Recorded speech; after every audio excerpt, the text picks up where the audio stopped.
What if the very ground beneath your feet conceals horrors that would make your nightmares look like bedtime stories? Ancient myths don't just whisper of the underworld, they scream tales of places where shadows breathe, and souls bargain for the slightest chance at redemption, or a merciless end. Each forgotten legend clutches a chilling truth: hell doesn't exist in some distant future, it lurks just beyond the veil of our mundane existence. Picture this, a labyrinthine void where remorse is currency and despair fuels the eternal fires of punishment. The ancients left us breadcrumbs of terror, each more appetizingly grotesque than the last. The tales of Hades tell of souls that linger like stale smoke, agitating their own graves. The rivers of blood in the underbelly of the world? They're not just metaphorical, they're a tapestry woven from the screams of those who crossed the line into the unforgiving dark. Can you hear the whispers? They're calling from the Stygian depths, beckoning you closer with promises of forbidden knowledge. Each underworld offers a unique brand of chaos, from the hot, sulphurous breath of the Greek underworld to the icy grip of Hell's domain, where despair freezes time itself. Want a taste of eternal damnation flavored with irony? You'll find it in the chilling embrace of the Norse afterlife, where Dishonor is as lethal as death. What happens when the dead refuse to stay dead? They become the ghosts of yesteryears, tormenting the living with a thirst for vengeance. These ancient scripts insist that the afterlife is anything but restful. It's a chaotic carnival of lost souls, each one vying for the spotlight in a macabre show. And how do you escape when the gatekeepers are as cunning as they are cruel? Every myth is a riddle, every underworld, a puzzle begging to be solved, and some of those answers will chill you to your core. Dare you face the guardians who wield the power to rewrite your fate?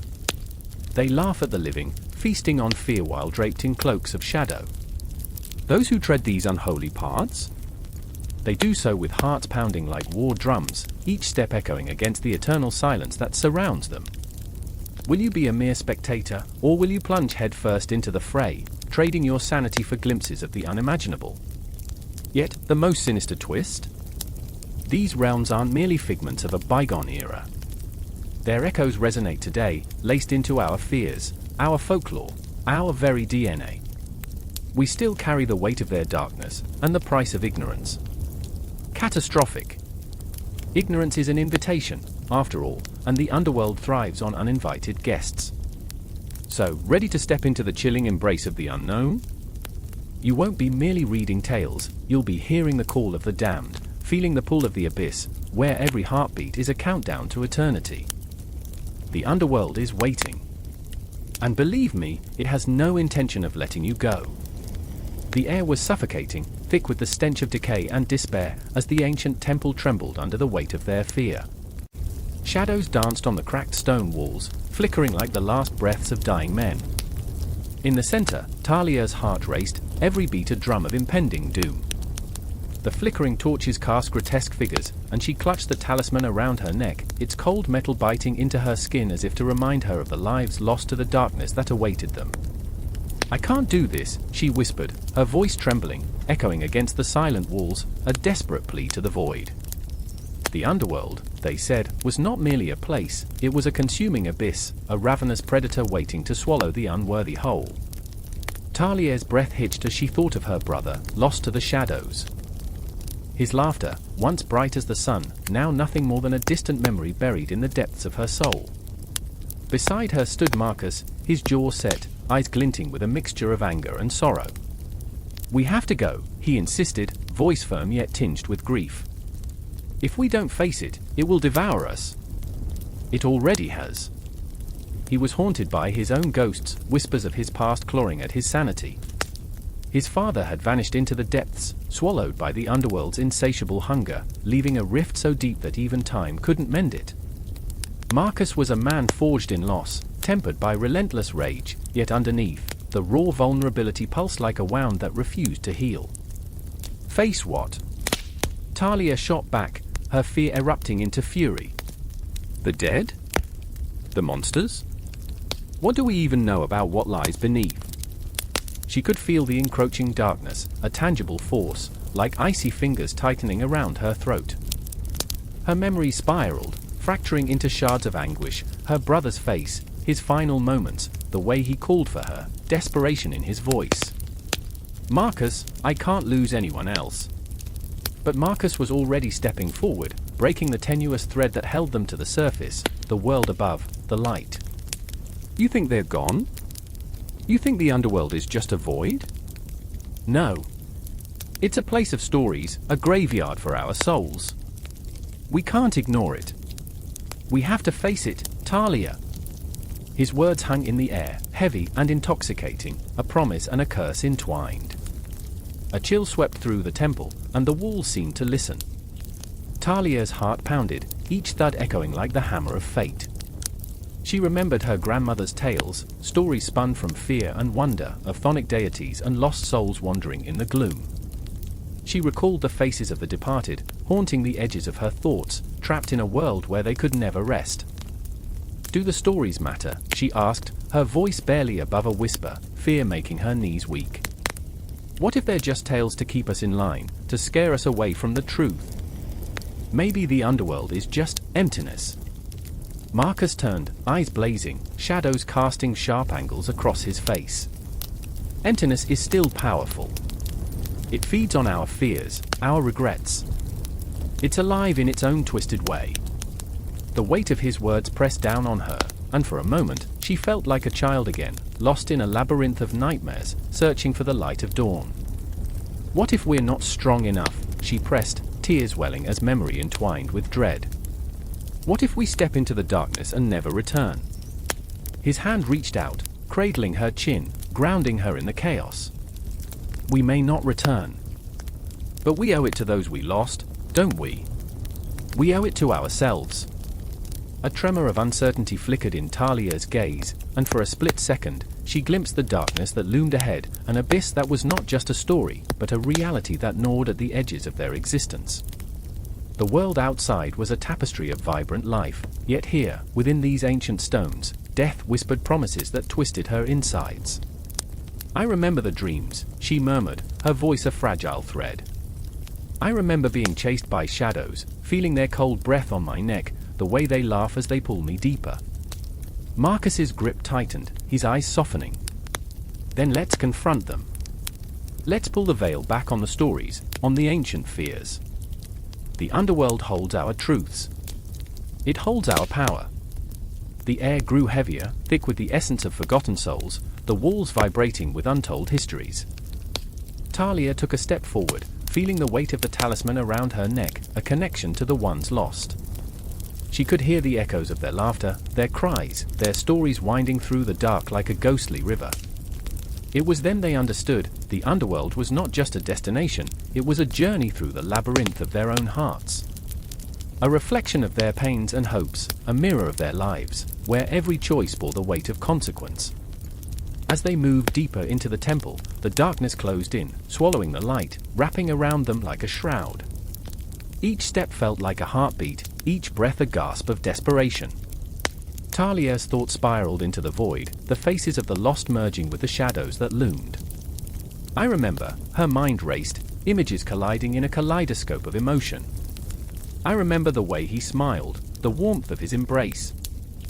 I remember the night spent wondering if he could hear me, if he knew I still loved him. Marcus's voice broke through the haze. We are not alone. Those shadows are our memories, our fears, they exist within us. And to face the underworld is to embrace the truth of who we are. The temple moaned, and the ground trembled, as if the ancient stones themselves were alive, resonating with their turmoil. The faint whispers of the damned echoed in the distance, beckoning them closer, urging them to confront what lay ahead. In that moment, Talia felt a flicker of hope, ignited by the strength of their shared anguish. The pulse of the universe seemed to synchronize with her heartbeat, the thrum of life intertwined with the shadows of death, spiraling together into a dance as old as time itself. Each heartbeat pounded with urgency, each breath filled with the promise of confrontation. They were not just stepping into the darkness, they were stepping into their own souls, ready to confront the shadows that waited to embrace them. The underworld was alive, and they would face it with open hearts, for in the collective memory of loss, perhaps they would find the strength to reclaim what once was theirs. The shadows stretched long and twisted, wrapping their fingers around the crumbling walls of a once magnificent palace, now cradled in despair. An eerie silence hung heavy in the air, punctuated only by the muted whispers of the damned. I remember the moment when the gate creaked open, an invitation to the land of the unseen, where echoes of sorrow danced like phantoms in the dark. The air was thick with the scent of decay. I was here, at the threshold of Hades, where every heartbeat felt like a countdown, and every breath tasted of ash. Persephone stood at the edge of the void, her silhouette framed by the pale, flickering light of torches that barely illuminated a world of torment. Her eyes, those deep pools of grief, held secrets that could drown even the most steadfast spirit. She was torn between two realms, a queen of the underworld shackled to the somber fate of the departed, yet yearning for the warmth of spring. I remember her anger, fierce and consuming, like a wildfire licking the edges of her heart. "Why must I return?" she cried, her voice cracking under the weight of her anguish. "Why must I forsake my freedom for this eternal twilight?" And there, amidst the shadows, stood Hades, ruler of this forsaken land. His gaze was a storm, dark, turbulent, but not devoid of sorrow. He watched her with a longing that seared through the coldness of the underworld. "You misunderstand, my love," he said, his voice low and gravelly, resonating in the marrow of my bones. "You are my light in this abyss, yet I cannot keep you against your will. Love requires sacrifice, but it should never imprison." The words hung between them, heavy like the chains binding the souls that wandered in despair. I remember the faces of the lost souls, their expressions twisted in eternal sorrow. Each one held a story, a heartbeat silenced too soon. Among them was a young girl, her hand stained with the innocent thrill of life just moments before the darkness consumed her. She clung to her memories, fragments of laughter and sunlight flickering like the last embers of a dying fire. "I didn't want to die," she whispered to no one in particular, her voice a wisp of smoke in the chilling air. "I wanted to live, to love, to dance." But here, in Hades, dreams were mere ghosts, echoing through the caverns of despair. The atmosphere thickened with tension as Persephone stepped closer to Hades, her heart a battlefield of emotions. "You let them suffer, my love. They wander aimlessly, trapped in the shadows of their regrets. Do you not feel their pain?" Tears brimmed in her eyes, reflecting the flickering torches like shattered stars. "It eats at me like the very darkness that surrounds us." His heart, as cold as the stones beneath their feet, flickered with the warmth of understanding. "I am a guardian of souls, not a tyrant of their fate. I can only guide them through the shadows. The choice remains theirs." The truth struck deep, reverberating through the cavern like a thunderclap, shaking the foundations of their love. I could feel the air tightening, a noose of despair tightening around their hearts. In that moment, love and duty collided, creating a storm that threatened to engulf them both. Persephone turned her back to Hades, the weight of her decision palpable. "You speak of choice, but what of mine? I chose to be with you, yet I feel like a prisoner in your kingdom." Her voice trembled, raw and vulnerable, each syllable laced with the pain of betrayal. The ground beneath them trembled, a reflection of the battle waging within. Hades, his expression a tempest of regret and desperation, reached out, his fingers brushing against her arm, a fragile connection threatening to break. "I would shatter the very fabric of this realm for you, but I cannot change the stars. You are both my heart and my curse." Time, a cruel spectre in this eternal night, whispered sinister secrets.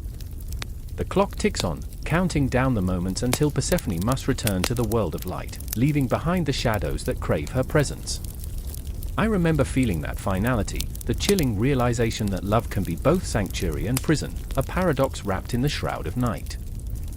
As the shadows swirled around them, the lost souls groaned, caught in the web of their unfulfilled desires. I watched as Hades sank to his knees, a king laid bare before the queen he adored. "Stay with me, Persephone. Let this darkness be our sanctuary. Let us defy the cosmos together." His words hung in the air, heavy with the promise of eternity, yet laced with the fragility of hope. But in the depths of her heart, Persephone knew the truth. Her spirit yearned for the sun's embrace, for the sweetness of blooming flowers. In Hades, she was both the rose and the thorn, beautiful yet tragic. I remember the laughter, the sun-soaked days. I remember what it feels like to be alive. In those moments, the tension thickened, wrapping around our throats like a serpent, squeezing the breath from our lungs. The convergence of light and dark loomed closer, an inevitable clash between love and duty. The underworld shuddered under the weight of their emotions, a world teetering on the brink of chaos, pulsating with the raw energy of unfulfilled longing. And then, in a heartbeat, it happened. A flicker of hope ignited in the darkness, the glimmer of a possibility that transcended the pain. I remember the way the torches flickered, casting haunting shadows that danced like spirits yearning for release. In that moment, Hades and Persephone stood on the precipice, the abyss of their choices yawning before them, a chasm filled with the weight of their love and the anguish of their separation.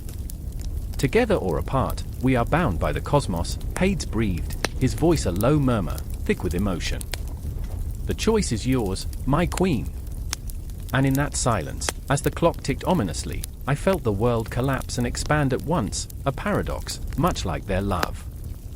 There, amid the shadows of the underworld, where sorrow and desire intertwined, their fate hung precariously in the air, echoing the timeless struggle of the heart.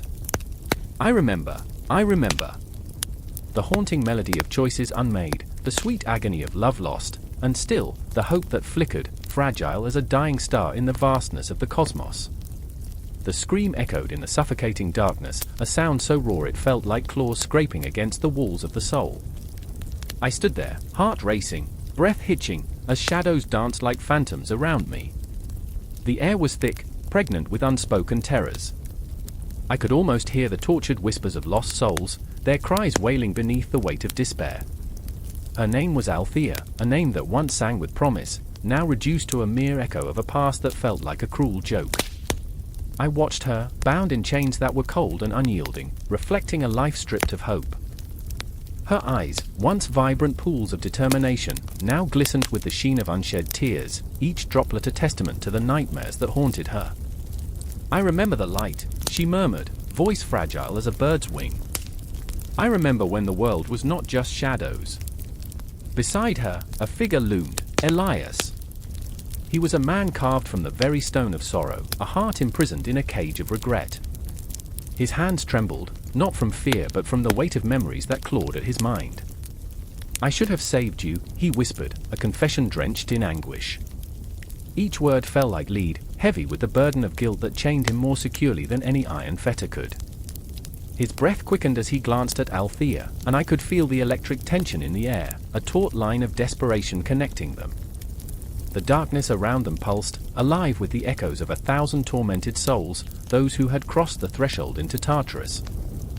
A prison not just of stone and fire, but of the heart, where the very essence of one's being was dissected and displayed, raw and exposed. Do you think they hear us? Althea asked, voice trembling as she turned her gaze to the abyss. Those who are damned. In that moment, I could see it, the flickering glimmers of their memories, woven into the fabric of the shadows.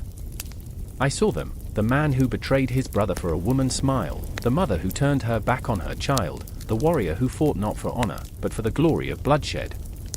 Each had a story, a thread drawn tight, pulsating with regret that echoed through the void. And in that echo, a haunting chorus began to rise, the lament of the damned. I remember, Althea's voice cracked, and I felt the tremor of her pain ripple through the air. I remember the sun setting over the hills, the laughter of children playing in fields of gold. I remember love.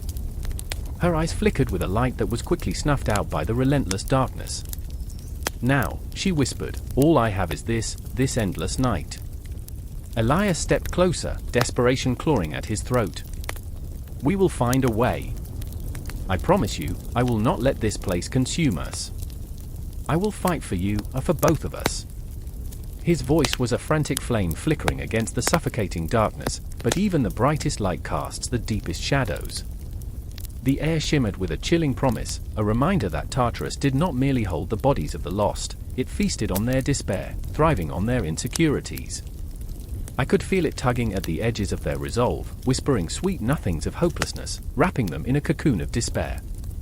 Hope is a cruel trick played by the cosmos, a voice rasped from the depths, an echo of a long-forgotten soul. You think you can escape? It splashed against us like icy water, and I felt the weight of its truth.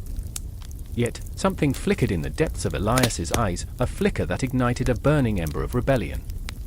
I have seen the light, he said, and I could almost see the memories wash over him, bright and blinding like the sun breaking through a storm. I have felt love, and I know it exists beyond this nightmare. Those words, simple yet powerful, drove into the darkness like a knife. But the abyss was merciless, and it clawed at them with the ferocity of 1,000 demons. You are nothing, it screeched, a cacophony of voices melding into one. You are mere dust in the grand tapestry of suffering. You think love will save you here. Althea's body shook, a shuddering reflection of the storm brewing within her. Then I will find a way to love in the darkness, she cried, and her voice rang with an authenticity that split through the suffocating gloom. Even if it costs me everything. In that instant, something shifted. The shadows recoiled, as if stung by her fierce declaration. I could feel the air grow electric, the atmosphere thick with the weight of defiance. Hope, a fragile, flickering flame, began to rise anew. Elias took her hands, their warmth battling the cold grip of Tartarus. Together, he said, the word heavy with promise. We will not cower in this darkness. We will carve our path through the ashes. But the abyss was not done, it roared back, a beast wounded and furious. You think yourselves brave? Even the gods tremble before me. Your love is a fleeting shadow, it will crumble here like dust in the wind. Yet, as I stood amidst this storm of emotion, the pulsing heartbeats, the ragged breaths, something deep within the soul of Tartarus trembled. The darkness may be vast, unfathomable, but love, fierce and unyielding, was a force it had never fully comprehended. And as Althea and Elias clung to each other, a fragile flicker of defiance ignited in the inky blackness, promising that the depths of punishment could not extinguish the light of their love. As the shadows writhed and hissed, I felt the air thicken with tension, a storm brewing just beneath the surface. There was no end here, no resolution, just the intense heartbeat of stories entwined in struggle, echoing the age-old battle of light against dark. This was Tartarus, an abyss that demanded surrender, and yet, within it, the spark of rebellion flickered insistently, a promise that the depths of punishment could never snuff out the fire of the human spirit. And so the conflict raged on, reverberating through the endless night, as whispers of hope clashed against the howls of despair, entwining in a desperate dance that would not conclude, not yet, not ever.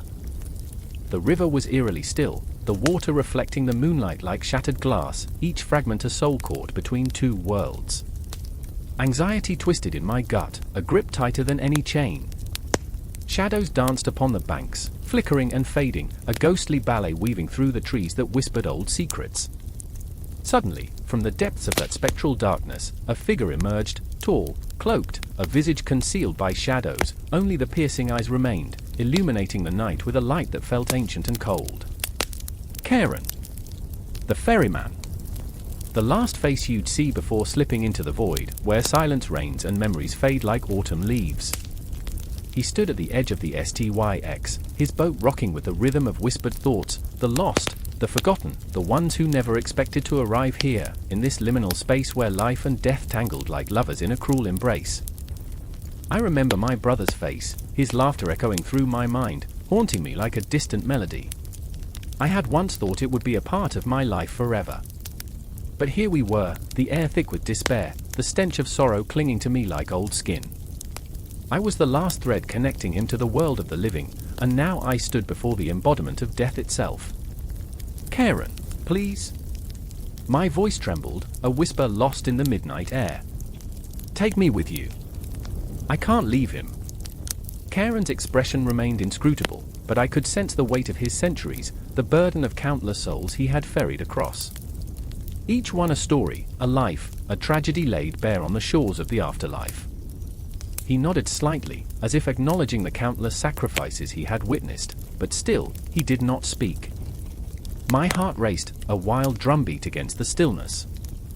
I could see the outline of my brother's body on the boat, pale and lifeless, a fragile shell that housed laughter and mischief. The boat creaked under the weight of despair and lost possibilities, and I fought against the urge to scream, to tear at my heart until it bled.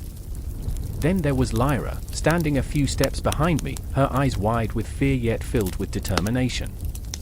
She had been my brother's closest friend, and I could see the storm of emotion swirling within her. I watched as her hand trembled, reaching toward the dark waters, longing to snatch him back from the chilling grasp of death. "Karen," she called, her voice breaking like glass. "If you can hear us, if you care." The words clung to the air, heavy with desperation. "Please, let us save him." Karen's gaze fell upon her, and in that moment, the air thickened with something more profound than fear. It felt like the weight of all the untold stories he carried, love unreturned, dreams unfulfilled, lives snuffed out before they could truly begin. "You can't bargain with death," he finally spoke, his voice a low rumble, ancient and worn. "But you can make a choice. Only one soul may cross tonight." Rage ignited within me, a fire fueled by grief. "What kind of choice is that?" I shouted, my voice harsh against the stillness. "You demand a sacrifice, but you offer nothing in return." Lyra stepped closer, her expression softening with understanding, yet her resolve remained unbroken. "No, it's not about sacrifice. It's about love." I could see the flicker of hope in her eyes, the idea that perhaps love could transcend even the harshest of boundaries. But the reality was darker, lurking beneath the surface like a hidden current. It was a twisted game, one that played with heartstrings and shattered dreams. I remembered the stories, the families torn apart, the lovers left on opposite shores, a cruel reminder that not all could escape the clutches of the underworld. I could still hear the laughter of children echoing in the distance, the memories of birthdays and summer nights spent under a starlit sky. They were ghosts now, whispers of a past that felt like it had been snatched away before I even had the chance to hold onto it. And yet, as I stood before Karen, the realization struck me like a bolt of lightning: my brother's life was worth more than my own sorrow. "I remember," I said, my voice shaking, barely a breath. "I remember every moment we laughed, every time he held my hand when I was scared. I would give anything to save him, even if it meant my own life." Karen regarded me, and for an instant, the world felt suspended, locked in a moment of profound choice. The river's surface shimmered, a mirror to the depths of my soul. The horizon blurred, time became an illusion, and all that remained was the raw essence of love and sacrifice. Lyra gasped, stepping back as if the words had struck her. "You can't mean that. What good is life without him?" Her voice cracked, the tension stretching taut like a bowstring ready to snap. "It's not about good or bad," I insisted, feeling the weight of the decision pressing down on me. "It's about the love that lives on, even after death." Karen remained silent, his eyes reflecting the weight of countless souls, the agony of parting. "What will you choose?" he finally asked, a question that echoed through the very fabric of the night. I inhaled deeply, feeling the air rush into my lungs, a momentary reprieve before I answered. In that instant, I understood, I wasn't just standing on the precipice of life and death. I was wrestling with the essence of love, the eternal struggle between self-preservation and the willingness to let go. Lyra's hands trembled as she reached for mine, and I knew we were about to cross an invisible line, a threshold that would change everything. The river surged, the shadows deepened, and the air crackled with anticipation. Karen's boat awaited, a vessel for the departed, a dark promise of what lay ahead. And in that charged moment, I felt a flicker of hope. Maybe, just maybe, love could conquer even the darkest of realms. The air hung thick with a silence that felt heavy, like a wet shroud clinging to the skin. I stood there, in the fields of asphodel, surrounded by echoes of lives untouched by greatness, the mundane ghosts of the ordinary and the forgotten. They drifted like wisps of fog, their faces shadowed, their eyes dimmed, as if the very essence of their existence was erased by the weight of their unremarkable lives. It was a grey expanse, a haunting tapestry woven with the threads of missed opportunities and muted desires. Here, in this afterlife, vibrant colors had bled into shades of ash, a palette of lost potential. I remember the chill of the wind, brushing past like a lover's whisper, reminding me of the warmth that once was. I could feel Charlie beside me, his hand trembling with unspent energy, his heart a drum in the silence, a relentless reminder of a life that pulsed with regret. "Do you think they remember?" he asked, his voice a fragile thread, barely breaking the eerie stillness that enveloped us. I wanted to lie, I wanted to say yes, that the souls here clung to their memories, that they still laughed, still cried. But the truth was a bitter pill. They floated aimlessly, drifting in and out of moments that no longer mattered. Remember when we thought we'd change the world, he said, a half-hearted chuckle escaping his lips, but it fell flat, like dead leaves crumpling underfoot. Charlie's eyes, once vibrant with hope, now reflected the dullness around us, the hopelessness of dreams turned to ash. I could taste the bitterness in my mouth, a reminder of the words left unspoken, the paths left unexplored. I wanted to shake him, to banish the shadows that clung to him like a second skin, but instead, I just stood there, paralyzed by the weight of what we had become. And behind us, I could hear Clara. Clara, with her laughter, a melody that once lit up the darkest corners of our hearts. But here, her laughter was a ghost, echoing hollowly, like a distant bell tolling for those long gone. She had always lived in Technicolor while we dwelled in shades of grey. Now, she wandered among the shadows, her spirit dulled by the same weight that anchored us. "What if this is all there is?" she whispered, her voice trembling like the wings of a moth caught in a flame. The field stretched infinitely, a surreal landscape where time held no dominion. I remember the way the ground felt, soft and yielding beneath our feet, as if it too lamented the loss of mundane joys. The flowers that bloomed here, gaudy and vibrant in stark defiance of the grey, were twisted caricatures of life, beautiful yet grotesque, blooming with a wildness that belied their desolation. They beckoned like sirens, luring us deeper into a void where hope had already been buried. We moved as if in a trance, each step a reminder of the choices that had led us here. I could feel Charlie's desperation, a palpable energy vibrating between us, urging me to remember the reasons we had fought so hard to live. "It's not the end," he insisted, his voice rising above the oppressive silence, battling against the weight of hopelessness. I wanted to believe him, but the grey skies only darkened, pressing down on us with unwavering intensity. "Isn't it?" Clara countered, her words a fragile thread, breaking in the wind. "What if we're just echoes, shadows that never mattered?" A tremor raked through her voice, vibrating with the raw emotion of loss too heavy to bear. I wanted to reach out, to grab her hand and pull her back from the precipice, but I knew, deep down, that she was already teetering, her faith crumbling like ancient ruins beneath the weight of despair. I remember the stories we told ourselves, the dreams we spun in the dead of night, a web of aspirations that felt almost tangible. But now, those dreams lay scattered like leaves in autumn, each one a reminder of what could have been. I felt the ghost of a smile tugging at my lips, a cruel joke played by the universe. We were ordinary, wrapped in the mundane, yet we had dared to dream, to reach beyond the confines of our lives. And now, here we were, in a land that mocked our very existence. "Where do we go from here?" I said, the question hanging in the air like the scent of rain before a storm. Charlie's gaze turned inward, a battle raging behind those once bright eyes. I could feel his frustration, his desperation to break free from the chains that bound us to this grey afterlife. "We make a choice," he said, the steel in his voice a stark contrast to the trembling uncertainty beneath. "We can't let this be the end of us." But Clara's laughter echoed again, dissonant and haunting, a melody turned morose. "Isn't that the point? We already chose, didn't we?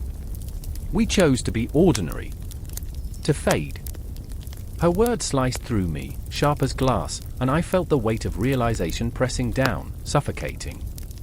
There was no grand destiny waiting for us, no shining moment of redemption.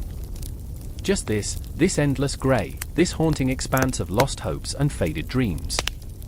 As the wind gusted, carrying with it the whispers of those who had come before us, I felt a flicker of something, anger, maybe, or defiance. I wanted to scream, to shake the foundations of this afterlife, to demand that it acknowledge our existence. I wanted to wake up from this nightmare, to breathe deeply and reclaim the colors of our lives. "No," I whispered fiercely, my voice trembling in the oppressive silence. "We are not just echoes. We matter." But even as the words left my lips, I felt the chilling grip of uncertainty. The ground beneath us shifted, an unsettling reminder that in this realm of grey, hope was but a flickering candle, fighting against the dark. And still, it breathed. It pulsed. It held the weight of our existence in its fragile hands, daring us to claim it. In that moment, I remembered. I remembered every heartbeat, every laugh, every tear we had shared. I remembered that even in this afterlife, We were still here, still fighting against the shadows. And as the fog curled around us, I saw Charlie's eyes ignite with a fierce determination, and Clara's laughter became a rallying cry, a promise that we would not fade, that we would not succumb to the weight of the grey. And so, we stood together, a triad of light in the encroaching dark, our hearts beating in unison against the silence of the fields of asphodel, daring to break the chains of our ordinary souls. The battle for our existence had just begun. The air crackles with tension, thick as a storm cloud ready to burst.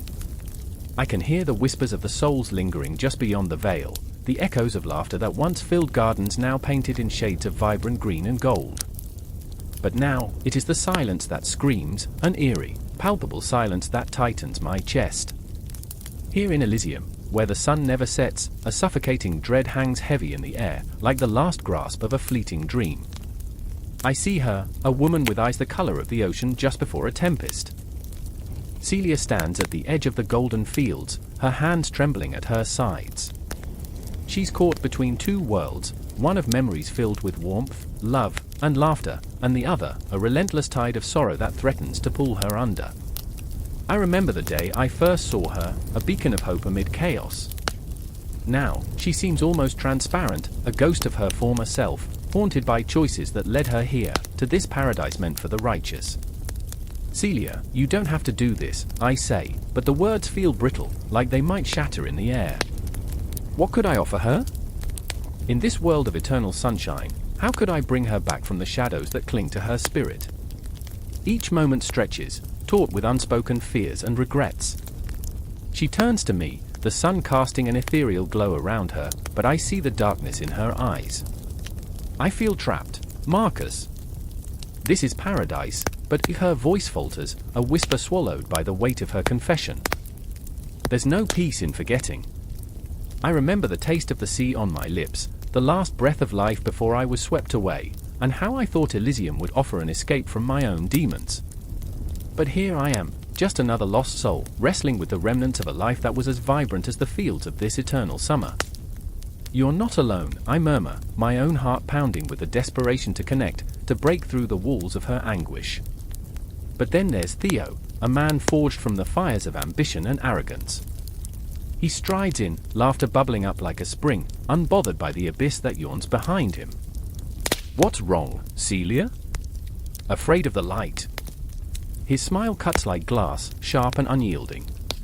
He embodies everything that paradise promises, a facade of joy, a mask hiding the festering wounds of a life lived on the edge. Shut up, Theo! I snap, the rawness of my voice startling even me. The tension shifts, and I can feel the air crackle again, filled with unasked questions and unfulfilled dreams. The clash between us is palpable, a storm brewing in the heart of Elysium. Celia's gaze flits between us, and I see the heartache reflected in her eyes. She's torn between the magnetic pull of Theo's reckless spirit and the fragile tether she shares with me, a bond woven from shared pain. I don't know what to choose, she admits, the words spilling from her lips like fallen leaves carried by the wind. This paradise feels like a prison. I remember my own chains, invisible yet suffocating. Time stretches infinitely in Elysium, mocking the fleeting moments we had in life. There are no clocks here, no reminders of the world we left behind. Just a haunting sense of longing.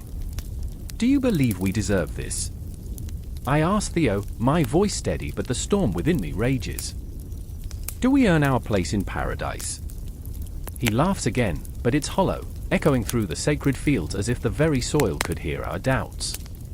Deserve, he scoffs. We are here, aren't we? The righteous and the brave, the ones who grabbed life by the throat. But behind his bravado, I see it, the cracks in his armor, the flicker of uncertainty. Celia's eyes glisten with unshed tears, memories clawing at her heart, refusing to let her forget the weight of the choices that brought her here. My brother, she whispers, and the name hangs in the air, heavy and suffocating. He didn't deserve to die. Time shifts, and I am lost in the echoes of her pain, the shadows of grief that stretch and twist, wrapping around us like a shroud. I remember my own losses, the faces of those who slipped through my fingers like sand. It's okay to feel, I urge her, desperate to pull her back from the edge. We're still human even here. But Theo's laughter rings out once more, a sound tainted by the undercurrent of despair. Humanity? You think it matters? We're in Elysium. We're free. He spins around, arms wide, as if trying to embrace an eternity that eludes him. Yet here we are, shackled by the ghosts of our past. It's suffocating. The very paradise intended to cradle our souls instead coils around us, tightening, choking. Celia's breath quickens, and I reach out to her, my hand brushing against hers. Don't vanish into the shadows, I plead, my voice urgent, electric. Stay with me. Let's face this hell together. And there it is, the moment where everything hangs in the balance, poised like a blade ready to drop. Her eyes meet mine, and for a heartbeat, eternity stretches between us. I see the flicker of hope igniting, battling against the tide of despair. I don't want to forget, she breathes, and I swear the whole world holds its breath. But just then, Theo cuts through the moment like a knife, his voice dripping with disdain. What's the point of holding on to pain? Let it go. Embrace the paradise. And yet, in the suffocating silence that follows, I know that Elysium is not merely a garden of bliss. It holds our shadows, our sins, the very essence of who we are. The weight of our past clings like ghosts, and I realize we are not here to escape but to confront. Celia's resolve hardens, and I see it, her strength rising, a phoenix from the ashes of despair. I won't run from my past, she declares, voice steady, fierce like the waves crashing against the shore. I will remember. I will live. And in that moment, we are tangled in the threads of fate, bound by the shared knowledge that it is our very humanity that makes us who we are. Elysium, with its deceptive allure, is not merely a sanctuary, it is a crucible for our souls, a place where we confront the very essence of existence. The stakes are high, the tension electric. I can feel our pasts whispering through the air, ancient and eternal, as we stand on the precipice of understanding. Shadows lurk at the edges of our consciousness, and as the sun dips lower in the sky, I know that the real battle has just begun. We are the architects of our own fate, and the choices we make here will echo through eternity. And so, as the darkness begins to creep in, I grasp Celia's hand tighter, the warmth of her skin igniting a spark within me. Together, we'll face whatever comes next, hearts intertwined, daring to confront the shadows, daring to remember. The air hung thick with despair, a miasma cloaked under an unyielding sky, where echoes of anguish reverberated against the jagged stones of a crumbling world. I stood at the precipice, heart hammering, pulse racing like a caged animal longing for freedom. The ground beneath me trembled as if the earth itself was aware of the sins that permeated the very marrow of our existence. A distant wail clawed at my sanity. It was the sound of despair, a mother mourning her lost child, a lover betrayed, a soul eternally searching for redemption. I had stepped into the 9 circles of hell, a descent that felt both terrifying and inevitable, as if the universe conspired to pull me deeper into its grasp. Virgil, a spectre from another time, strode beside me, his gaze piercing through the darkness. "Remember, my friend," he whispered, voice soft but laden with urgency. "Hell is not a place, it's a profound experience of our own making. Each circle is a reflection of our flawed desires." His breath mingled with the damp air, and I could almost taste the bitterness of regret clinging to him. I looked into his eyes, searching for reassurance, but found only a mirror of my own fears. Dante, burdened by his own ghosts, paced ahead of us. I could see the shadow of Beatrice flickering in his mind, a haunting presence that knotted his heart with longing. I remember, he murmured to himself, the words draping over him like a shroud. I remember the light she brought, and here I am, lost in this abyss. His voice cracked, and I felt the weight of his despair pressing down on me, a relentless tide of sorrow threatening to drown us all. We entered the first circle, where the sighs of the unbaptized echoed like a ghostly lullaby. It was a bright place, as bright as despair could be, yet it held an emptiness that gnawed at my chest. I watched as souls drifted, their faces pale and hollow, whispering names long forgotten. They were caught in a limbo, and I wondered if I would join them. Would I become just another spectre, my identity stripped away, reduced to a mere whisper in the wind? Why do they linger? I asked, the question slipping from my lips like an unbidden confession. Why don't they move on? Virgil's expression darkened. They are chained by their own choices, bound to their memories like anchors in a storm. They chose ignorance over knowledge. Their eternal punishment lies not in fire or ice, but in the crushing weight of what could have been. With each step deeper into hell, I felt the air grow colder, the shadows thicker. We descended into the second circle, where the damned were tossed about like leaves in a tempest. Lustful souls writhed in their torment, swept away by the winds of their desires, moaning as they were flung against each other in an eternal dance of agony. I caught glimpses of their faces, familiar yet distorted, marked by regret. They were a reflection of our own hidden yearnings.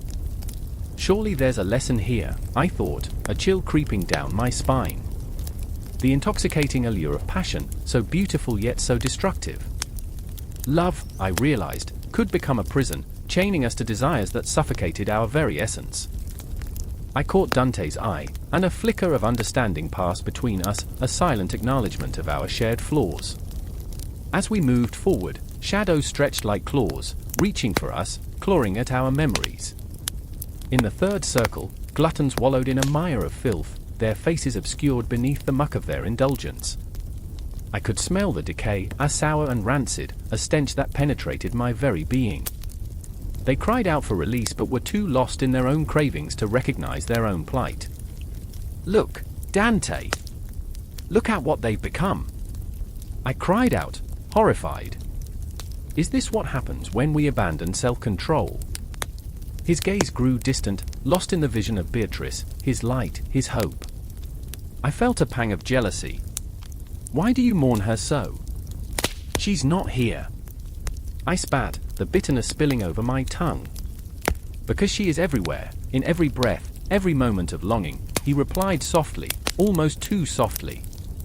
Her absence is my punishment. I am trapped in a circle of my own making, just like them. As we spiraled further into the depths, the fourth circle loomed ahead, a chaotic realm of avarice and prodigality, where souls battled each other for golden coins that turned to ash. Their greed had consumed them, leaving behind hollow shells of what once was. I could see shadows of the lives they had lived, families torn apart, friendships broken over a mere treasure. In those moments, I felt the weight of history pressing down on me. The laughter of forgotten revelers, the cries of children left behind, all reverberating through time. I felt the pulse of the cosmos, the inevitability of choices that led us here. In that bleak arena, each soul was both a victim and a villain of their own story. Remember, Virgil said, eyes locked onto mine. We are all flawed. We all succumb to temptation. But it is how we rise, how we face the consequences, that defines us. But I could see the despair pooling in his own eyes, the flickering light of hope dimming with each circle we traversed. How could he preach resilience when he himself was so burdened? Finally, as we approached the fifth circle, where the wrathful clashed endlessly in a morass of chaos, I felt a rising tide of dread. I knew that at any moment, those who had borne grudges, those who had harbored hate, would confront me. Would I see my own reflection among them?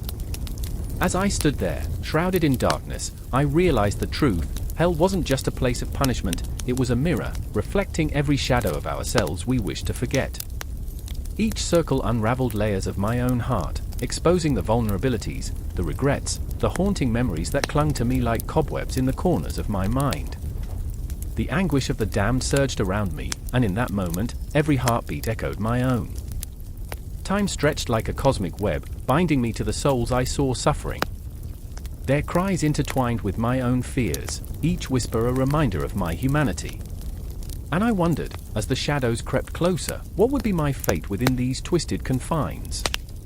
Would I be forever lost, or would I find a way to transcend this torment? The air crackled with an electric tension as the boat, a mere silhouette against the bruised sky, glided over the waters of the river Styx. An eerie silence hung thick like fog, pressing against the senses, making every heartbeat sound like a death knell.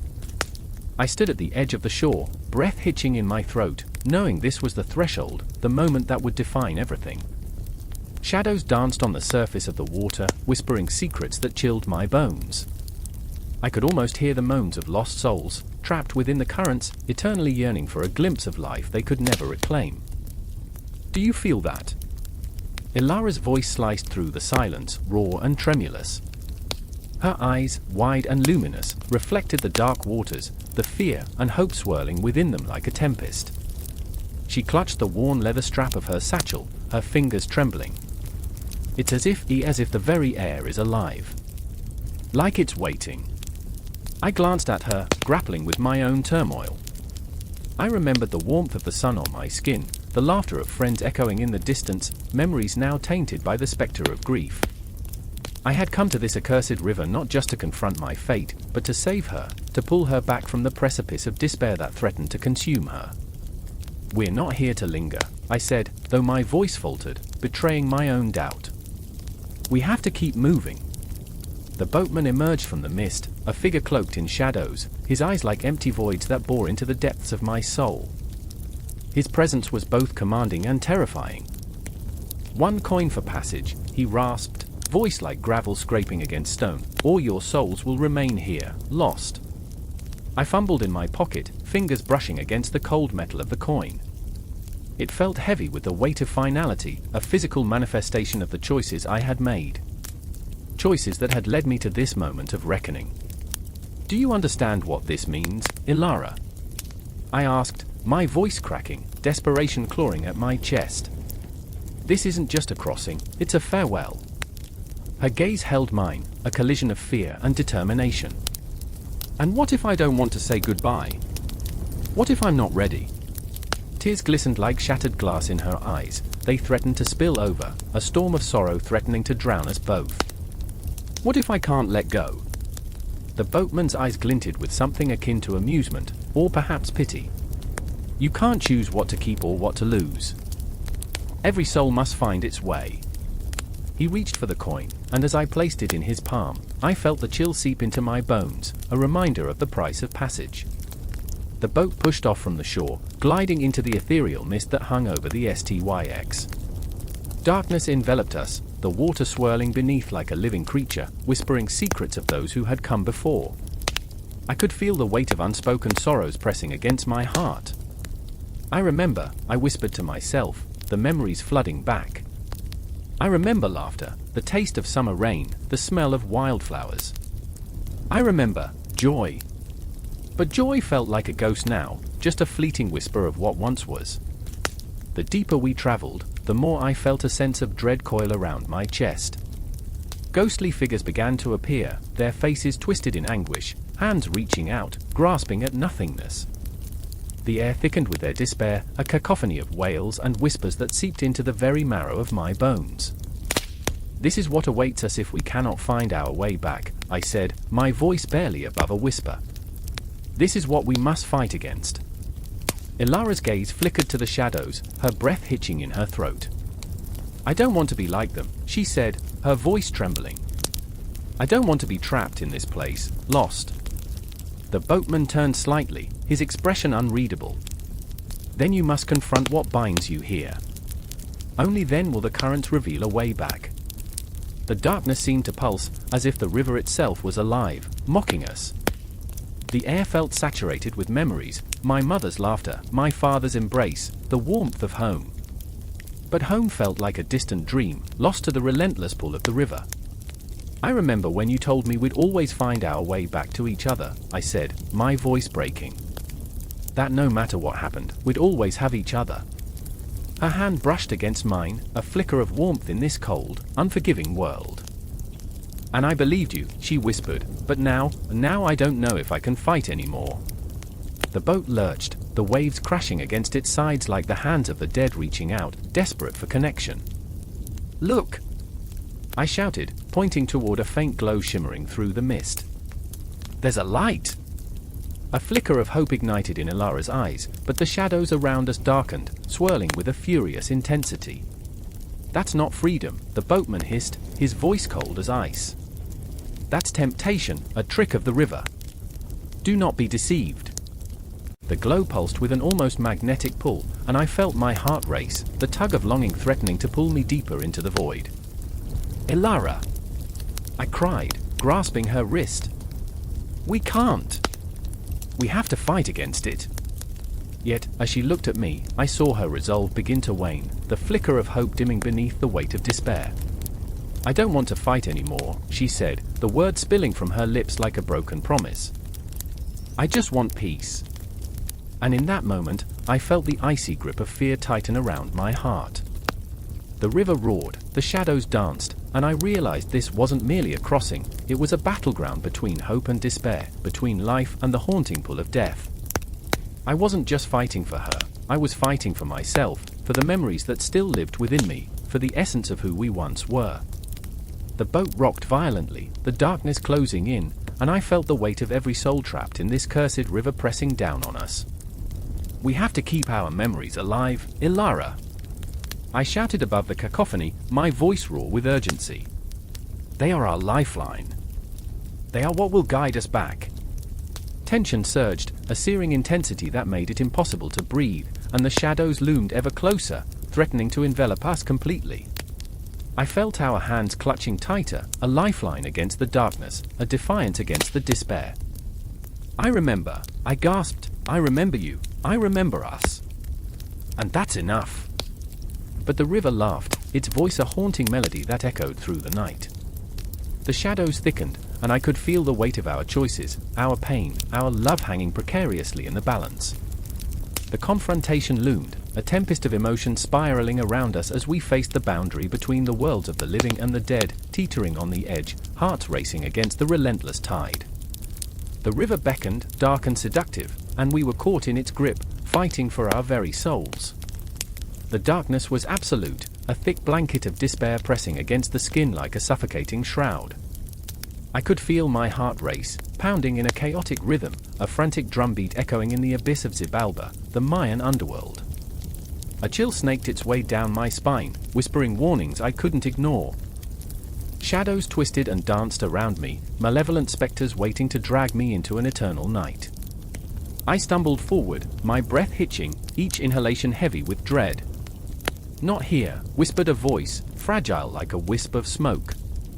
I turned to find Tzak, my brother, a flickering flame of hope in this consuming dark. He was terrified, his eyes wide, reflecting the flickering torches that lined the path. But there was something else lurking there, a storm of regret, it churned beneath his surface like restless spirits. We can't stay in Xibalba, he insisted, his voice a shaky tremor, like the earth before a quake. They'll find us. I remembered what we had done, the choices that led us here, the defiance that pulled us into this haunted maze. We were more than mere wanderers, we were prisoners of our past, bound by a thread of guilt woven through our memories. And now, as I witnessed the raw fear etched on Tzak's face, it twisted my gut. I had always been the brave one, the one who jumped into the unknown without a second thought, but now I felt the weight of his fear sink deep into my bones. Xibalba is said to be a reflection of one soul, I murmured, my words tasting like ashes. It will peel back our layers, expose our truths. The air thickened, a palpable tension settling around us like a trap. With each heartbeat, I could feel the trials waiting, lurking just beyond the shadows, each one a reflection of our worst nightmares, our deepest failures. The flickering light cast grotesque shapes on the walls, and I caught a glimpse of a figure moving within the darkness. A chill gripped my heart. It was a spectre, a ghost of a past I wished to forget. There is no escape, it rasped, its voice a haunting melody that sent shivers down my spine. You must face what you fear most. Tzak's grip tightened on my arm, his nails digging into my skin. What is it you fear? He asked, breathless, as if the question itself could summon our demons. I could see the flicker of anxiety in his eyes, the mirror of my own dread staring back at me. Failure, I said, the word spilling from my lips like a confession. I fear that I'll never be enough. The spectre let out a chilling laugh, a sound that reverberated through the darkness, mocking and unforgiving. I could see now that it embodied every moment I had faltered, every time I had let someone down, every dream that had slipped through my fingers like sand. But Tzak, oh, my dear brother, his fear was something altogether different. It rushed to the surface as he staggered backward, his eyes wide with panic. I fear I'm to blame, he whispered, his voice trembling. I brought us here. I led us into darkness. Each word was a dagger, piercing my heart, for I knew that burden weighed heavily upon him. The spectre lunged toward him, its fingers curled like claws, ready to rend the fabric of his fears. You are the architect of your suffering, it hissed, a fanged smile twisting its face. No! I shouted, stepping between them, the protective instinct surging through me. I was willing to shield him from this nightmare, even if it meant facing my own demons head-on. It's not true. We made choices together. The spectre's gaze turned toward me, its eyes hollow voids, reflecting the unrelenting truth. Choices made in darkness bring light to despair, it crooned. Panic clawed at my throat as I felt the weight of inevitability. What must we do? I cried, desperate for guidance. Face your trials, the spectre rasped, its voice now a chorus of whispers, each one laced with echoes of my failures and Tzak's regrets. Only then may you leave this place. As the shadows shifted, a path emerged, a flickering light at the end, our only way out. But the trials awaited, each more daunting than the last, each a reminder of the pain we carried within us. Tzak looked at me, fear mingling with a flicker of hope. We'll face them together, he said, his voice stronger now, like the first crack of dawn breaking through a long night. His determination wrapped around me like a lifeline, igniting a spark within. But the darkness was relentless, and as we moved deeper, the walls began to close in, pressing against our skin as the air thickened with the stench of decay and despair. I could feel my heart racing, a drumbeat harmonizing with the distant echoes of torment. Do you remember when we played by the river? Tzak asked suddenly, his voice breaking the silence, a desperate attempt to cling to what was real. How we'd laugh as we splashed water on one another. I remember, I breathed, the memory flooding back, warm like the sun on our faces. But this is different. This isn't a game, this is life or death. Yet, even as I spoke the truth, my heart twisted with nostalgia for those simpler days, a time unmarred by the weight of regret. The darkness yawned wider before us, a gaping more hungry for our souls. In every step, I could feel the trials looming, confrontations with the specters of our past, a relentless gauntlet of pain and sacrifice. Time felt distorted here, as if we were caught in a moment that stretched into eternity. Remember the stars? I murmured, grasping at threads of hope. They are still up there, waiting for us. But the spectre returned, a chilling reminder that the cosmos could be just as cruel as Xibalba. The stars will not save you, it taunted, its voice dripping with malice. Only your courage will guide you through the trials. My heart thundered in my chest as I faced the shadows that loomed before us. I was terrified of failure, terrified of losing Tzak, terrified of facing the truths that had haunted us. But with every inhale, I could feel the spark of resolve igniting within me. Together, we would face Xibalba, arm in arm, hearts intertwined like roots of ancient trees. The trials awaited, the darkness beckoned, but we would not be consumed. We would rise from the ashes of our fears like a phoenix, forging our path through the night. This was only the beginning, the heart of the storm, and as we stepped forward, the shadows whispered our names, calling us into the depths of our own souls. The air was thick, suffocating, like smoke curling from a dying ember. I stood at the edge of a shadowy ravine, my heart pounding like a war drum, echoing the dread of what lay ahead. The dark whispers of Xibalba wrapped around me, a sinister lullaby sung by unseen lips. I could almost hear the soft rustle of the Underworld's breath, a haunting promise of despair that sent shivers racing down my spine. The trees loomed like sentinels, their gnarled branches clawing at the night sky, and I felt their gaze, heavy and judging. I was not alone. Beside me, Anna shuddered, her eyes wide and full of a terror that mirrored my own. She was not the brave warrior I had once known, but a trembling shadow, the weight of loss hanging over her like a shroud. The memory of her brother's laughter, bright as the sun, danced just out of reach, taunting her with the joy that had been snatched away. "This place, it feels wrong," she whispered, her voice a fragile whisper, breaking under the weight of unspoken fears. Beside her stood Marco, fists clenched, a storm brewing behind his stormy eyes. He was a man forged from grief, a heart once vibrant now turned to stone. He had sworn to confront the lords of Xibalba, deities that feasted on the souls of the unwary, and though he wore his bravado like armor, I knew the truth, he was terrified. "We can't turn back," he rasped, his throat dry as the arid earth beneath our feet. "If we do, we give them what they want. They thrive in our fear." But fear clawed at me, a beast hungry for flesh. I remembered the stories, the tales spun by candlelight, of the lords who ruled the underworld with iron fists and icy hearts. They were not mere myths, they were the very essence of death and darkness, lurking just beyond the veil of our understanding. Each heartbeat pulsed with the rhythm of their names. Hun came, the one death, Vukub came, the 7 deaths. I could see them in my mind, their skeletal forms draped in shadow, eyes like pits of despair that threatened to swallow my soul whole. As we stepped deeper into the nightmare, the shadows thickened, coiling around us like serpents. I remember, Anna murmured, her fingers trembling against the rough bark of a tree. I remember when we thought death was just a story. Her voice cracked, and I felt my own heart break for her. We were all haunted by memories, by faces we could no longer touch. The ghosts of our past wrapped around us tightly, squeezing the breath from our lungs. And then, a sound, a low growl that reverberated through the air. It was more than a sound, it was a presence, a tangible darkness that seeped into my bones. Marco's eyes widened, his bravado slipping as the growl morphed into laughter, low, mocking, echoing through the ravine like a death knell. "They know we're here," he hissed, and I could see the flicker of panic igniting in his chest. In that moment, the air shifted.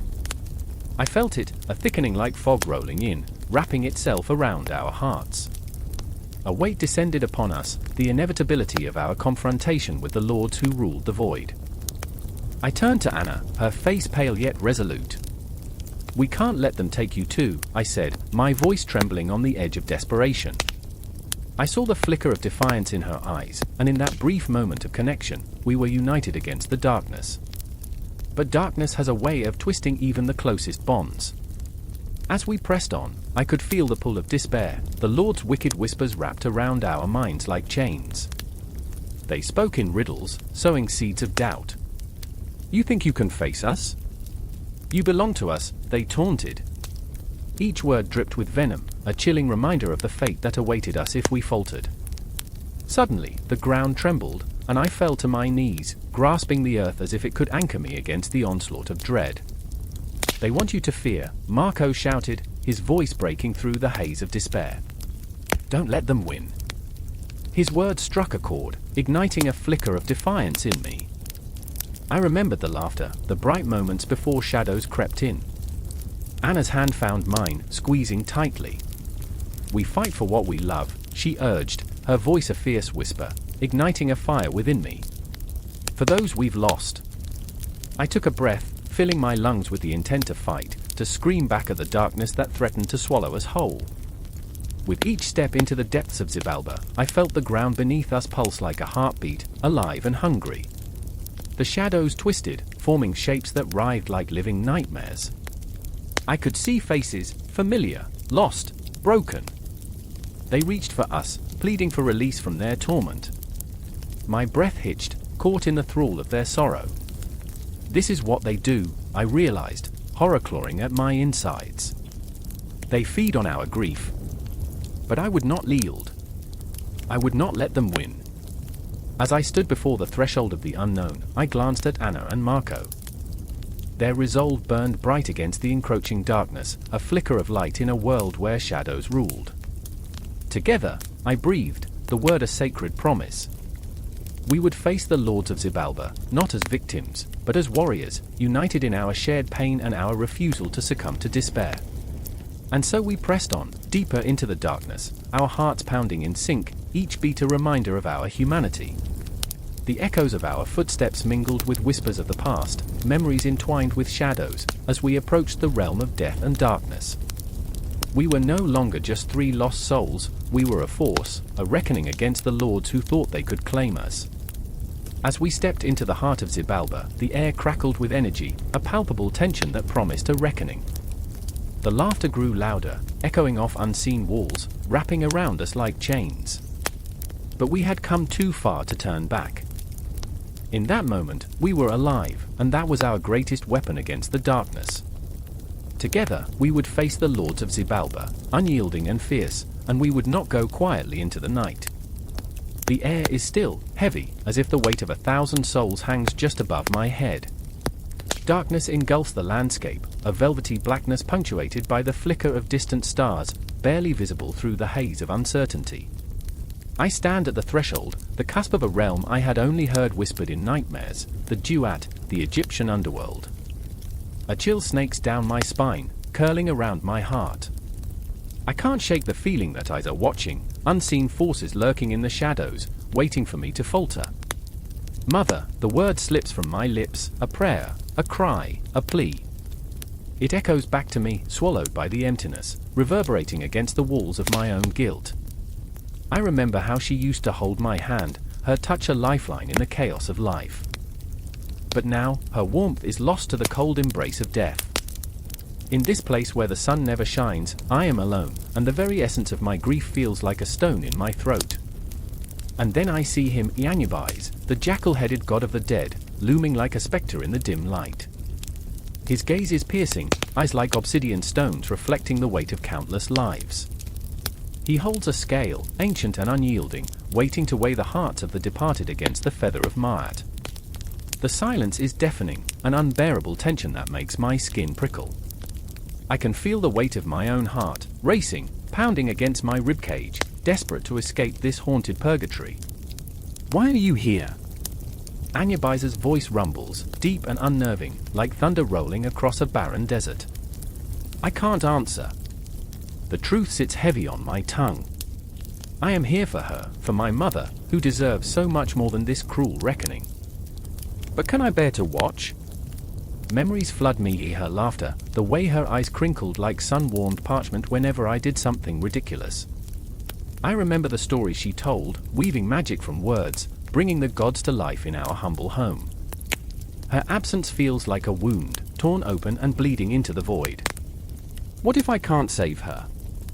What if, in the end, love is not enough? A ghost drifts past me, translucent and sorrowful. It's my father, face twisted in anguish, forever searching for solace in the afterlife. I want to call out to him, to tell him that I'm here, that I haven't forgotten. But my voice is caught in the net of despair. I feel the pulse of his regret, a palpable thing that wraps around me like a choking vine. He left when I was too young to understand, but I know now, the Duat is a place of reckoning, not just for the dead but for the living too. Step forward, Anyabais commands, and the shadows around me seem to shift. I can't deny the inevitable. My legs move of their own accord, dragging me toward the scale. With every step, I feel the weight of the world, the burden of choices made and missed, the paths I didn't take, all rushing to greet me. It's as if the very air holds a mirror to my soul, reflecting all that I have lost and all that I fear to lose again. The scale gleams ominously in the dark, the feather lying delicate and serene on one side, a stark contrast to the heaviness of my heart. I remember the last time I saw my mother, frail and whispering promises of love as she faded into the unknown. I will find you, I had vowed, but here I am, and I wonder if promises mean anything in a place where time collapses into itself. Place your heart on the scale, Anyabais intones, his voice a dark lullaby that beckons me closer. I want to scream, to stand defiant against destiny. No. I want to shout. She deserves more. But my heart betrays me, trembling in fear, the weight of my memories pressing down, forcing me to confront the truth.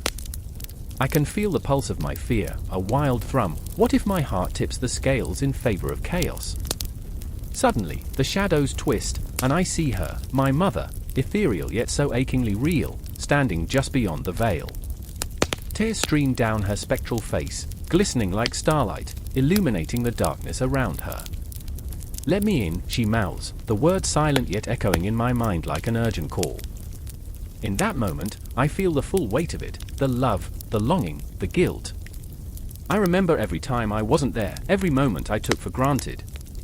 The scales don't just measure the heart, they weigh the essence of a life lived, the joy and sorrow intertwined. My heart aches, a raw, ragged thing, and I wonder if it will be enough. Do you still wish to proceed? Anyabais asks, his voice a low growl that reverberates through my bones. The shadows swirl with whispered secrets, ghosts of the past waiting for their moment to be heard. I can sense their longing, their regrets intermingling with my own. Yes, I whisper, and the word feels like a lifeline cast into the abyss. I will not hide anymore. With trembling hands, I reach for my heart, heavy and conflicted, full of love and guilt, memories and pain. The darkness closes in, a suffocating embrace, but I feel the warmth of my mother's presence, guiding me, giving me strength. I lay my heart on the scale. As the feather flutters gently, the scales begin to tip, and I hold my breath, the world around me fracturing like shattered glass. I see fragments of my life, joy, love, laughter, pain, all swirling together in a haunting dance. The tension builds, a crescendo of emotions that leaves me gasping. This is not just about her. It's about me, about the choices we make, the paths we walk, the heavy burdens we carry into the dark. In this moment, suspended in time, I understand that the Duat is not merely a destination, it is a reflection of our very souls. The heart and the feather, a balance of existence, a testament to the lives we lead. And then, just as the scales begin to stabilize, darkness envelops me, a swirling vortex of fear and resolve. I am not just a witness here, I am part of this cycle, a cycle that binds the living to the dead and back again. The echoes of the past entwine with the promise of the future, whispering secrets that might one day set us free. The scale balances, and the weight of eternity hangs in the air. I know that this moment does not end here, it transcends into something greater, a continuation of the story, a weaving of lives that reaches far beyond the Duat. There is no conclusion, only the echo of a heartbeat, alive and relentless, drawing me deeper into the unfolding tapestry of life and death, where every soul finds its reckoning. A storm brewed in the heart of the desert, dark clouds swirling like forgotten souls rising from the sands. Ra's dying light clung to the horizon, casting shadows that twisted and writhed like restless spirits. I stood there, breathless, my heart pounding against my ribs, the air thick with palpable dread. This was no ordinary night, it was the eve of reckoning. Osiris, the god of the afterlife, was restless, and the world teetered on the brink of chaos. I remember the first time I met him. I was young, wide-eyed, ignorant of the weight of death that hung over our lives like a shroud. My mother, with her tender hands and gentle whispers, warned me of the trials of the underworld.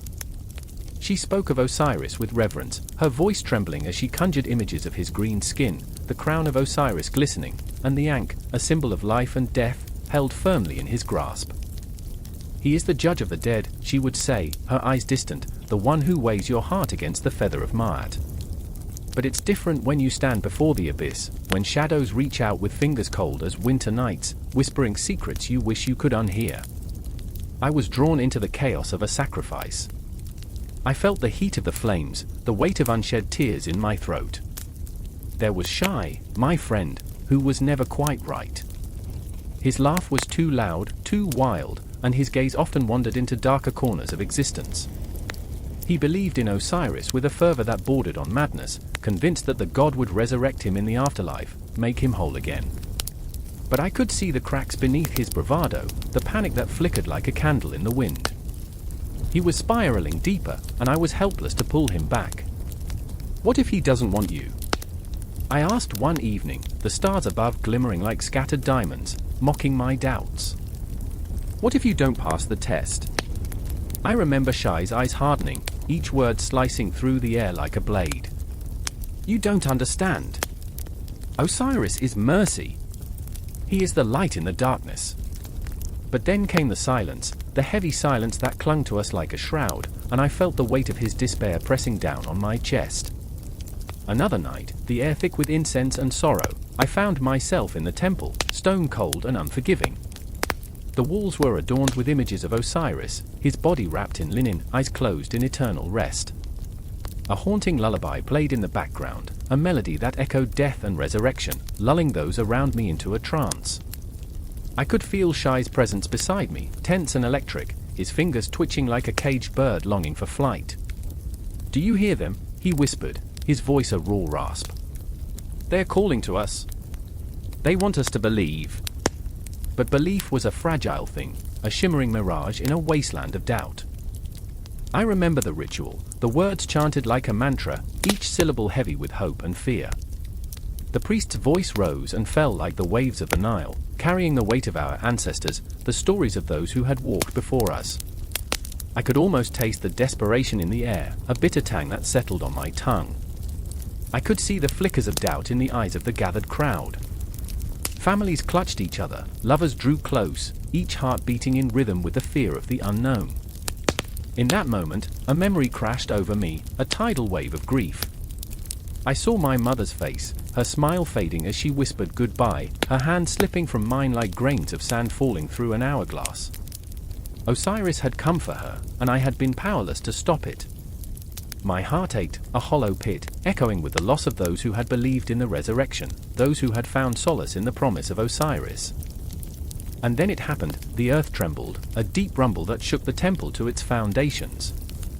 Shadows danced erratically, twisting into grotesque figures. Shai screamed, a sound that cut through the darkness, raw and primal. "He's coming! He's coming!" Panic swept through the crowd like wildfire, fear consuming reason as people scrambled for the exits, their faces pale and drawn. I felt my heart race, pounding in my chest, a wild drum signaling impending doom. The priest stood firm, his form silhouetted against the flickering torches, voice rising over the chaos like a beacon. "Stay! Do not fear!" He raised a staff crowned with the head of a jackal, eyes blazing with fervor. "Osiris will guide us through the dark." But as he spoke, I saw it, a figure emerging from the shadows, a tall, imposing presence cloaked in the essence of death itself. Osiris, or a reflection of my deepest fears, stood among us, his eyes piercing souls, demanding truth. I remember the moment frozen in time, the weight of the air pressing down, hearts in throats, minds racing. Shai stepped forward, his voice trembling, "I am ready." The words hung in the air, a prayer, a plea, a reckoning. The crowd fell silent, the world narrowing to that one heartbeat, the heartbeat of a boy who had longed for something beyond this life, a desperate grasp for eternity. And as Osiris beckoned, shadows enveloping him like an embrace from the grave, I felt the pull of the afterlife, the call of resurrection. I stood, rooted in fear, watching as Shai stepped into the embrace of uncertainty, a flicker of hope dancing in his eyes, the promise of something more. And in that moment, I realized I was not merely a spectator, I was entangled in the web of this ancient myth, a participant in the eternal struggle between life and death, the heartbeat of existence echoing in the empty spaces of my soul. Time slipped away, the sands of the hourglass draining, the only certainty being the haunting refrain of the unknown. The universe swirled around us, a cosmic tapestry woven with the threads of fear and hope. And as the storm continued to rage, I couldn't help but wonder, what awaited us on the other side of that threshold? What would Osiris choose? The air is thick, a palpable fog that wraps around you like a shroud. A distant wail cuts through the silence, an echo of despair rising from the cobblestone streets. You can almost taste the bitterness of mourning, thick and cloying, hanging in the air like a forgotten prayer. Shadows stretch long as the sun dips below the horizon, a slow surrender to the night, an offering to Anubis, the jackal-headed guardian of the underworld. In this moment, the very world feels like a heartbeat, racing, pounding, teetering on the brink of chaos. I remember the first time I saw him, a fleeting glimpse in a nightmare that left me gasping. Anubis, with his haunting yellow eyes, poised over the scales of justice, his presence as heavy as the stone tablets inscribed with the names of the dead. A guardian, yes, but also a harbinger of the inevitable. I was a child then, too young to understand the weight of mortality, yet aware that in death lay the ultimate truth.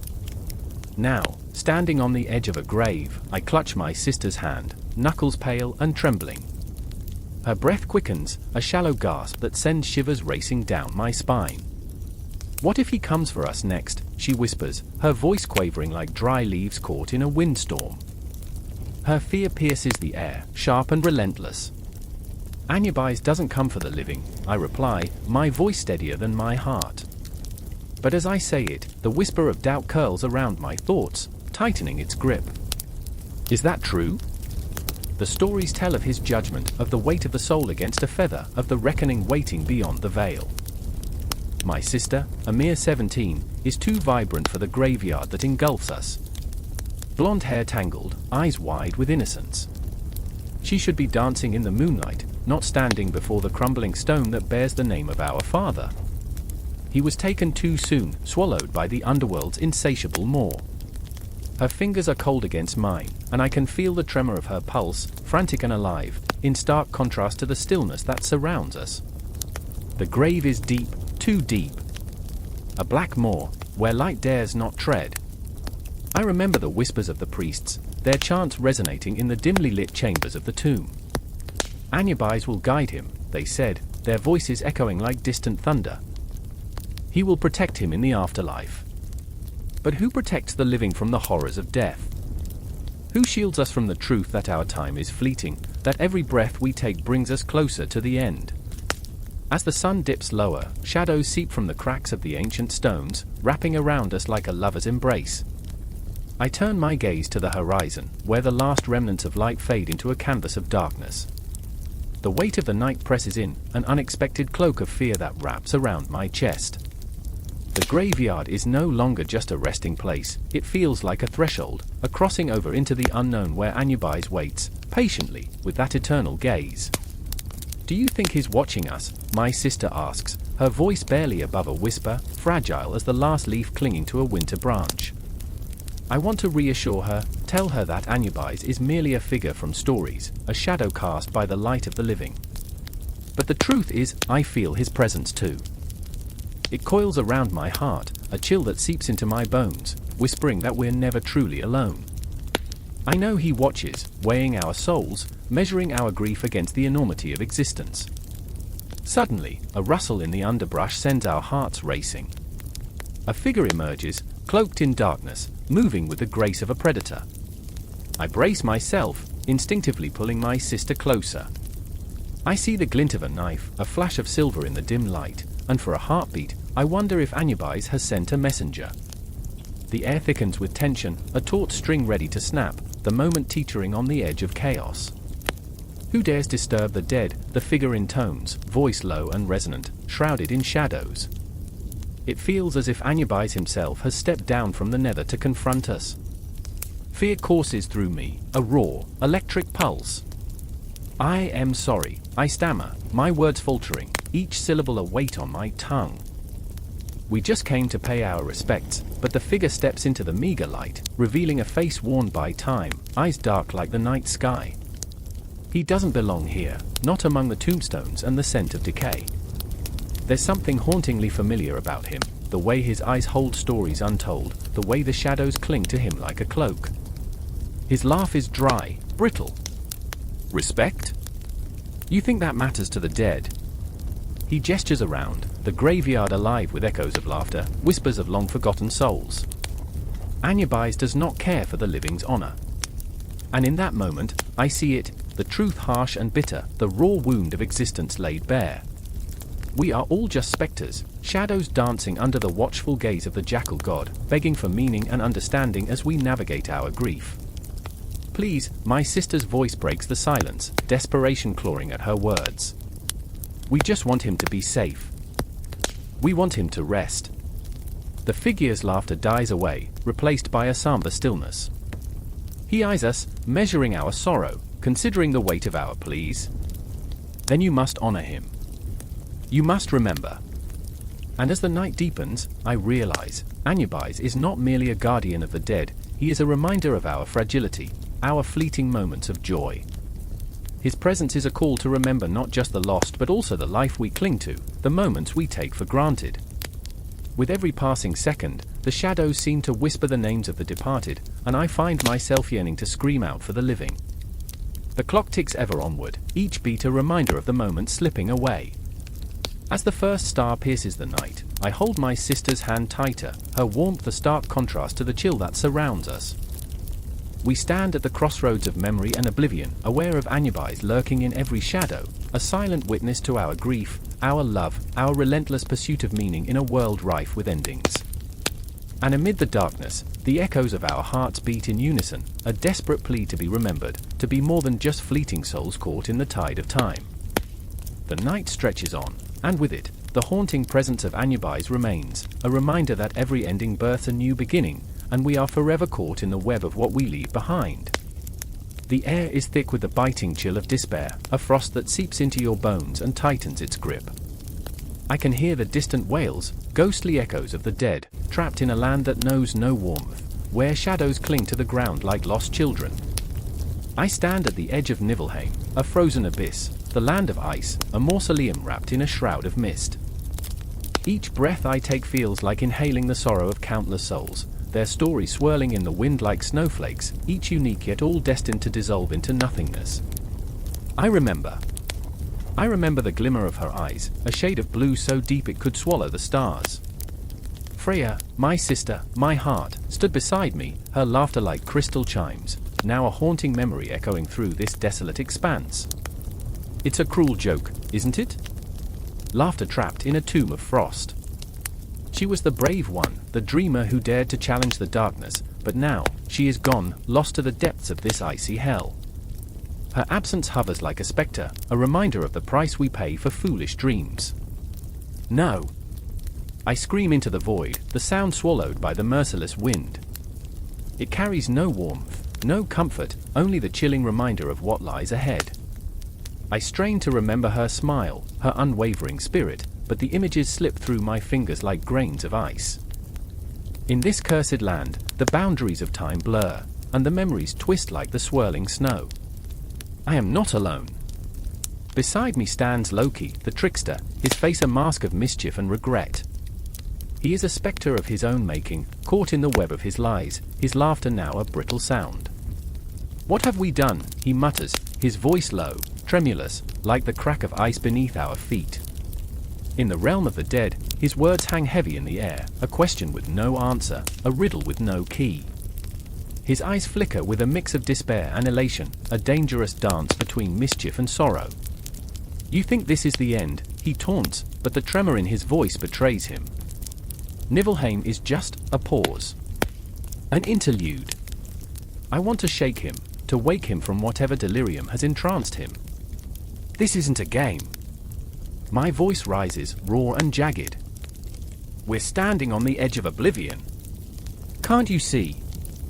But he laughs, a hollow sound that echoes against the frost-bitten landscape, and for a brief moment, I see a flicker of something, fear, in his eyes. It's fleeting, but real. "Fear is for the living," he says, his voice lowering to a whisper. "And you, my dear, are more alive than ever. But the dead?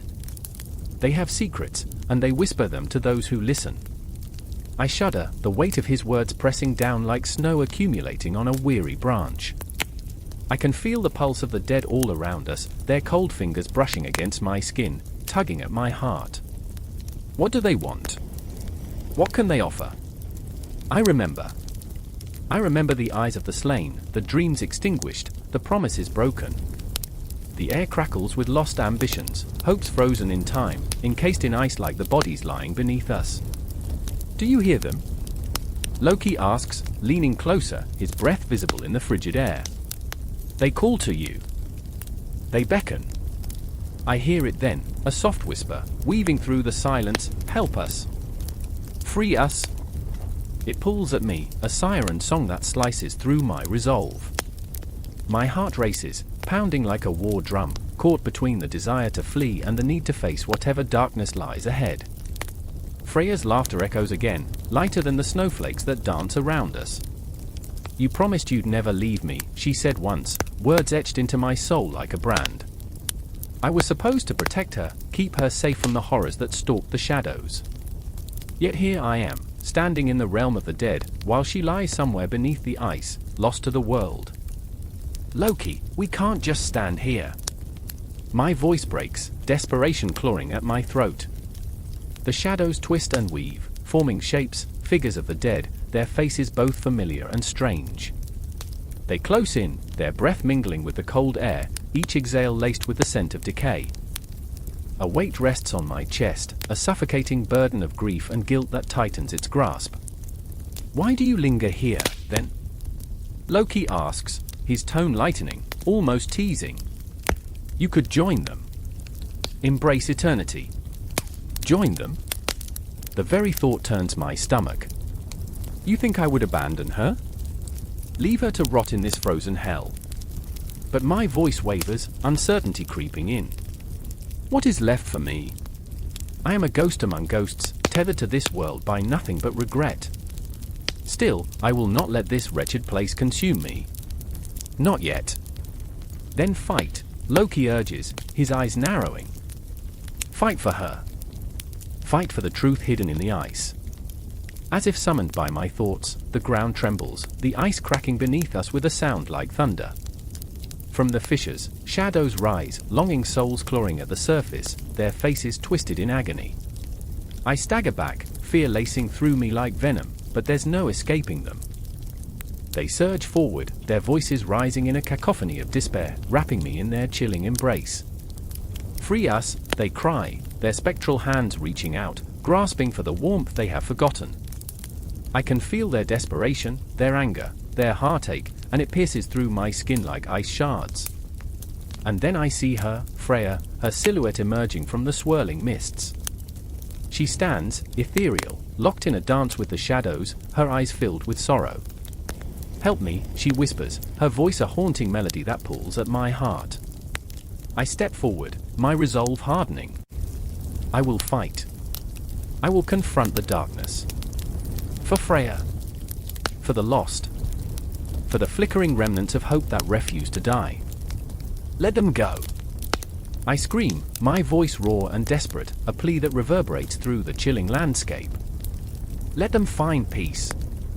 But within my heart, a storm brews, a heavy truth looming on the horizon. Nibelheim is a prison, yes, but also a mirror, reflecting my fears, my failures. The dead are not just lost, they are a part of me, woven into the fabric of my being. Each step into this frozen abyss is a step deeper into myself, the icy tendrils of memory coiling around my soul. And the fight has only just begun. The air hangs heavy, pregnant with dread, as I stand before the iron gates of hell. They creak open under an unseen weight, like the groan of a dying tree. Shadows stretch and twist in the dim light, curling around me like the fingers of the dead reaching for warmth.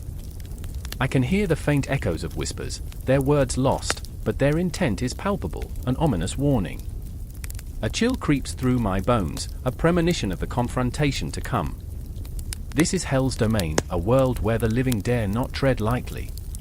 I feel the cold bite of the ground beneath my feet, as if it knows my heart is heavy with the haunting spectre of guilt. I remember his face, the way he used to laugh, a sound that now echoes mockingly in my mind. It was the laughter of a man too alive to fathom the finality of death, a man who believed he could outrun fate. But fate is a relentless pursuer, and its grasp is unforgiving. I remember when the news came, a twisted knife plunging into my gut. He was gone, ripped from this earth by a cruel twist of the universe, and now, I am here, carried by shadows and sorrow. Then there's Ingrid, standing beside me, her breath ragged and furious. Once, she was a beacon of light, now, she is a tempest, a storm brewing within the confines of her heart. Her eyes blaze with a fierce intensity, and I know she feels it too, the weight of our grief, the urgency of our quest. We have to get him back, she whispers, her voice a low growl, like thunder rumbling in the distance. There's desperation in her tone, a wild, reckless hope that I cannot summon. Back from hell. I scoff, though my heart trembles. Do you think hell will just hand him over? Do you think we can barter with the dead? My own hopelessness stings, but I cannot let it consume me, and not when Ingrid stands so close, her spirit brighter than the faded memories that threaten to suffocate me. We push further into the gloom, deeper into the cold embrace of hell. The air thickens with the scent of decay, a sickly sweet perfume that lingers in the throat. Shadows flit in the corners of my vision, lost souls, perhaps, caught between worlds, their faces twisted in agony. I want to look away, but I cannot, they are mirrors reflecting our own despair. It is a place where laughter goes to die, where hope is swallowed whole. But Ingrid will not be deterred. She strides ahead, determination etched into her features. If we confront hell, we must be prepared. She thrives on our weaknesses, our fears. Her voice is resolute, but I hear the tremor beneath, an echo of doubt. We all have our demons, don't we? Mine lurk in the shadows, whispering that I am not enough to save him, that I am doomed to fail. Do you even know what she looks like? I ask, my voice trembling as I fight the rising tide of panic. What if she devours us whole? The thought sends a wave of nausea through me. The stories swirl in my mind, Hel, daughter of Loki, ruler of the Underworld, whose very name sends shivers through even the bravest hearts. I can almost see her, half dead, half alive, a grotesque reminder of the fine line we tread between life and oblivion. She is not invincible, Ingrid snaps, frustration breaking through her bravado. She is human in a way. She is a goddess, yes, but she understands loss. She will understand us. Her words hang in the air, a flicker of light in the darkness, but doubt gnaws at me fiercely. How can a goddess understand the pain of the living when she reigns over death? We reach a vast hall, its ceiling lost to shadows, its walls dripping with a thick, dark liquid, blood, or perhaps something far more sinister. The ground is littered with bones, remnants of those who dared to challenge the goddess before us. My heart races as I picture their faces, frozen in fear, their last moments etched in time forever. Do you see this? I whisper, my voice scarcely a breath. This is what we're up against. But Ingrid steps forward, eyes blazing with defiance. Then we fight. We're not just here to plead for mercy. We're here to take back what's ours. Her conviction surges like a tidal wave, crashing against my wavering resolve. Can we stand against a goddess? The weight of our plight bears down on me, but I feel a spark of rebellion ignite within my chest, the kind of defiance that comes from loss, from a love that refuses to die. The air shifts, thickening with a palpable tension. Suddenly, Hel appears before us, a figure wreathed in shadows, her presence an unsettling blend of allure and dread. Her eyes, cold and piercing, glimmer with a strange mirth, as if she finds amusement in our futile endeavor. Her voice slithers through the air, smooth and chilling. What is it that you seek, mortals? Do you think you can barter with the dead? My gut twists as I meet her gaze, but I refuse to look away. We seek to reclaim what is ours. I shout, my voice rising above the weight of the underworld. We will face you, no matter the cost. Ingrid stands beside me, unwavering. The air crackles with unspoken tension, the clash of desperation and defiance. Hel's laughter echoes, a sound that clings to the walls like a haunting melody, taunting us with our own fragility. Very well, she replies, her tone a cruel whisper. Let us see how strong your love truly is. As the shadows close in, I feel time stretch and warp. Memories flash like lightning, laughter and warmth, a life snuffed out too soon. I remember the way he smiled at us, the promise of laughter still lingering in the corners of our minds. The battle is not just for him, it's for all the moments we cannot bear to lose, crumbling like leaves in the wind. And as Hel's eyes bore into my soul, I realize this is only the beginning. A confrontation looms ahead, shadows dance, memories intertwine, and the echoes of the dead whisper their unending stories. In this realm where the boundaries of love and loss blur, we will not go quietly. The fight has only just begun. The clash of swords rang like thunder in the air, each strike a heartbeat of defiance, each parry a desperate gasp of survival. Blood-stained snow lay thick beneath the warriors' feet, the chilling winds a harsh reminder that death, while tempting, was always a breath away. Among the chaos, Astrid fought with the fury of 1,000 storms, her eyes ablaze, her heart racing like a wild stallion. But every swing of her axe felt heavier, each enemy falling under her wrath, a dagger twisting within her soul. I remember, she whispered, the words catching in her throat. I remember the warmth of my mother's hand, the sweet scent of summer. I remember laughter. But laughter felt like a ghost now, haunting her with memories of a life that seemed so far away. Sven, her comrade, stood beside her, a massive shield in one hand, battle-worn and weary. Astrid! Focus! His voice, a rough growl, cut through the fog of her thoughts. We die here, or we live to fight another day. Yet, his own resolve faltered, just a flicker beneath the weight of their grim reality. He fought to forget the faces of those he had lost, a brother, a friend, the flicker of joy extinguished too soon. In the distance, the looming silhouette of a great hall pierced the ominous sky, its gabled roof a promise of what lay beyond this sprawling chaos, Valhalla, the grand afterlife for those deemed worthy. But for every hero's welcome, there was a price, a life given, a soul bared. Astrid felt the pull of it, the intoxicating allure of glory mingled with the bitter taste of mortality. As they pressed forward, a shadow darted between the fray, Olaf, the youngest among them, barely a man yet holding on to the hope of youth. "I want to go to Valhalla," he shouted, a mad glimmer in his eyes, as he swung his sword high, nearly toppling over with the effort. "I want to feast with the gods." But in each wild swing, Astrid saw more than ambition. She saw a boy desperately clinging to a dream that could shatter any moment. "Olaf, stay close," she barked, a warning laced with fear. "This isn't a game." But the boy was lost in the frenzy, a dauntless spirit dancing on the edge of oblivion, and she feared he wouldn't heed her call. He was a candle flickering against the storm, snuffed with a single breath. A pang in her chest twisted painfully. She knew the truth. Valhalla was not a fairy tale, not a simple reward for bravery. It was an arena, a blood-soaked battlefield where glory was earned and dreams came at a deadly cost. The Valkyries, those fierce, ethereal women of fate, would descend to gather the fallen, choosing the worthy to join Odin's hall. But who were they to judge? A life of courage could just as easily lead to an eternity of regret. "Look out!" Sven shouted, his voice a growl of warning as a massive enemy warrior barreled towards them.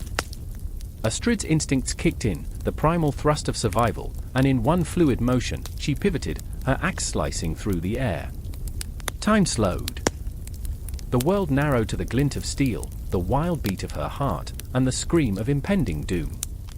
She felt alive, electric, as she drove the blade into the foe's side, a surge of heat and horror rushing through her. But in her victory, she caught Olaf's wide eyes, shining with a mixture of fear and awe, and the realization sank in, this was not a game. Each body felled was a piece of her soul sacrificed to the gods of war, and now she stood at the precipice of her own fate.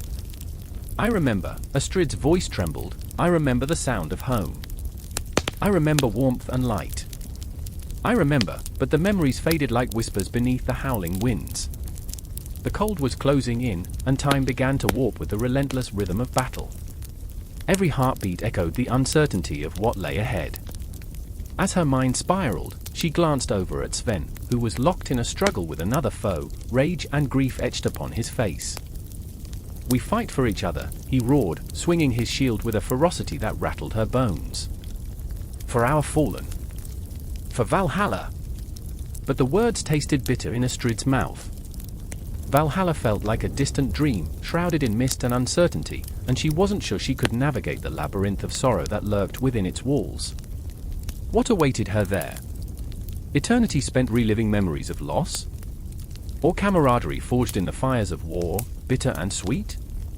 With a feral scream, she lunged again, feeling the weight of her axe in her hands, the thrill of battle coursing through her veins. But Olaf faltered, stumbling backward as death loomed too close. In an instant, she was forced to choose her triumph or the boy's salvation. The cold sting of dread surged through her as she turned, racing toward him, her heart pounding with the rhythm of 1,000 regrets. "Olaf," she cried, her voice raw against the chaos. But time stood still as shadows loomed, and the world around her faded to silence. "Hold on." The words tumbled from her lips, a desperate plea wrapped in the weight of heartbreak. Would they find Valhalla together, or would she leave him behind to rot in the earth, memories trapped in the grip of cold, unforgiving soil? The battle raged on around them, but for Astrid, everything narrowed to just this moment, the boy on the brink of oblivion and the ghosts of her past that haunted her steps. Would she walk into the halls of the gods alone, or would she carry the spirit of the fallen with her, a haunting echo of a life lived in the shadow of war? In that split second, as blades clashed and the cries of the damned mingled with the hopes of the living, Astrid felt the inexorable pull of destiny. Valhalla awaited, but at what cost? The answer lay just beyond the veil, cloaked in darkness, and the truth was a bitter pill to swallow. As she reached for Olaf, the winds howled a haunting lullaby, and the shadows danced, whispering secrets of fate. Neither glory nor peace could quell the storm of her heart, but in the desolation, a flicker of hope ignited, one last stand against the tide of despair. The promise of Valhalla flickered like a distant star, teasing her with the possibility of salvation, yet shrouded in the weight of their choices. And as the clash of steel echoed into eternity, the only certainty was that the struggle was far from over. The night stretched endlessly before them, an expanse of darkness and promise, a void waiting to be filled with the souls of the brave. The air shimmered with an uneasy stillness, as though the world held its breath, waiting. I stood at the edge of the river Xibalba, its waters flowing silently beneath the heavy cloak of night. The moon hung like a watchful eye, pale and judgmental, casting eerie shadows that danced on the surface. It was beautiful and terrifying, this liquid darkness, a boundary between the living and the dead. I remember my heart pounding, a frantic drumbeat echoing in my ears, drowning out the whispers of the river. They said it was a passage, a threshold to the Norse underworld, and I had come too far to turn back now. Beside me, Astrid's fingers trembled against her dagger, her breath hitching as she glanced into the abyss. Fear flickered in her eyes, fear of the unknown, fear of what we might find on the other side. She was fierce, a warrior with scars that told tales of battles won and lost, but in that moment, she was just a woman, vulnerable, raw. "Are you ready?" I asked, my voice barely above a whisper. She hesitated, her gaze locked on the swirling waters that promised both salvation and damnation. "Ready? This isn't some grand adventure, Eric. It's more like stepping into a nightmare." I could feel the weight of her words sinking into me, the reality of what we were about to face. The stories had been clear, the Xibalba was not forgiving. The river was said to claim souls, to drag them into its depths, where shadows loomed like hungry ghosts. Yet, I couldn't shake the sense that we had to confront this darkness together. It was a test, a reckoning, and neither of us could emerge unchanged. "Nobody has to go alone," I reminded her, stepping closer, breath mingling with the chill of the night. Then there was Bjorn, his broad shoulders hunched against the cold, a giant cast in shadows. He stood apart from us, eyes fixed on a point only he could see, wrestling with his thoughts. Bjorn, the stoic, always the protector, always the one who hid his emotions behind layers of bravado. But I knew there were cracks in his armor, I had seen them too often. He fought his own demons, just as we did. "I can't do this," he murmured, his voice heavy with despair. "What if I don't come back? What if I'm lost forever?" "Then we'll find you," I promised, though deep down, I felt the tremor of doubt. What if we couldn't find him? What if the river took him before we even stepped in? Astrid stepped forward, her resolve igniting the air between us. "We don't have time for fear, Bjorn. If we're going to confront hell, we need to be united. You face your demons, and we face ours. Together." Her words hung in the air, pregnant with truth, stirring the restless spirits around us. I thought of the tales I had heard as a child, of hell's cold embrace, of those who wandered endlessly, searching for light, but finding nothing but shadows. I remembered my own nightmares, the echoes of lost souls calling out for help, for understanding. I remembered the ache of loss, the feeling of being left behind, the dread of forgetting. Together, I repeated, clenching my fists, feeling the heat of determination rising within me. What if this was our chance to confront everything we had lost? What if we could find a way to bring back the pieces of ourselves we had buried in grief? The river swirled, dark and inviting, and it beckoned us closer. I could hear the low murmur of water, like 1,000 voices whispering secrets of regret and hope. The surface shimmered, an illusion of beauty masking the chaos beneath. I took a step toward it, the ground squelching beneath my feet, a reminder of the weight of our decisions. "Just a leap of faith, right?" I said, forcing a laugh, trying to dispel the chill creeping into my bones. Astrid shot me a look that could slice through armor. "This isn't a joke, Eric. We must be prepared for whatever lies ahead. We can't afford to be careless." I watched as her fingers tightened around her dagger. Was it courage or fear that drove her? Maybe both. Maybe this was the moment that defined us, not just as friends, but as warriors facing a fate we couldn't comprehend. Bjorn stepped forward, determination shifting his posture. Then let's make our choice. Together. We either let the river take us, or we fight. We fight for our lives. With a collective breath, we stepped closer to the water's edge. The current surged, a dark pulse thrumming beneath the surface. I glanced at Astrid and Bjorn, our eyes locking in that unspoken pledge, a vow sealed in silence. We plunged forward, into the depths of the Gjol, the world above fading into a distant memory. The cool water enveloped us, a shroud of darkness that clung to our skin, wrapping us in its terrifying embrace. I gasped, the cold choking the air from my lungs, and the river pulled us under, dragging us into its depths. Time lost meaning. I felt the weight of centuries pressing down, the stories of souls that had come before us swirling in the currents, a cacophony of sorrow and defiance. I struggled to breathe, to comprehend the shadows that danced around me, but fear was a fleeting thought, overshadowed by the burning need to fight, to survive. I remembered the faces of those I had lost, their laughter echoing in my mind like a haunting melody. I remembered the warmth of their love, the cold grip of their absence.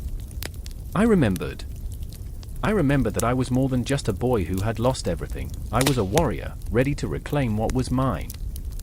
As the darkness closed in, I felt the pull of the river, both terrifying and freeing. This was it, a crossing into the unknown, a battle against the shadows that threatened to consume us. And though the river was fierce, we were fiercer still, bound together in our fear, our grief, and our unyielding hope. We fought the current, our bodies thrashing against the tide, hearts racing like the beat of a war drum. In each stroke, we sought not just to survive, but to reclaim our stories from the depths of despair. The river Gjol may have been our passage to the underworld, but it was also our battleground, a testament to our strength, our resilience, and the fire that burned within us. As we moved deeper into the darkness, I felt the shadows closing in, but I refused to surrender. Because in this moment, with Astrid and Bjorn beside me, I knew we were not just crossing a river, we were igniting a revolution of the soul, a fight against the very essence of despair. And as the waters surged around us, I held on to the certainty that together, we would not be lost. The air is thick, heavy with whispered regrets, the kind that claw at your throat and pull you deeper into the shadows. The moment hangs, taut and electric, like the crack before the storm. I'm in Diyu, the Chinese underworld, a labyrinth of anguish and rebirth, where souls flounder in a sea of their own transgressions. Here, echoes of the past cling to every corner, and the ground pulses beneath me like a heartbeat, steady yet terrifying. I see them. Two figures, both consumed by their own regrets, both entwined in the fabric of their sins. One is Li Wei, a man once revered, now a shadow of himself. His eyes dart nervously, reflecting the flickering flames that dance like spirits around us. He was a father, a protector, until his greed suffocated his loved ones, leaving their memories to haunt him like relentless specters. I remember his laughter, a vibrant sound that filled rooms, now replaced by an eerie silence that screams of despair. Next to him is Mai, a woman draped in sorrow, her once bright personality dimmed to a flicker. She carries the weight of her choices, the ghosts of her family swirling around her, whispering accusations that slice through the air. I didn't mean to, she murmurs, her voice trembling like a leaf caught in a tempest. Her heart breaks for the life she stole, for the love she shattered with a single, careless act. Each word she utters is a plea, but in this realm, pleas fall on deaf ears. Together, they stand at the precipice of their torment, as their surroundings morph with every flicker of light. The landscape shifts, fiery pits of despair, rivers of blood, and mountains of despairing souls. The stench of regret is palpable, mingling with the acrid smoke of burnt offerings to the gods who watch without judgment, merely observers of this cosmic play. I can't do this, Li Wei gasps, clutching his chest as if the weight of his memories is crushing him. I can't face them. And there they are, the faces of those he loved and lost, twisted in agony, their eyes hollow with betrayal. What would it be like to be so consumed by remorse that it becomes a living entity, stalking you through the darkest corners of your mind? I can almost see the tendrils of his regret, slithering and wrapping around him, tightening their grip as he struggles to breathe. My steps closer, her voice a whisper, we have to face our past. There's no other way. The flicker of determination in her eyes battles the shadows, a testament to her will, yet even she feels the icy fingers of despair curling around her heart. What if it's too late? A chilling laugh echoes through the void, reverberating off the jagged rocks. It's the voice of the Keeper of Diyu, a figure cloaked in darkness, eyes like molten gold. Too late? You think time matters here? It wields the authority of ages, laughter resonating with a sorrow that reverberates in the marrow. You are bound to your choices. Your punishments will echo until your souls are cleansed. Welcome to the cycle. Li Wei flinches as the Keeper's words seep into his bones. Cleansed, he echoes, a fragile flicker of hope igniting before being snuffed out by the weight of reality. How can we be cleansed when our sins bleed into eternity? I feel the intensity of their shared despair, a visceral thing that wraps around me, tightening like a noose. Memories swirl like autumn leaves caught in a whirlwind, dreams of laughter, moments of tenderness, all tainted by the shadows of remorse. Remember the time we sat under the stars? Mai's voice trembles as she brings forth a memory, a moment of light in the consuming darkness. You told me about the constellations, how they guide lost souls home. But even the stars seem dim in this realm, their light a mere whisper against the cacophony of suffering. And where are they now? Li Wei's voice breaks, heavy with anguish. Where are we? Their confrontation with the Keeper looms, the air thickening with unspoken truths. The torment of their pasts hangs like a shroud, a reminder that every thought, every action, is a thread woven into the fabric of their destinies. The clock ticks ominously, its hands moving in a slow dance of inevitability. With each tick, my heart races, caught in the tide of their emotional swell. Each path in Diyu leads to rebirth, but only after you confront the pain, the Keeper intones, voice an echo of judgment and mercy interwoven. Embrace your torment, let it engulf you, and you may find release. I watch as Li Wei trembles, the flicker of courage battling the shadows. What must we do? His voice cracks, but there's a spark, a glimmer of determination. Face the trials. Only then can you step into the light. Your fates are intertwined, the Keeper replies, a malevolent grin stretching across the void, filled with the promise of pain and the glimmer of hope. The ground beneath them shifts, a swirling vortex of memories, their pasts colliding in a horrific symphony of regret. I feel the pull, the tension, the breath caught in my throat as I stand on the edge of their confrontation. This is their moment, the crucible where despair meets redemption, where love battles the darkness. As they step into the swirl of memories, the world around me explodes into a cacophony of sights and sounds, the wails of the lost, the whispers of the damned, and the flickering shadows of what was and what could be. The air thickens with tension, and I can't help but hold my breath, my heart racing in time with theirs as they plunge into the depths of their past. It's horrifying, beautiful, and deeply human. As they confront their demons, the essence of their struggle pulses in the air, and I can't look away.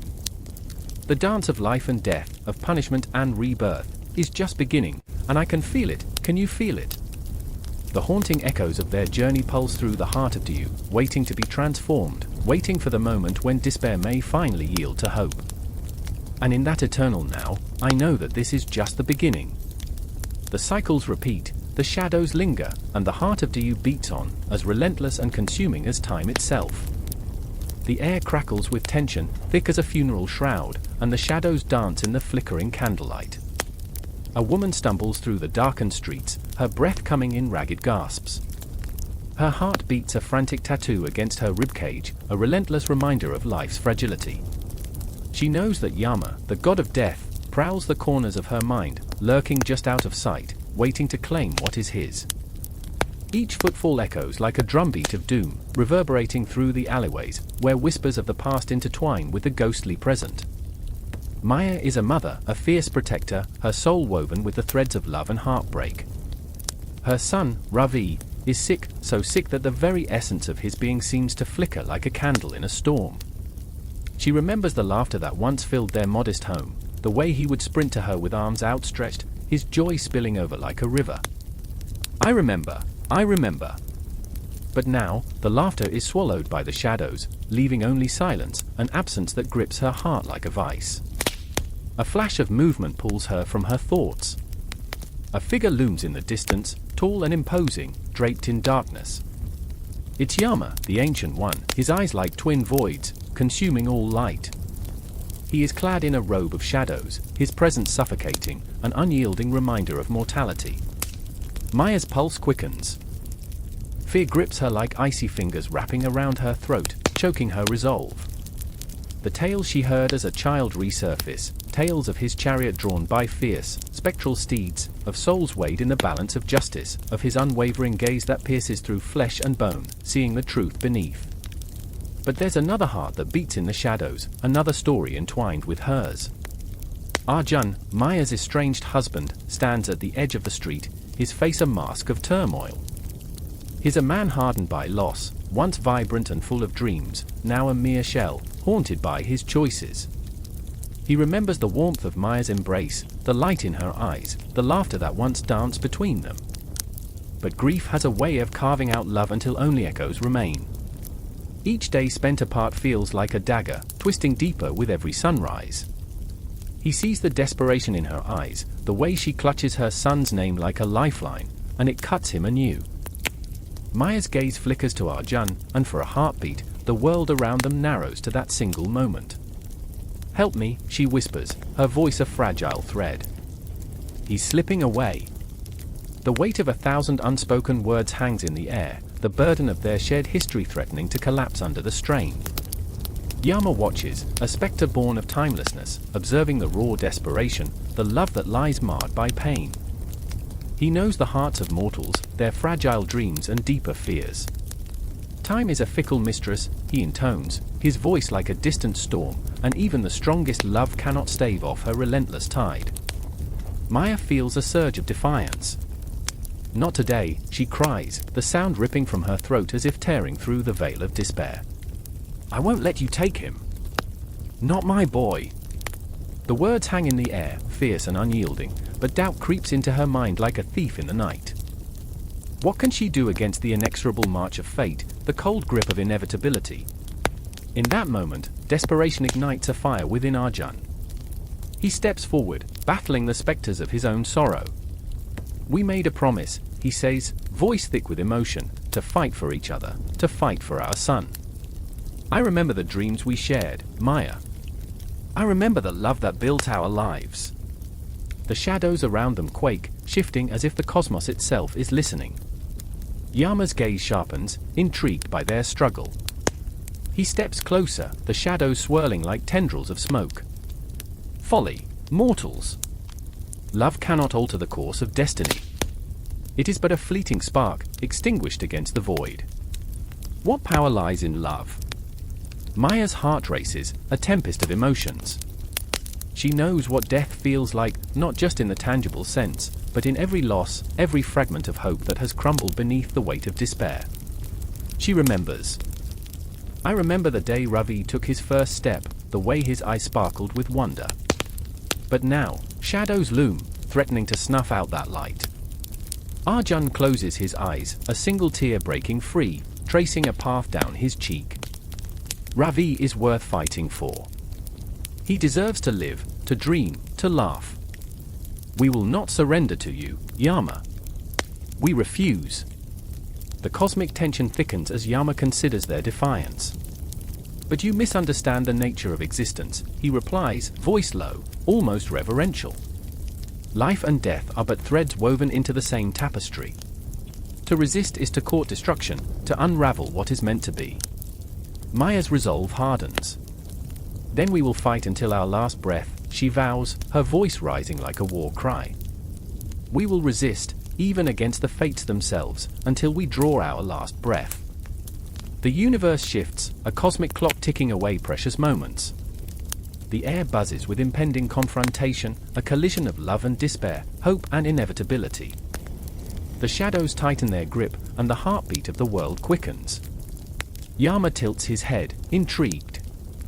"Very well, mortal," he says, a hint of amusement dancing in his dark eyes. "Let us see, then, if love is indeed stronger than the inevitable." And so, the stage is set, a battle not just for life, but for the very essence of what it means to be human. In the twilight of existence, amidst the whispers of the past and the echoes of what is yet to come, Maya and Arjun stand defiant. Their hearts, raw and exposed, beat as one against the encroaching darkness, ready to confront whatever Yama may unleash. The shadows swirl around them, thick and tangible, as the universe holds its breath. And in that moment of suspended time, the essence of hope flickers, a flame in the abyss, daring to defy the darkness. The air hung heavy with a stench that twisted the stomach, a putrid reminder of unrepentant souls bound in eternal suffering. I stumbled through the thick haze, the darkness pressing against my skin, enveloping me in its clammy grip, as the screams of the damned echoed around me like a dissonant symphony. Was it the heat or the fear that made my heart race? My pulse pulsed in my ears, drowning out the cries, each throb a reminder of my own fragile existence. Ravi, a voice cut through the noise, sharp like a knife. I turned, desperation clawing at my throat. There stood Anaya, her eyes wide, shimmering pools of terror and something else, understanding. I could see the conflict writ large on her face, caught between fleeing and facing the abyss that loomed ahead. We can't stay here. We must find shelter, something, no. I shouted, the word tearing from my lips like a feral beast. We have to confront it. We can't run from our sins. The words tasted bitter, each one wrapped in the weight of our shared past, a past that clung to our heels like shadows, relentless and unforgiving. As we moved deeper into this nightmarish landscape, the ground shifted beneath us, bubbling and seething like a cauldron gone mad. Here was Naraka, a realm of suffering, and its very essence seemed to breathe. I could almost hear its heartbeat, a maddening tempo that throbbed with the agony of lost souls. Each step felt like stepping on glass, sharp and unforgiving. The anguish was palpable, a living entity wrapped around us, squeezing tighter with each moment. I felt the damp chill of regret slither up my spine. I remembered when one soft word could have changed everything. I remembered how easily I had shattered Anaya's trust, my betrayal a dagger that twisted in the silence of her heart. The weight of it dragged me down. How could I even face her now, in a place where the very air screamed our sins, where the heat of remorse burned hotter than the flames that licked at the edges of this hell? Ravi, Anaya whispered, her voice shaking, what if we don't make it out? What if this is it? Her vulnerability was a rose thorn lodged in my chest, blooming into sharp anguish. It can't be, I breathed, though uncertainty gnawed at my resolve. We will find a way. We have to believe. I clenched my fists, feeling the coarse earth beneath my fingers, grounding me momentarily amid the chaos. But belief, it seemed, was a fragile thread, easily severed by the hand of destiny lurking in the shadows. We turned a corner, and suddenly the air crackled with energy, as if the very essence of Naraka was aware of our presence, mocking our resolve. The landscape twisted grotesquely, a river of fire surged nearby, its flames licking the edges of charred, tormented figures, their faces twisted in a perpetual mask of horror. I could hear their wails, a chorus of despair that echoed the memories of my own failures. Each cry was a reminder that I couldn't escape my own culpability, even in this realm of endless punishment. Look! Anaya gasped, pointing at a monstrous figure looming on the horizon. It seemed to pulsate, morphing in and out of reality, a grotesque embodiment of our fears. Its eyes, hollow voids, bore into us, igniting a primal terror. Is that? Yes, I managed to choke out, the truth chilling me to the core. The Yama, the god of death. He waits for us. A shiver skittered down my spine, and I could feel the weight of my sins pressing down, an anchor dragging me closer to despair. This is our reckoning, I murmured, half to myself. Each step felt like walking through quicksand, our pasts dragging us back, the sins we tried to outrun now marching alongside us, whispering our failures and regrets. The closer we got, the more the air crackled with tension, the taste of iron sharp on my tongue. Ravi, Anaya's voice trembled. What if we can't atone? What if this is it for us? She turned to me, a flicker of fear in her eyes, like a candle battling against a storm. Her vulnerability pierced through my own turmoil, and I wanted to reassure her, to tell her that we would be free, that redemption was within reach. But how could I even promise that when I felt myself slipping? And then, in a flicker of movement, I noticed a figure on the periphery, a ghostly figure wrapped in tattered remnants of a past life. It was my father, his face a mixture of sorrow and disappointment, a haunting reminder of choices made long before the flames of Naraka kissed our heels.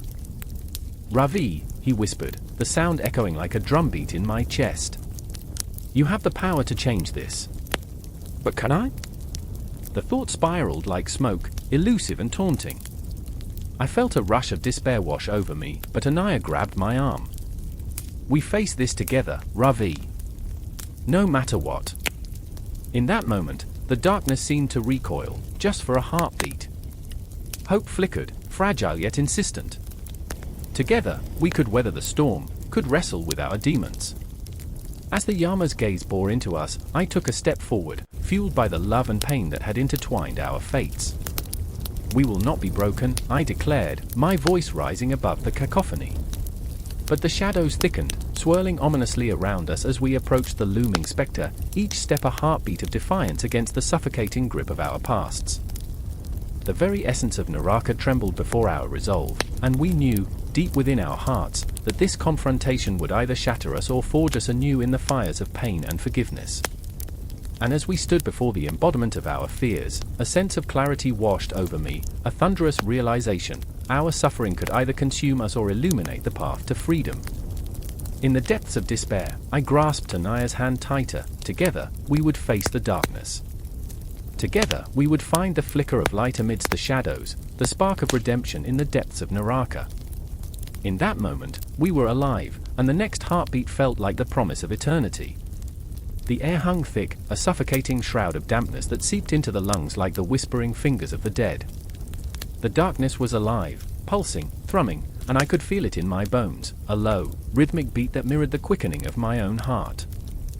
I stood, frozen, my skin prickling with the electric buzz of dread and anticipation, beneath the gnarled branches of the twisted tree, a stark silhouette against the pale moonlight. The shadows curled around me, each one a lingering echo of something lost. I remembered the stories old women told, their voices rasping like dry leaves, cautioning about the soul's perilous trips beneath the earth. I remembered how their eyes would widen, how the flickering candlelight turned their faces into masks of terror. Souls journeying into the underworld, what courage it must have taken to confront the abyss, to dance on the edge of oblivion. Ilara stood beside me, her breath a shallow tremor in the night. I could sense her fear, a palpable thing that hung between us like a tangible thread. She was fierce, a warrior forged in fire, yet here, facing the unknown, she felt fragile and small. Her hands curled into fists, knuckles white as the ghosts that haunted this place. I could see the struggle in her hazel eyes, the haunting memories of battles fought and lost, of loved ones turned to dust. A flicker of doubt danced across her features. Was she brave enough to walk into the darkness? Then there was Lysander, his face pale as the moonlight that bathed us in an eerie glow. The weight of his past settled heavily on his shoulders, burdened with the choices made and lives taken that haunted him like specters. I could see him wrestling with his demons, those shadows that tugged at the corners of his mind, whispering secrets of failure. He believed he was unworthy, a man who had surrendered his soul long before he even thought to tread this path. Each heartbeat echoed his internal struggle, a battle not just against the underworld's embrace, but against the very essence of who he was. "Do you believe in this?" Ilara's voice broke through the oppressive silence, a fragile thread of hope laced with fear. "Do you believe our souls can return?" Lysander stepped closer, his gaze locked on the ground as if searching for answers among the crumbling leaves. "What choice do we have? The dead call for us. We owe it to them, to ourselves." His words hung heavy in the air, a bitter truth that lingered long after they were spoken. I felt the chill race down my spine, a whisper of something forgotten brushing against my consciousness. A memory flickered through my mind, the stories of the underworld where souls wandered in despair, trapped by unfinished business and regret. The rivers of the damned flowed with the tears of the lost, and I could hear their cries, a mournful symphony that tugged at the edges of my sanity. "Follow the shadows," I murmured, half to myself, half to them. The legend spoke of the shadows as guides, or perhaps as traps. They danced at the periphery of the light, beckoning us forward, ever deeper into the void. The trees twisted above us like skeletal fingers clawing at the sky. They will lead us to the truth, or to our doom. With a shared glance, we stepped forward as one, the earth beneath us a soft, treacherous carpet of moss and decay. Every footfall seemed to echo, the sound swallowed by the hungry night. As we crossed the threshold into the underworld, the air grew heavy with the scent of ash and despair. The world above faded, replaced by an oppressive stillness, broken only by the distant wails of the Forsaken. Ilara's hand brushed against mine, a fleeting connection, a spark amid the shadows. I could feel her pulse, rapid and frantic, mirroring my own. What if we can't find our way back? Her voice trembled, caught between hope and despair. We have to, I whispered, more to myself than her. For all the souls that didn't. Tension coiled around us, tightening like a noose. The memory of the living world felt like a distant dream, the colors muted, the sounds dulled. Here, the shadows whispered secrets that chilled my very core. Ghostly figures flickered in the distance, half-formed shapes, lost souls forever trapped in the liminal space between life and death. Their eyes, hollow and longing, followed us as we moved, a chorus of silent pleas echoing in the cavernous void. I could feel the weight of their sorrow, the raw, aching desperation that clung to the very fabric of this place. Each step we took seemed to unravel a thread of our own humanity, exposing the fragility of our spirits. I remembered the faces of those I had lost, friends, family, each one a knife twisting in my heart. And then came the moment, the encounter that would shatter everything. A figure emerged from the shadows, draped in a cloak of midnight, eyes glinting like shards of glass. "You seek the truth," it hissed, voice like the rustle of dead leaves. But what is truth but a reflection of fear? What is hope but a cruel jest? Lysander stepped back, fear etched into his features, a child in the dark.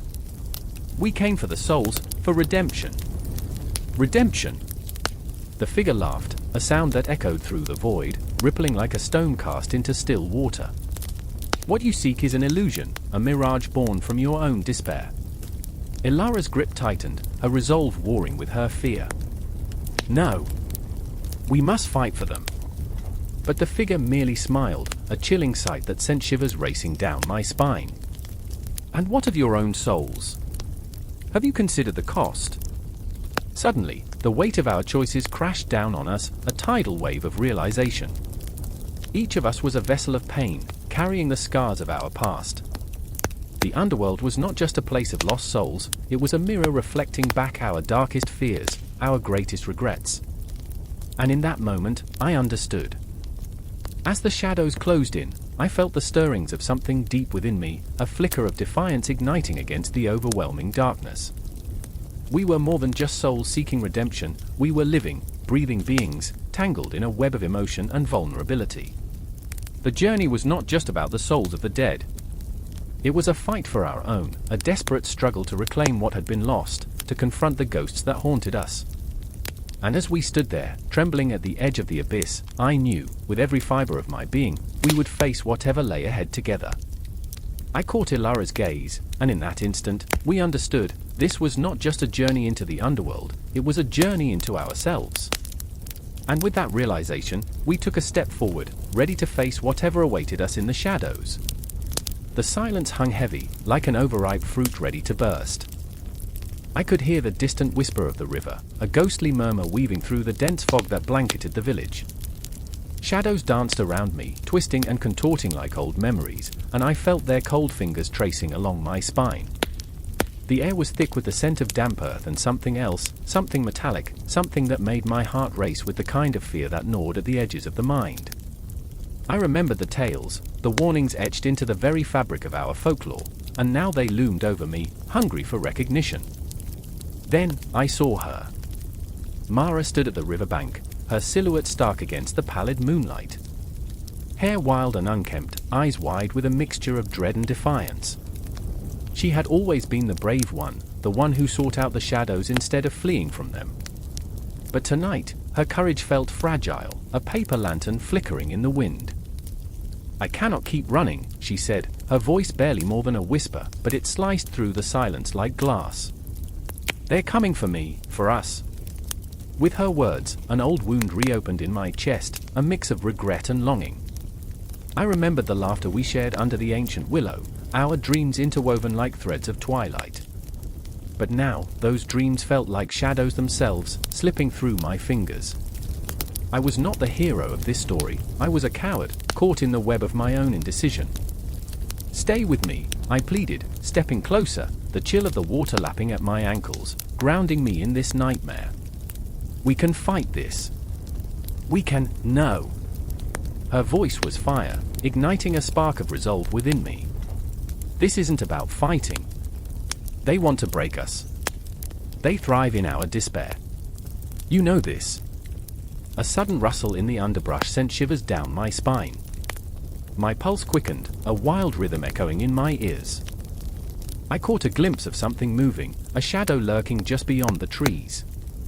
My mind raced with the ancient tales, the reckoning, the vengeful spirits that feasted on fear, that thrived in the darkness of our hearts. "They're here," I breathed, the reality crashing down like a tidal wave. Mara's eyes widened, and for a moment, fear, raw and unfiltered, flickered across her face. Then, there was him. Elias, my brother, the one who had always been the light to my dark.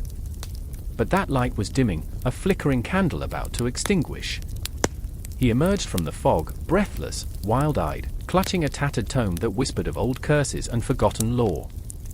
"I found it," he gasped, holding it aloft, as if it were a talisman against the encroaching shadows. "The answer, where have you been?" Mara snapped, her voice like shards of ice.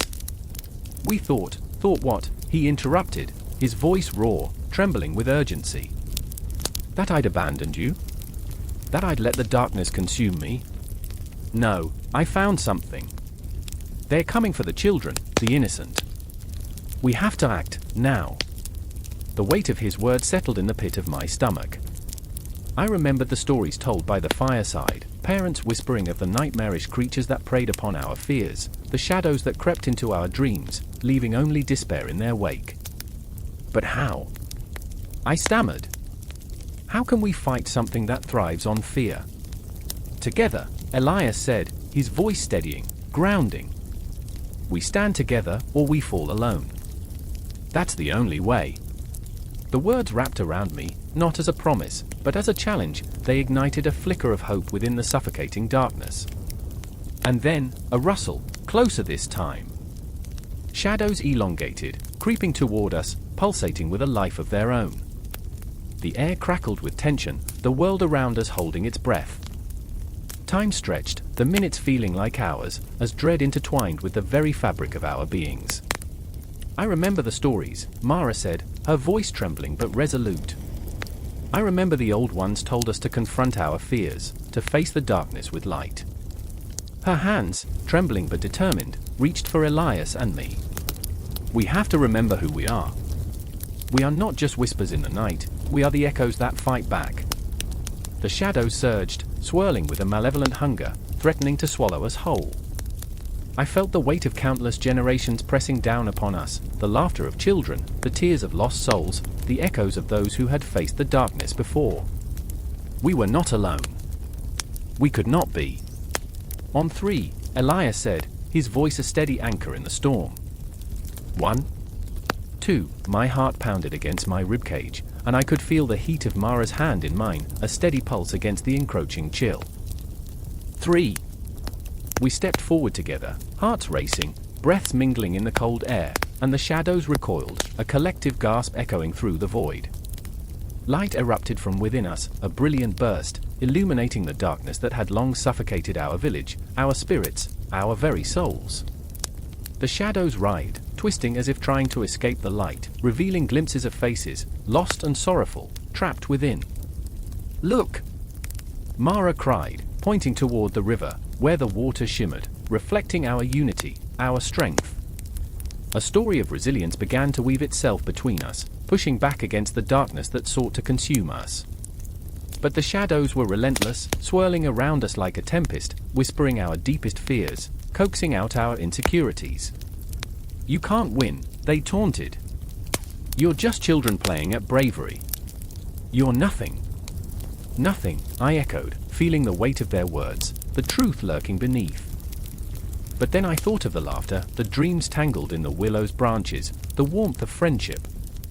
I remember that we were all threads in this tapestry of existence, woven together. We are everything. I shouted into the void, feeling the power surging within. The shadows recoiled, revealing not just fear, but a mirror reflecting our own. In this moment, I understood, the shadows were not our enemies, but the embodiment of everything we had yet to confront. The echoes of our past pushed us forward, they wouldn't let us go. And so, we fought, not just against the darkness outside, but against the shadows within. In that fleeting moment, we became more than the sum of our fears. We became legends, echoes in the fabric of folklore, our hearts beating in rhythm, creating a symphony against the night. We were not merely standing against the darkness, we were crafting our own stories. And as the fog thickened, our voices rose, a chorus against despair, weaving a tapestry of light that illuminated the path ahead.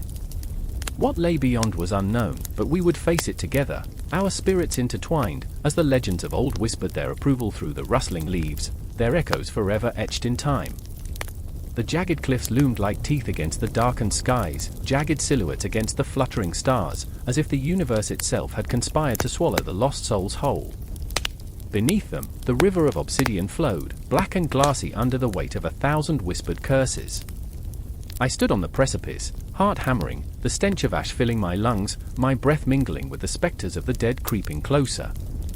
This was Mictlan, the Underworld, and every heartbeat was an echo of desperation. I turned, feeling the pulse of my sister's presence beside me, her fingers trembling against my arm, a fragile lifeline. Xochitl had always been the light, the sunbeam breaking through the storm, but now she glimmered with fear, eyes wide, lips parted in silent prayer. "We can't let them take him," she whispered, the resolve breaking beneath her trembling voice.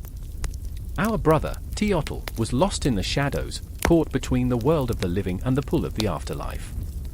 The dread settled like a stone in my stomach, the weight of it dragging me deeper into despair. Xochitl, I remember, I choked back the sob that threatened to spill, the memories swirling like phantoms in the air. I remember how he used to laugh, how he'd dance in the rain, drenching us in chaos and joy.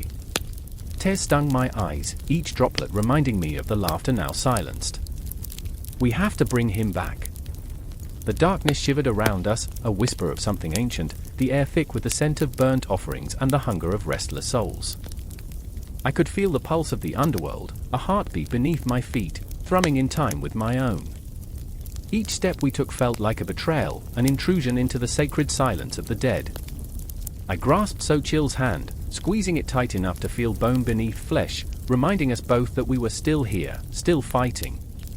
"Do you think they can hear us?" she asked, her voice trembling like the leaves on the trees above. "The souls, do they know we're coming?" "They hear everything," I replied, the words leaving my mouth like a spell binding her to the truth. "They await judgment, a reckoning, but we are not afraid." But fear coiled around my heart, an insidious serpent. I watched as shadows began to shift and swirl, shapes forming out of the darkness, faces twisted in agony, mouths opening, but no sound came forth, a cacophony of silence that pressed down on us, suffocating. The weight of their unfinished business crushed our resolve, yet we pressed forward. With every step, the landscape morphed, cloaked in twilight, the ground beneath us rippling like water, revealing glimpses of the past. I saw Teotl's face, a flash of a smile, a memory that felt like a cruel taunt. "I remember," I whispered, and the shadows seemed to tremble in recognition. "I remember the way he taught us to fight, to scream, to live. He was never afraid." Xochitl squeezed my hand, her breath hitching. "But this isn't about fighting, is it? It's about love. It's about what we would do to save those we cherish." Her voice was a fragile thread, binding us together as we stumbled deeper into the darkness, deeper into the maw of Mictlan. And there he was, Teotl, caught in the fog of the afterlife, a flickering candle surrounded by an ocean of despair. His laughter echoed a hollow ring, ringing in my ears, a ghostly promise of joy dissolved in the ether. "Please, brother," I pleaded, my voice breaking. "Come back to us." "Don't be afraid," he murmured, his voice a soft caress, yet frail as spider silk. "I'm where I belong." "But you," his eyes held a sorrow that churned my insides. You shouldn't have come. I felt the ground beneath us tremble, the shadows swirling with fury as if the very essence of Mictlan protested our intrusion. The air crackled, charged with energy, and I could hear the whispers of the dead rising around us, warning us, pleading with us to turn back. But I wouldn't yield. The love for my brother burned within me, a flame that flickered against the encroaching darkness. "Xochitl, we can't lose him!" I shouted, the words tearing from my throat as the shadows surged, an avalanche of grief threatening to swallow us whole. "We must fight!" In that moment, I felt Xochitl's heart against mine, thudding like a war drum, her fear turning to fierce determination. Together, she cried, her voice rising, pulling me from the brink of despair. "We'll bring him back, no matter what." We charged forward, a collision of hope and fear, weaving through the sea of lost souls stretching into eternity. Each step pulled Teotl closer, his essence swirling like smoke, a beacon amidst the chaos. "You cannot save me," he roared, agony etched in his features. "Let me go." But we wouldn't. We couldn't. The love we had shared, the memories we had forged, each piece of our history became a weapon against the sorrow, a shield against the consuming darkness. "We are here!" I shouted, every syllable a promise. "We will not abandon you." I felt the very fabric of Mictlan shift, the shadows recoiling from our defiance, the air thickening around us. The once lamenting souls began to form a chorus, urging us to flee. But Xochitl and I were bound by the threads of love, woven tighter by fear and desperation. And as we reached for Teotl, the world around us shattered, and time itself seemed to freeze. I could feel the cosmos align, the stars shifting, the essence of life and death colliding in a beautiful, terrifying explosion of light and shadow. In that moment, I understood, Mictlan was not merely a destination, it was a reflection of our own souls, a mirror that whispered of our fragility and strength, of the ties that bind us across realms, life and death, love and loss. The shadows howled, the river of obsidian surged, and we stood at the edge, teetering on the brink of eternity, hearts racing, breaths entwined, ready to fight for the one we loved, ready to face the darkness that dared to consume us. And deep down, we realized, perhaps it was never about the journey, but about the fight to hold on to the ones we loved, the battle against the encroaching shadows, the unrelenting promise that love transcends even the darkest corners of Mictlan. The air crackled, thick with incense and the low hum of whispered prayers, as I stumbled upon the altars of the dead. I could hear their echoes, the murmurs of long-lost souls hanging palpably, swirling around me like shadows reaching out for warmth. My heart raced. Was it the fear of what lay beyond, or the anticipation of seeing Quetzalcoatl himself?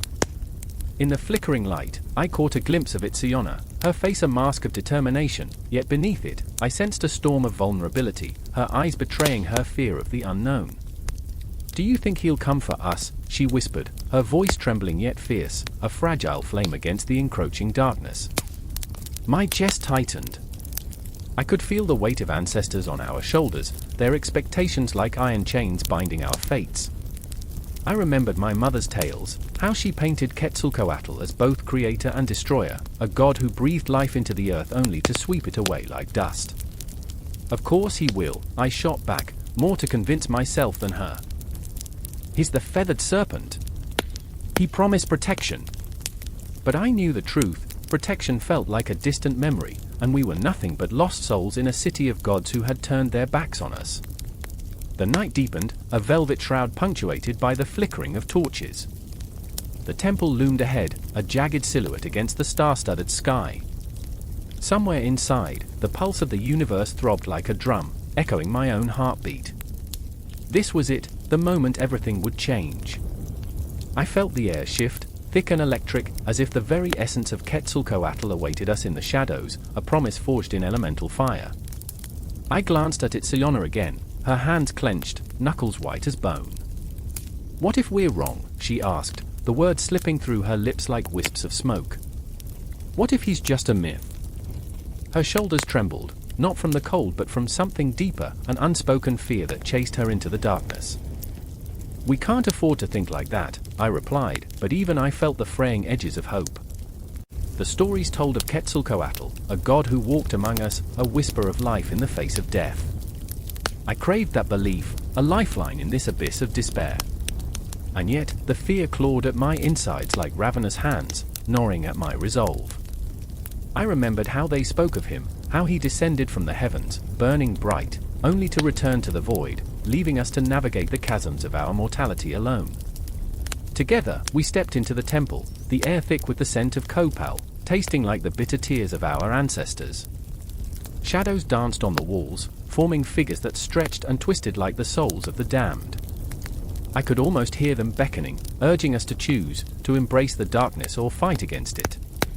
Itziona hesitated, her breath hitching in her throat, as if she could sense the gravity of the choice we faced. I remember my father, she whispered suddenly, the weight of nostalgia creeping into her voice.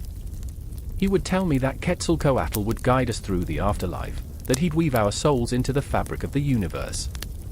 Her eyes glistened, reflecting the flickering flames. But what if he's just a story to make us feel better about dying? The thought hung in the air, thick and suffocating. I wanted to reach out, to tell her the stories were more than tales, that they lived in our blood, but the words caught in my throat. How could I reassure her when I felt the same gnawing doubt? My gaze shifted to the mural behind the altar, a vibrant tapestry of Quetzalcoatl's creation, painted with the colors of the cosmos. It felt so alive, so tangible, yet just out of reach. "Look," I said, desperation bleeding into my voice. "He's in the stars. He's everywhere." But even as I spoke, I felt the tremors of uncertainty echoing through me. What if Quetzalcoatl was merely a figment of our imagination, a shimmering illusion? I could sense it, a creeping dread that threatened to consume us whole. Then, a rustle, like the wings of a great bird, filled the silence. I turned sharply, heart hammering against my ribcage as the shadows pulsed, alive with energy. Itziona gasped, her eyes wide, reflecting a flicker of something. Was it hope or terror? The air shifted again, and I felt a presence, cold and warm all at once, wrapping around us, whispering secrets of life and death, of cycles eternal. Quetzalcoatl, my lips formed the name, a prayer and a plea entwined. "We seek you." The words felt heavy, laden with desperation. A flicker of light danced before us, a shimmering silhouette that seemed to pulse with a heartbeat of its own, drawing us closer to the precipice of revelation. "Do you see?" I breathed, my heart racing with wild abandon. "He is here. He's always been here." But even as I spoke, I felt the weight of doubt anchoring me down, pulling me into the depths of despair. The shadows writhed, and I could almost see the serpent coiling through time and space, the embodiment of life's duality, creation and destruction, breath and decay. In that moment, everything hung in the balance. The weight of our existence pressed down on us, heavy and unforgiving. I felt Itziona's hand slip into mine, warmth igniting against the chill of despair. Our fears danced in tandem, caught in a maelstrom of belief and disbelief. And then, the silence shattered. A voice resonated, deep and ancient, echoing through the temple like the crashing of waves upon jagged rocks. "You call to me, children of the earth." I froze, breath suspended as that voice wrapped around us like a shroud. It was suffocating, intoxicating. In that moment, nothing else mattered, only the pull of a god who stood at the threshold of life and death, a harbinger of our fates. Will you dare to walk the path of shadows, to embrace the truth of your existence? Tension crackled in the air, a palpable force that pulsed like a heartbeat, demanding answers, demanding choice. Itziona's grip tightened around my hand, the warmth of her skin igniting a spark within me. I felt the weight of time pressing against us, the cosmos swirling in infinite patterns, the remnants of our ancestors whispering through the corridors of eternity. Would we step forward? Would we trust in the ravenous serpent that danced between worlds, weaving our destinies into the tapestry of the afterlife? Quetzalcoatl, I breathed deeply, feeling the rush of blood in my veins. We are ready. The cosmos seemed to hold its breath, watching, waiting, as the boundary between life and death blurred into an ethereal embrace. We stood at the precipice, fearful yet unwavering, ready to confront the shadows of our souls. The silence was a scream, an echo reverberating through the dark, soulless expanse. Shadows danced on the walls, flickering like memories long forgotten. A heavy mist clung to the ground, creeping over the lifeless earth like a mourning shroud, wrapping around my ankles, urging me to kneel, to surrender. I felt it in my bones. This was the boundary between life and the abyss, the dreaded threshold to the Akkadian underworld, the land of no return. I could hear their whispers, the lost souls crying out for something they could never reclaim, dreams, hopes, laughter, all drowned in the thick, suffocating fog. I was not alone. 3 of us stood at the precipice. Each heartbeat thudded like a war drum in my ears, each breath a struggle against the weight of despair that threatened to engulf us. Khalid, the soldier once adorned with the glories of battle, now a mere spectre of a man, his eyes hollow, like sunken pits of regret. "I thought I could conquer anything," he murmured, his voice barely rising above the mournful wails that echoed around us. The ghosts of his comrades lingered, their faces twisted in eternal anguish. I remembered him laughing in the tavern, boasting of victories, while I sipped watered-down wine, dreaming of a life beyond the fields. But now, what did it matter? Victory felt like an insult here. This land did not care for glory, nor sacrifice. Beside him was Zara, my childhood friend, her spirit crumbling like ancient clay beneath the weight of loss. A mother gone too soon, her laughter snatched by the hands of fate. She clutched a tattered doll, a remnant of innocence, her eyes wide with terror. "What if we can't go back?" she whimpered, the words spilling from her lips like a desperate prayer. Every flicker of movement around us felt like a warning, and I wished I could reach out, reassure her that we'd find a way. But deep down, the shadows whispered otherwise. And then there was me, caught between them, a historian who thought knowledge could shield me. How naive, I thought, as I stared into the abyss. I had spent years collecting tales of this realm, reading of its horrors, as if they were mere stories to entertain the mind. But now, standing here, they felt like chains binding my soul to this cursed place. "I remember the stars," I said, my voice trembling, the way they used to light the sky. "They're gone now, replaced by darkness." The mist began to swirl, thickening around us, the air heavy with the scent of decay. I could almost hear the clock ticking, each second dragging on, a mockery of time. The very essence of this underworld seemed to mock the living, to laugh at our fears. "What's the time, Khalid?" I asked, my heart racing. "It doesn't matter," he replied, glancing at the shadows, a flicker of panic crossing his face. "Time doesn't exist here." The shadows shifted, and with them came the memories, fragmented, raw, like fresh wounds. I saw flashes of laughter, of warmth, of the sun cresting over the horizon. They felt like chains trying to pull me back. But then the darkness clawed at those memories, twisting them into something monstrous, something devoid of warmth. I shuddered, the realization creeping in, what if we were trapped here, like the souls who floated just beyond our reach?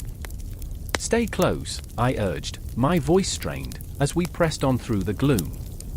The path was uneven, riddled with unseen dangers, each step a battle against the instinct to flee. The memories continued to taunt us. I could hear my mother's voice, soft and soothing, her hands cradling my face. "You can always come home, my little star." But the words echoed hollowly now. Home was a distant memory, lost to the chaos of fate. Ahead, a flicker of light pierced the darkness, a beacon amid the suffocating void. But as we drew closer, dread curled in my stomach like a serpent. The light twisted into laughter, jarring, mocking. "Welcome, welcome," it sang, the shadows bending to reveal a figure cloaked in black, his face obscured. "Have you come to join the lost?" Zara recoiled, her grip tightening around the doll, a desperate defense against the encroaching darkness. "We want to go back," she cried, desperation spilling over into rage. But the figure merely laughed, a chilling sound that reverberated through the air. "Back," he echoed, the shadows swirling around him like a tempest. "There's no back. Only forward, into the void." Khalid stepped forward, anger igniting in his chest. "You're lying. We can escape this." But the figure only grinned wider, revealing teeth that gleamed like shards of broken glass, ready to carve into our souls. "Why would you want to escape?" he taunted, his voice silky and smooth. "Embrace the echoes. Live among the whispers of the forgotten. Here, you are eternal." I felt the weight of his words pressing down on me, as if the very air were thickening, turning to lead. I wanted to scream, to fight against the tide of despair washing over us. But was there truly a way back? Or were we destined to join the chorus of the lost? I remembered the stars again, how they used to twinkle in the night, promises of hope. But the flicker of light above us faded, swallowed by the shadows. No, I shouted, turning to my friends. We must fight. We can't let this darkness win. But deep within, doubt clawed at me, whispering that it might already be too late. The figure's laughter crescendoed, a cacophony of madness that echoed down the endless corridors of the underworld. Fight if you wish, but this land thrives on despair. You are already lost. As the shadows surged forward, a wave of cold engulfed us. I felt Zara's hand slip from mine, her scream lost in the darkness. Khalid's eyes, once fierce, now mirrored the despair that enveloped us. I could feel my heart racing, panic clawing at my throat. Together, we stood at the edge of oblivion, the creeping dread of the land of no return wrapping around us like a noose. A single thought coursed through my mind: the stars were out there, beyond the reach of this dark, suffocating world. I had to hold on to that thought, to the hope buried beneath layers of sorrow. But could we break free from the chains of despair, or were we destined to become just another echo in the abyss? The darkness whispered, the shadows danced, and we teetered at the brink, haunted by the possibility of forever. A heavy silence shrouded the air as I stood at the edge of the ancient city's walls, the stars flickering like the eyes of long-dead gods, watching in judgment. I could almost hear the whispers of the lost, their voices drifting through the night like smoke, curling around my heart. An impending dread gnawed at me, clawing its way up from the dark recesses of my mind. This was not just the weight of the night, it was the burden of a truth I had long tried to avoid. The underworld awaited, vast and hungry, a gaping maw that promised to swallow me whole. I remember the moment vividly, the coolness of the stone against my fingertips as I traced the intricate carvings of long-vanished heroes. Gilgamesh stood there, larger than life yet utterly alone, a king who had tasted the bitter fruit of mortality. His face, chiseled in stone, reflected the duality of his existence, strength and vulnerability, glory and despair. I could feel my heartbeat quicken, the tension coiling tighter in my chest like a vengeful serpent, poised to strike. In the shadows, I saw Enkidu. His hair, wild and unkempt, carried the scent of earth and sweat, a stark contrast to the polished opulence of Uruk. He was the wild man, born of clay and spirit, yet here he was, wrestling with his own existence. He had once roamed freely across the fields, but now he stood at the brink of a chasm, his eyes clouded with fear and confusion. What is death, Gilgamesh? Do we truly leave this world behind? Or do we merely become shadows? The question hung between us, heavy with the weight of unasked thoughts, like a storm poised to shatter the calm. I could see the flicker of doubt in his eyes, a reflection of my own. What awaited us in the underworld? The realm of the dead, where souls drifted like lost children, forever seeking the warmth of a forgotten sun. Were we destined to become phantoms, bound to linger in the memories of the living? Gilgamesh's brow furrowed, a storm brewing within him. I will not accept this fate. We are kings, Enkidu. We will find a way to conquer death. The fervor in his voice cut through the thick night air, igniting a fire in my chest, a desperate hope that teetered on the edge of madness. But beneath that bravado, I caught a glimpse of the trembling uncertainty that threatened to drown him. I remember the stories of the underworld, that dark, twisted labyrinth of despair. The river of the dead, its waters cold and unyielding, snatched away the warmth of life. The gates of the netherworld, guarded by fearsome beings, whispered promises of eternal night. I could almost hear the echoes of the lost souls, their wails of anguish curling around my heart, a chilling reminder of what was to come. Was I brave enough to face that abyss? Or was I merely a fool, seeking answers that would only deepen my despair? But there was no turning back. The spectre of mortality loomed, and we would venture into that haunted realm together, like two wayward souls caught in a cosmic dance. As the stars blinked in indifference above, I felt the pull of fate, a thread binding us to our destiny. Let us go, I urged, my voice barely a whisper, trembling with the gravity of our choice. We stepped into the shadows, a trio of restless spirits marked by our flaws, our fears, and our frail humanity. The night air thickened around us, alive with the hum of ancient energies, and for a fleeting moment, I thought I could feel the touch of the underworld beckoning, its grasp both terrifying and alluring. With each step, the world shifted, reality folding around us like a tattered cloak.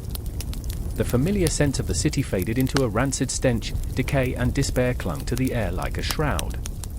The earth trembled beneath our feet, and the shadows grew long, twisted forms reaching forth as if to ensnare us.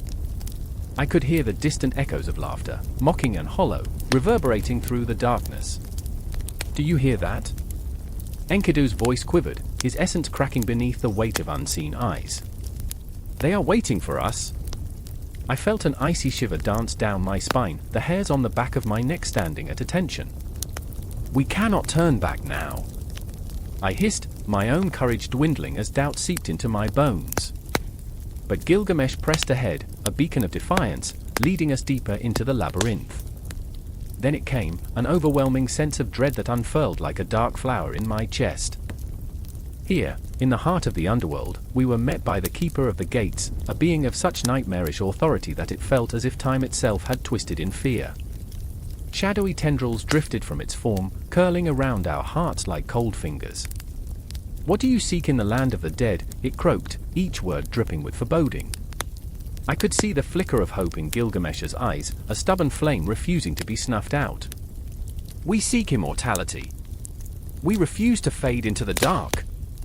But as the words left his lips, the air grew thicker, the shadows thickening and swirling around us. I could hear the cries of the souls trapped here, their lament piercing the silence like arrows of ice.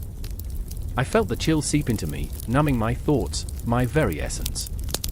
"Your quest is foolishness," the Keeper whispered, its voice wrapping around me like chains. "To seek what cannot be grasped is to invite despair." And in that moment, I understood the harrowing truth. The underworld was not merely a place, it was a mirror held up to our deepest fears, the fear of loss, the fear of being forgotten. As we stood there, suspended between hope and despair, I could feel the weight of our choices pressing down upon us, a suffocating blanket of reality. The underworld was alive, breathing, a testament to our humanity, our flawed existence. Yet, I also felt something stir within me, a flicker of defiance against the encroaching darkness. Perhaps, in this twisted realm, there lay a truth that transcended death itself. Perhaps, by facing the abyss, we could find a way to live. The thought lingered like a whisper, a promise yet unfulfilled. As we pressed on, the shadows writhed and pulsated, the cries of the lost echoing through the air. Each step felt like a heartbeat, each breath a reminder of our fragile mortality. And even as the darkness closed in, I felt the weight of hope, an ember glowing brightly against the cold. It was time to confront the shadows, to unravel the mysteries of life and death, to face the heart of the underworld itself. In this moment of despair, we would discover not just our fate, but the very essence of what it means to be human. And with every ounce of courage, we stepped into the unknown, where the lines between life and death blurred, beckoning us toward our destiny. The air hung thick, electric with dread, as I stood there, the flickering light of a dying torch casting elongated shadows on damp stone walls. The very fabric of this cavern whispered secrets of the dead, tales of hearts long stilled, yet somehow still alive in the pulse of an underworld myth. I could feel it, a weight pressing against my chest, a suffocating reminder that history was not merely a collection of dusty tomes but a living entity, gnashing its teeth in the dark. I remember the first time I heard the stories, the grotesque parables told in hushed tones, punctuated by the crackle of a fire. They spoke of Orpheus, whose heart shattered as he gazed back at Eurydice, a moment trapped in time, a love lost to the shadows. I still recall the way my skin prickled, how every word felt like an incantation pulling me deeper into an abyss of longing and despair. My friend Ilara sat beside me, her eyes wide, reflecting the flames as if they were starlight, igniting something raw and vulnerable within our youthful souls. But it was not the thrill of the tale alone that captured us, it was the haunting echo of our own fears mirrored in those ancient myths. Ilara had always been restless, a storm contained within delicate skin, haunted by the shadows that danced in her mind. She had a laugh that could light up even the darkest corners, yet underneath lay a despair so profound it threatened to swallow her whole. I remember the nights when she would stare into the void, seeking solace from the chaos of her thoughts, and I would hold her hand, our fingers intertwined like the roots of trees desperate for air. "What if," she would whisper, "what if the underworld isn't a place of punishment, but a prison of our own making?" I never had the right words for her then. Instead, I would pull her closer, trying to shield her from the weight of her own reflections, wishing I could reach into the depths of her mind and silence the demons that haunted her. But even then, I sensed that her struggle was not hers alone, it woven through the annals of art and literature, a gaping wound that flowed through the ages. And then there was Thaddeus, bold, brash, and undeniably flawed. He swaggered through life as if he were a god, a modern-day Odysseus, chasing after dreams like a moth to a flame. He wore a smile that disarmed even the most cynical, yet beneath that bravado lay a fear as dark as the river Styx. He was an artist, drenching canvases in vivid hues, breathing life into the lifeless, yet so terrified of the shadows that crept at the edges of his vision. "What if I become a ghost?" he would laugh, though I could hear the tremble beneath his words. "What if my art dies before I do?" But the truth was, he was already walking in the twilight of his fears, teetering on the brink of obscurity, yearning for the recognition that seemed forever out of reach. In our small, candlelit gatherings, he would confess to us how the underworld loomed over him, a specter of inadequacy. "It's like I'm constantly fighting against Karen," he would say, his voice cracking, "but no matter how much I paddle, I'm still drifting toward oblivion." The three of us, bound by our shared struggles, entwined in the fabric of existence, danced around the fiery depths of our emotions.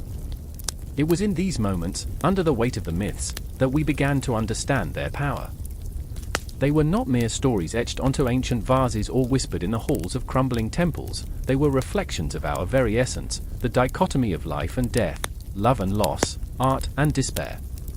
One night, as a storm raged outside, we found ourselves huddled in that dimly lit room, the flickering shadows warping our features, transforming us into grotesque parodies of ourselves.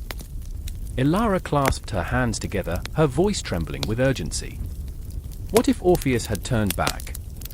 What if he had chosen to live with the pain instead of facing the darkness? Her question hung heavy in the air, a specter that pressed upon us, demanding an answer. I could see Thaddeus's jaw clench, his eyes narrowing as if grappling with a truth he was desperate to deny. "Then he would have lived a life of regret," he replied, his voice thick, "but at least he would have lived." The irony was not lost on us. Here we were, three souls caught in the liminal space between despair and creation, echoing the very agony of those whose stories had shaped the art that surrounded us. The clock ticked in the background, a relentless reminder of time slipping away, each second echoing like the distant wails of the lost. I remember the chill that crept up my spine as I recalled the images of ancient frescoes, those depictions of Hades and Persephone, love intertwined with death, the ceaseless cycle consuming all. The very essence of life was wrapped in that darkness, a dance of shadows and light that became our own narrative, our own myth. Suddenly, with a force that felt almost celestial, I understood, we were all artists, carving our own paths through the underworld of existence. Irkalla, with her storms of emotion, was crafting a tapestry of resilience. Thaddeus, with his restless ambition, was painting a portrait of hope amidst despair. And I, with my yearning to understand, was capturing the very essence of fear and love, threading it through our shared stories like golden fibers in a tapestry of human experience. As the storm howled outside, I could feel the weight of the myths pressing down upon us, binding us together in a shared struggle against the shadows. The flickering light began to wane, casting our faces into a haunting tableau, and in that moment, I realized that the influence of underworld myths was not just about the tales of old, it was a reflection of our own battles, our own art, echoing through the ages, a cycle of creation and destruction, life and death, forever entwined. And as we sat there, on the precipice of revelation, the air thick with tension, I knew this was not the end. This was merely the beginning, the spark igniting a fire that would burn for eternity, a loop of stories that would never quite conclude, forever pulling us deeper into the abyss of our own making. The air crackled with tension, hanging thick and heavy like an impending storm. In the dim light of a forgotten cave, shadows danced, each flicker of flame casting grotesque shapes against the cold stone. a figure crouched at the mouth of the underworld, heart racing, breath shallow. She was not just a woman, she was a goddess, a bridge between worlds. Hecate, a name that whispered through the ages, trembled at the precipice of despair. Tonight, the darkness beckoned, an insatiable hunger clawing at her insides. I remember the chill of the night, the way it seemed to pulse with life, a heartbeat beneath the surface. I remember the quiet whispers that surrounded me, the unseen souls of the damned, lost in the labyrinth of their own making.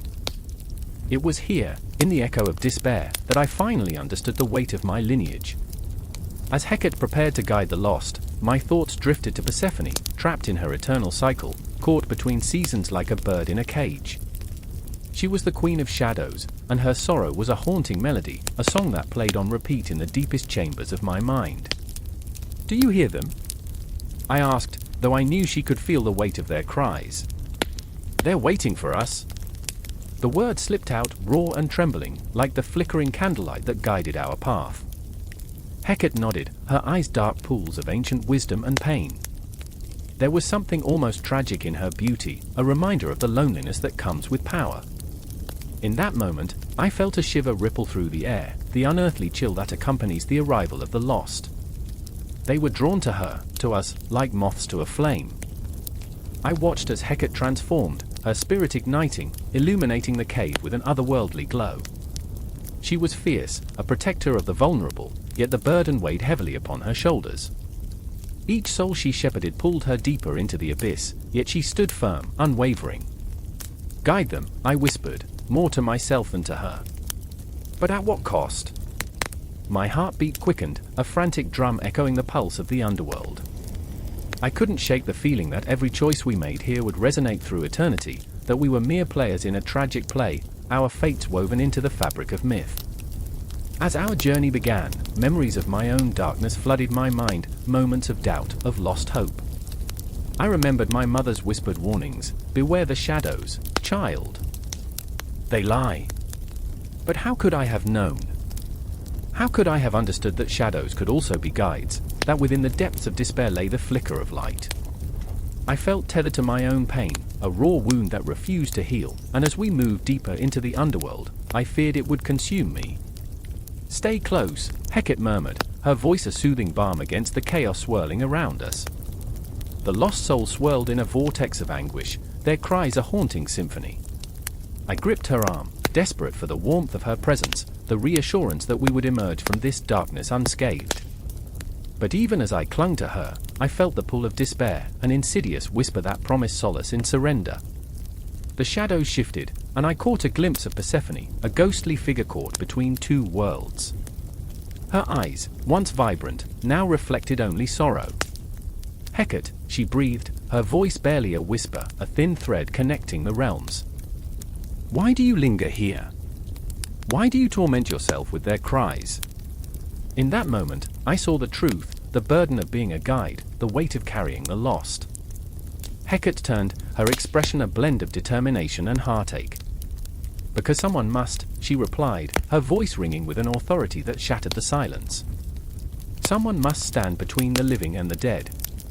But I felt the tension crackle, a fragile thread stretched to its limit. The soul swirled in a tempest of rage and despair, drawn to Persephone's light, yet afraid to step into the warmth.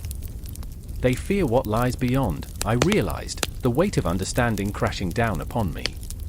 They fear losing themselves. My heart ached for them, lost, forgotten, wandering in the dark, clinging to their pain like a lifeline. Hecate gestured for us to move forward, and as we pressed deeper into the shadows, I sensed something shifting. The air thickened, charged with electricity. Time lost its meaning, each second stretching into eternity as we walked the precipice between hope and despair. I felt the pull of the underworld, an invitation to surrender, to forget my burdens, to dissolve into the shadows. But then, in a moment of clarity, I remembered the power we held, the power to guide, to give voice to the voiceless. I turned to Hecate, my resolve hardening. "We can't stay here," I said, fighting against the tide of despair. "We must lead them to the light. We must show them that hope exists, even in the darkness." Her gaze met mine, fierce and unwavering. I saw a flicker of something, fear, perhaps, or the ghost of doubt, but it was quickly replaced by determination. "Then we fight," she said, and with that, we charged into the fray, our voices rising above the cacophony, our hearts beating as one. The souls surged around us, their cries a chaotic symphony, yet amidst the turmoil, I felt a pulse of power, a surge of energy that coursed through my veins. We were not mere guides, we were warriors of light, standing against the tide of despair. We were women forged in the fires of the underworld, our spirits unyielding, our voices rising like a chorus of defiance. And as we moved through the darkness, I understood. The role of women in these myths was not one of submission but of strength, a legacy of goddesses and guides, born from the ashes of despair, rising to stand against the void. This was our story, a testament to the power of resilience, a promise that even in the shadows, we would find the light. But even as we fought, I felt the weight of uncertainty, the knowledge that our struggle was far from over. For every soul we guided, another would be lost, and in this eternal dance of light and darkness, the cycle would continue. And perhaps, that was the true nature of our roles. We were not just guides, we were echoes of hope, whispers in the dark, forever entwined in the fabric of existence. As we took our final stand against the encroaching shadows, a shiver ran through me, a reminder that the battle was not just external but also within. The haunting presence of despair lingered, always close, always waiting. But I knew, in that moment, that we would rise again, time and time again, our spirits unbroken, our hearts forever entwined in the struggle against the dark. The thunder cracked above, a jagged line of light slicing through the darkness, illuminating a night thick with fear. I stood there, heart pounding like a war drum, as the winds howled like lost souls. The air was heavy with the scent of damp earth and the distant echo of a mournful wail, a reminder of what lay beyond the veil of the living. I remember that moment so vividly, a shivering dread that wrapped around my spine like a serpent, squeezing ever tighter. It was the night the boundary between my world and Andun, the mythical underworld, began to unravel. Beside me stood Era, her eyes wide, a mirror reflecting my own terror. Era was never one to shy away from danger, she wore her defiance like a cloak, but tonight, her bravado was paper thin. I could see the shadows flickering in her gaze, flickers of doubt that clawed at her fiery spirit. "We shouldn't be here," she whispered, voice trembling, and my heart sank. I could taste the truth in her words, bitter as ashes. Not here, at the edge of the other world, where the air shimmered with an electric tension, where the spirits of the dead danced just out of view, their laughter echoing like shattered glass. It was then I remembered Aidan, our friend lost to the shadows. Aidan, who used to tell tales of Andun, his laughter ringing like a bell, bright and clear. He believed in the beauty of the other world, how it offered peace and solace, a refuge from the weight of the living. But I didn't hear the joy in his voice anymore, I only felt the hollow ache of his absence. The memory was a wound, raw and festering, and it clawed at my insides as danger breathed down our necks. A gust of wind surged, and the earth trembled beneath our feet. The veil quivered, thin as a dream, and I dared to step closer, drawn by an unseen force, a magnetic pull towards the darkness. "Era!" I called, but the sound was swallowed by the roar of an unseen storm, a tempest of emotion swirling around us, fear, longing, grief. We were caught in the grip of Andun, and it was hungry. "Look!" Era's voice pierced the chaos, trembling yet fierce, and I followed her gaze to a figure materializing from the shadows, a tall, gaunt silhouette, wrapped in a swirling mist. My heart raced. The figure bore the familiar outline of Aidan, yet it was twisted, a specter of what was once a friend. I could see through him, see the way his once vibrant eyes were now dull voids. "Aidan!" I screamed, desperation clawing my throat, but the syllables fell flat, echoing back as a cruel mockery. "Don't!" Era pulled me back, her grip firm, but I was entranced, trapped in the illusion of his presence. He's not what he was. He's lost. The shadows flickered around him, whispering secrets of the other world, of eternal torment and lost hopes.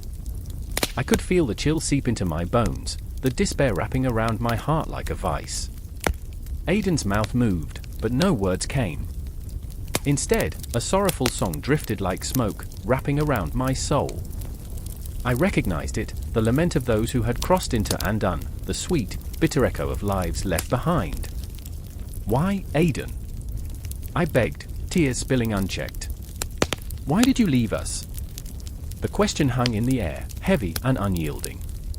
I wanted answers, I craved the warmth of his spirit, but all I received was silence, thick and suffocating. In that moment, I felt the pull of grief, a chasm opening beneath me, threatening to swallow me whole. Let's go, Era urged, her voice a lifeline. But there was fire in my veins, a desperate yearning to understand, to reach beyond the veil. I took a step forward, and the ground shifted. Suddenly, the boundary was collapsing, the walls of reality cracking apart like fragile glass. I reached out, my fingers brushing Aiden's spectral form, and for a heartbeat, there was a spark, a flicker of warmth that sent shivers through my body. Remember, he whispered, and I was transported back to sunlit days, laughter echoing in the fields, the three of us bound by an unbreakable bond. But the moment shattered, and darkness seeped in, suffocating the light. I watched as Aiden's figure flickered, lost between worlds, and the echoes of his laughter twisted into a haunting melody. I felt the walls of Undone close in around us, and the shadows whispered promises laced with despair. You'll never escape, they taunted, voices merging into a cacophony of grief and longing. Era's hand tightened around mine, and I could sense her fear, palpable and raw. We need to leave, she cried, but I was caught in a trance, lost in memories and ghosts. Time warped and twisted, seconds stretching into eternity. I was drowning in the past, the weight of my choices crashing over me like waves, relentless and unforgiving. You never believed, did you? Aiden's voice lingered in the air, mocking. You thought you could control the darkness. But this wasn't about belief, it was about love and loss, a heartache that transcended the boundaries of life and death. I could see it now, the truth in the shadows, the beauty mingling with despair. The other world was not merely a realm of ghosts, it was a reflection of our own fears, our unfulfilled hopes. Here, in Undone, every fear I had ever buried clawed its way to the surface, demanding to be faced. Era, we can't leave him! I shouted, desperation spilling over. But Era's resolve burned bright, a beacon in the encroaching darkness. And we can't stay. He's not Aiden anymore. Her words cut through the chaos, and in that moment of clarity, I felt the weight of my own grief threatening to drag me under, the shadows whispering of despair, of the abyss. I remembered fairy tales of Undone, of feasts and eternal beauty, of realms untouched by decay. But this was no fairy tale. This was raw, visceral, a reminder that every light casts a shadow, a reminder that the other world was not just a place of solace but also one of sorrow. Here, laughter morphed into wails, joy into despair. I could feel the darkness creeping in, the weight of eternity pressing against my chest. Aiden! I cried again, but the name echoed back like a curse. The shadows twisted around us, and I felt Era pulling me away, her grip a lifeline, but my heart was still tethered to the ghost before us, a reminder of the warmth now lost. I was torn, heartache battling against the instinct to flee. Let go! Era's voice rose above the cacophony, fierce and unyielding. You can't save him. And in her eyes, I saw the truth, the flicker of hope buried beneath the layers of despair, the promise of life that pulsed beneath the surface. We were alive, and that was the greatest gift of all. I looked back one last time, locking eyes with the spectre of my friend. I remember.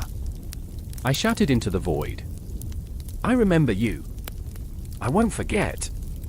Aiden's form flickered, pain etched across his features, and in that moment, I understood I could carry his memory with me, but I could not dwell in the shadows any longer. With one final surge of defiance, I turned away, Era's hand guiding me through the darkness, pulling me into the light. And as we crossed the threshold, I felt the weight of Undone pressing against my back, a haunting reminder of the ties that bound us to the ones we loved, tethered forever to the dance of light and shadow. The shadows whispered behind us, and there was no understanding, only the pulse of life pulling us forward, a reminder that even in darkness, hope flickered like a candle, fragile yet fierce, illuminating the path ahead. The air was thick with despair, a palpable weight that clung to me like a shroud. I stood at the edge of the world, where shadows whispered and the abyss beckoned.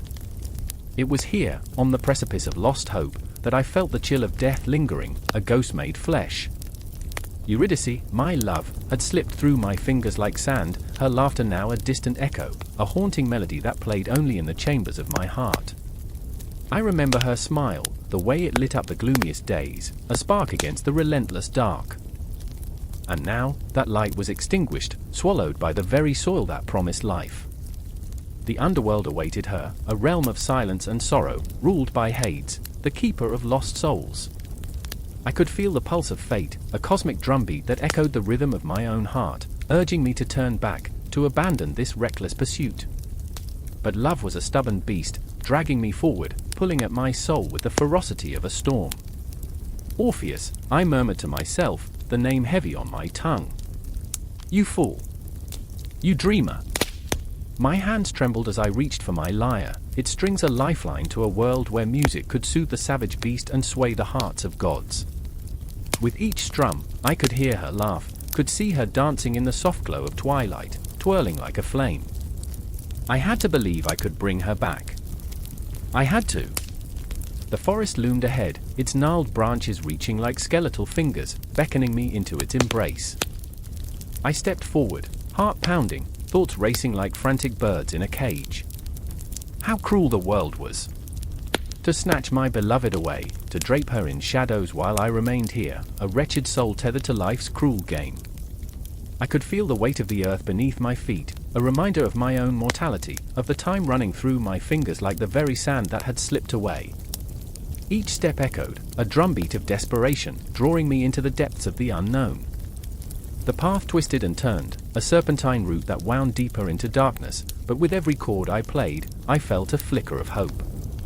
The trees shivered, leaves rustling like whispers of encouragement, nudging me onward. You can do it, Orpheus, they seemed to say. You can reach her. But hope was a fragile thing, a candle flickering in a storm. I stumbled into a clearing, and suddenly, I was not alone. The spirits of the dead hovered, their faces etched with sorrow and longing. They were the lost, the forsaken, and they began to weep. Why do you disturb our rest? One voice rasped, a hollow echo that cut through the night like a blade. I seek Eurydice. I shouted, my voice raw with desperation, trembling like a leaf caught in a tempest. I will bring her back. Laughter erupted, a cacophony of ghostly echoes that sent shivers skittering down my spine. You, a mortal, think you can challenge the laws of the eternal. They circled me, a whirlwind of grief and anger, their eyes dark pools of despair. Love is not enough to breach the divide. But I was nothing if not stubborn. I could still hear Eurydice's laughter, still feel her heartbeat echoing in the chambers of my own. I would not be broken by the weight of their scorn. I will serenade the gods. I will play until stones weep, I vowed, my fingers brushing the strings of my lyre, a soft golden light shimmering into existence. And so I played. The notes floated into the air, curling around the spirits like smoke, weaving a tapestry of longing and loss. The melody was haunting, each note infused with my sorrow, my love, a raw, pulsating ache that resonated in the very core of my being. The ghosts were silenced, their laughter dying away as the music wrapped around them, each chord a balm for their wounds. I poured my soul into that hymn, my heartstrings thrumming with urgency. And as I played, shadows began to shift, and I felt the presence of something grander. Hades emerged from the darkness, his eyes like cold stars, unfathomable and ancient. You dare to summon me? His voice was thunder, rumbling through the air, shaking the very ground beneath my feet. I seek Eurydice, I implored, the name a prayer, an incantation. Let me take her back. I will make the heavens weep for her. A brief silence followed, thick, heavy, charged with energy. Hades studied me, his gaze piercing, reading the very essence of my soul. You think love can conquer death? The words dripped with skepticism, yet there was a glimmer of something like intrigue in his eyes. You may have your chance, but heed my warning, turn not to look upon her until you have crossed the threshold. I nodded, heart racing. Hope surged within me, a flame igniting. Hades stepped aside, the gates of the underworld swinging open with a creak that echoed like a death knell. The air was colder than I remembered, heavy with the scent of damp earth and despair. There, in the shadows, I glimpsed her, Eurydice, her form ethereal and haunting, woven into the very fabric of the darkness. Eurydice! My voice broke, a fragile thing, but it was enough. She turned, and the world faded around us, the shadows parting as if to make way for the light that still clung to her spirit. I stepped forward, heart in my throat, every heartbeat a reminder of what hung in the balance, of love and loss, of hope and despair, of life and death. And as I reached for her, a flicker of doubt crept into my mind, the reminder of Hade's warning echoing ominously. But the taste of her presence was intoxicating, a siren song pulling me closer. In that moment, I was torn, caught between the pull of reason and the ache of longing. And then, everything shattered. The world spiraled, a tempest of sound and silence, and I was plunged into chaos, the weight of my choices crashing over me. The moment hung suspended like a breath caught in the throat, and I could feel the fabric of fate unraveling, the threads of our story fraying at the edges. The shadows writhed, and I was left with a single, aching truth: love, fierce and unyielding, is a journey fraught with peril. The air was thick, charged with the cloying scent of damp earth and the faint echo of distant wails. I stood on the precipice of a forest, its shadows swallowing the last light of day, and felt the weight of 100 souls pressing down on my chest. The trees loomed like ancient sentinels, gnarled and twisted, their branches clutching at the murky twilight as if trying to shield their secrets from the encroaching night. In that suffocating silence, fear curled in my stomach, an insistent reminder that I had come for something more than stories whispered among flickering fires. I remember Misha's laughter, bright and wild as he roamed the fields, unaware of the darkness that stalked him.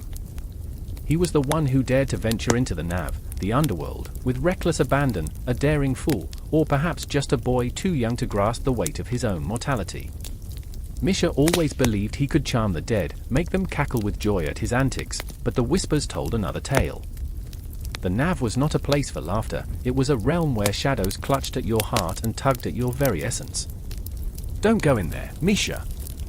I had pleaded, my voice a threadbare whisper in the wind. But he only smiled, a crescent moon of mischief dancing in his eyes. What's life without a little adventure? And with that, he vanished into the deep, swallowed whole by the oppressive darkness. I remember the night he didn't return, how the moon hung low and heavy, casting an eerie glow over the fields we once roamed. The villagers spoke in hushed tones, their eyes darting to the shadows, as if the very air had grown thick with ghosts. What did they know that I didn't? I could feel the weight of their stares on my back, the unspoken accusation that I had let him go. I, who didn't have the courage to follow him, now stood at the edge of our world, facing the abyss. "Why do you linger?" A voice interrupted my thoughts, jagged and hollow. It was Anya, her face pale as moonlight, eyes shimmering with unshed tears. She had lost her sister to the Nav, a spectral figure who danced in the dreams of the living. "You think you can bring him back?" Her voice was laced with sorrow, a painful reminder that sometimes, the living and the dead intertwine in ways we cannot understand. "I have to try," I said, the words tasting like ash in my mouth. The truth was, I was terrified of the darkness that had claimed Misha, terrified of the unknown that lurked in the depths of the Nav. But fear was a small price to pay for the chance to see him again, to hear his laughter echoing through the shadows. Together, we stepped into the forest, the ground squelching beneath our feet. The path was twisted, a languid serpent of dirt and roots, and the air grew heavier, as if time itself were a leaden shroud. I felt Anya's hand slip into mine, soft yet trembling, and I realized she was as lost as I was. We were two souls tethered by grief, standing at the edge of an ancient world where nightmares thrived. "Do you remember the stories they told us?" Anya whispered, her voice trembling as we moved forward. "The souls of the damned wander, searching for a body to inhabit, and the ones who venture into the Nav, they don't always return." Her words hung in the air, a bitter echo that clawed at the edges of my sanity. I thought of Misha's laughter, now turned to whispers in the dark, and I feared he had become one of them, a lost soul entrapped in the mist, forever seeking solace in the arms of the damned. As we delved deeper, the trees twisted into grotesque forms, their bark gnarled and bleeding like open wounds. The shadows danced, elongating into figures that lurked just beyond our vision. I could hear the whispers, the soft susurrations of spirits lost to time, a cacophony that twisted around my heart like a vice. Help us, they cried, but I knew better than to heed such calls. Suddenly, a figure emerged, shrouded in darkness, eyes glinting like shards of glass. You seek the boy. A voice slithered through the gloom, cold and mocking. He is mine now. Misha stood before us, all the husk of him, a shadow stretched tight against the ethereal light. His face was drawn, his laughter silenced, and in its place was a hollow gaze that spoke of despair. My heart shattered at the sight. The vibrant boy I once knew was gone, replaced by a vessel filled with emptiness. Help us!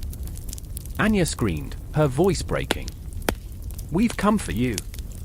But the words were lost in the wind, carried away like feathers scattered across the night sky. Misha!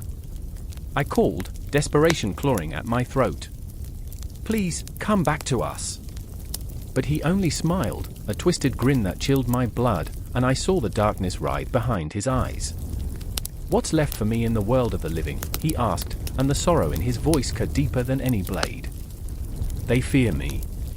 They treat me like a ghost. No.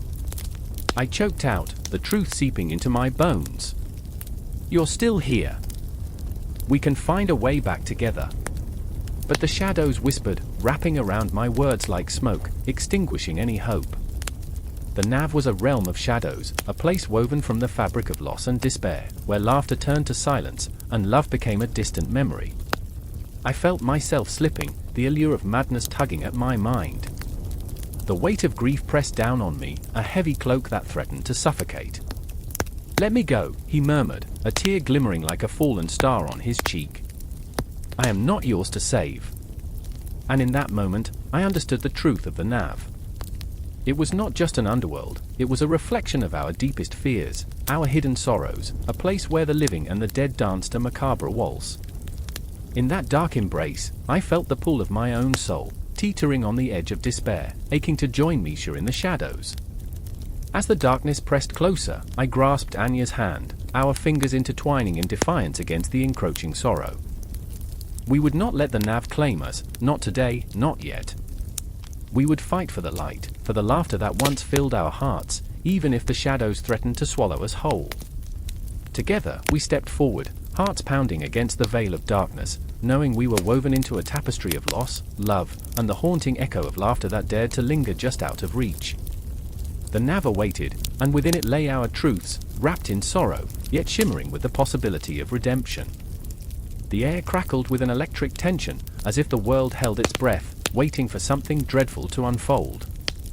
I stood at the edge of the abyss, the darkness swirling like a restless ocean, its waves lapping at the soles of my boots.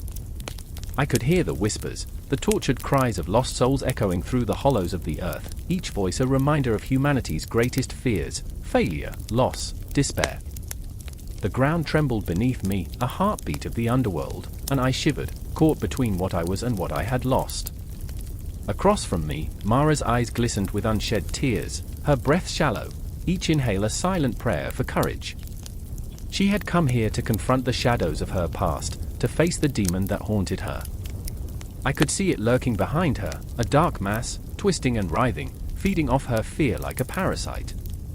It was a creature of folklore, a grotesque embodiment of her guilt and regret, a demon that thrived in the silence of her heart. She had loved too deeply, and love had betrayed her, leaving her empty, her spirit a ghost of what it once was. Mara, you have to let it go, I breathed, my voice trembling, a fragile thread in the thick atmosphere. The wind howled, as if urging her to listen. You can't change what happened. You can't bring him back. A shudder ran through her. She was a tempest of emotions, every heartbeat a drum, a call to battle, yet she stood paralyzed, her memories swirling like a summer storm. I could almost see them, fragments of laughter, remnants of warmth, long-lost moments that now clung to her like a shroud. I remember when he told me he'd never leave, she whispered, her voice cracking like dry branches underfoot.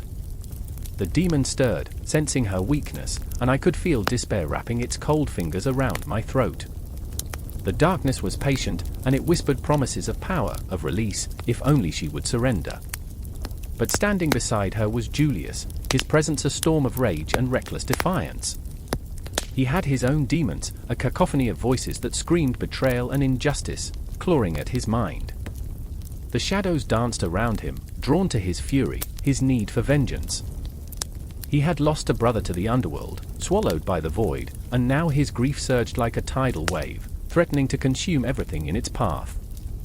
"Let it take you, Mara! You can't fight it forever," he shouted, his voice raw and desperate. He was a warrior at heart, yet here he was, struggling against the very darkness he sought to unleash. His fists clenched, knuckles white, as if he could beat the shadows into submission. But I knew better. These creatures lived in the cracks of our souls, feeding off our pain, and he was a feast waiting to be devoured. "Julius, stop!" I yelled, feeling the weight of his anguish pressing against my chest, a heavy stone. "This isn't the way. We need to face them, not give in." Yet, in his eyes, I saw the flickering flame of hope extinguished by the chaos. He was a man on the edge, teetering between grief and madness, and I was powerless to pull him back. The air thickened with tension, a tangible force that wrapped around us, squeezing our hearts, squeezing our throats. The shadows crawled closer, whispering sweet nothings of despair and fear. I felt the darkness creep into my veins, a chill that turned my blood to ice. My breath quickened, panic clawing at my mind. But I had to stay strong, had to help them fight back against the overwhelming tide. "Remember the stories," I pleaded, my voice trembling as I clutched Mara's shoulder, grounding her in the moment. "Remember the spirits that guide us, the ancient tales of resilience. They fought back too." Her eyes flickered, just for a moment, as if a light broke through the murk of her memory. "The spirits, they could be our allies," she whispered, her voice gaining strength, a fragile spark igniting against the encroaching darkness. "They can help us reclaim what's lost." "Yes," Julius echoed, the rage ebbing slightly as hope seeped back into the cracks of his heart. "We can summon them. We can make a pact." The shadows recoiled, sensing the shift, the tremor of our renewed determination. I could feel the presence of the underworld tightening around us, the weight of ancient souls eager to rise, eager to reclaim their stories. But the demons were relentless, clawing at the edges of our resolve. Mara's past surged forward, memories of love and betrayal entwined like vines. I could hear her heartbeat in rhythm with mine, each thump an echoing reminder of our fragility, our humanity. The ground shook again, and for a heartbeat, I thought it might swallow us whole. "Close your eyes," I shouted, urgency flooding my veins. "Call to them. Let them hear your voice." Mara squeezed her eyes shut, and for a moment, the world around us faded. The shadows curled, hesitant, as if sensing the shift in the balance. I focused on the rhythm of my heart, the weight of the moment pressing against my chest, urging me to find the words hidden within the depths of my soul. "Spirits of the past, hear us. We are lost and broken," I cried, my voice trembling. "Guide us through the darkness. Help us reclaim our light." A whisper danced through the air, the sound of wings brushing against my skin, the scent of earth and rain, the promise of hope. I could feel it building, a rising tide of energy, and the shadows began to recede, retreating into the corners where they belonged. But as the light flickered, I felt a familiar terror gnawing at the edges of my psyche. The underworld wasn't ready to let us go, it was merely biding its time, watching, waiting. I glanced at Mara, her eyes still closed, her heart racing, the flicker of hope battling with the weight of her past. "Don't let go," I whispered to her, my voice a fragile promise against the encroaching void. "We're in this together." Julius clenched his fists, the darkness swirling around him, but I saw the flicker of determination, the fire rekindling. He was ready to fight, ready to reclaim the pieces of himself that he thought were lost forever. In the distance, a howl echoed, a reminder of the creatures that lurked, patient and hungry, gatherers of sorrow and despair. The confrontation was inevitable, the darkness would return, but we had ignited a fragile thread of resilience, a promise to ourselves.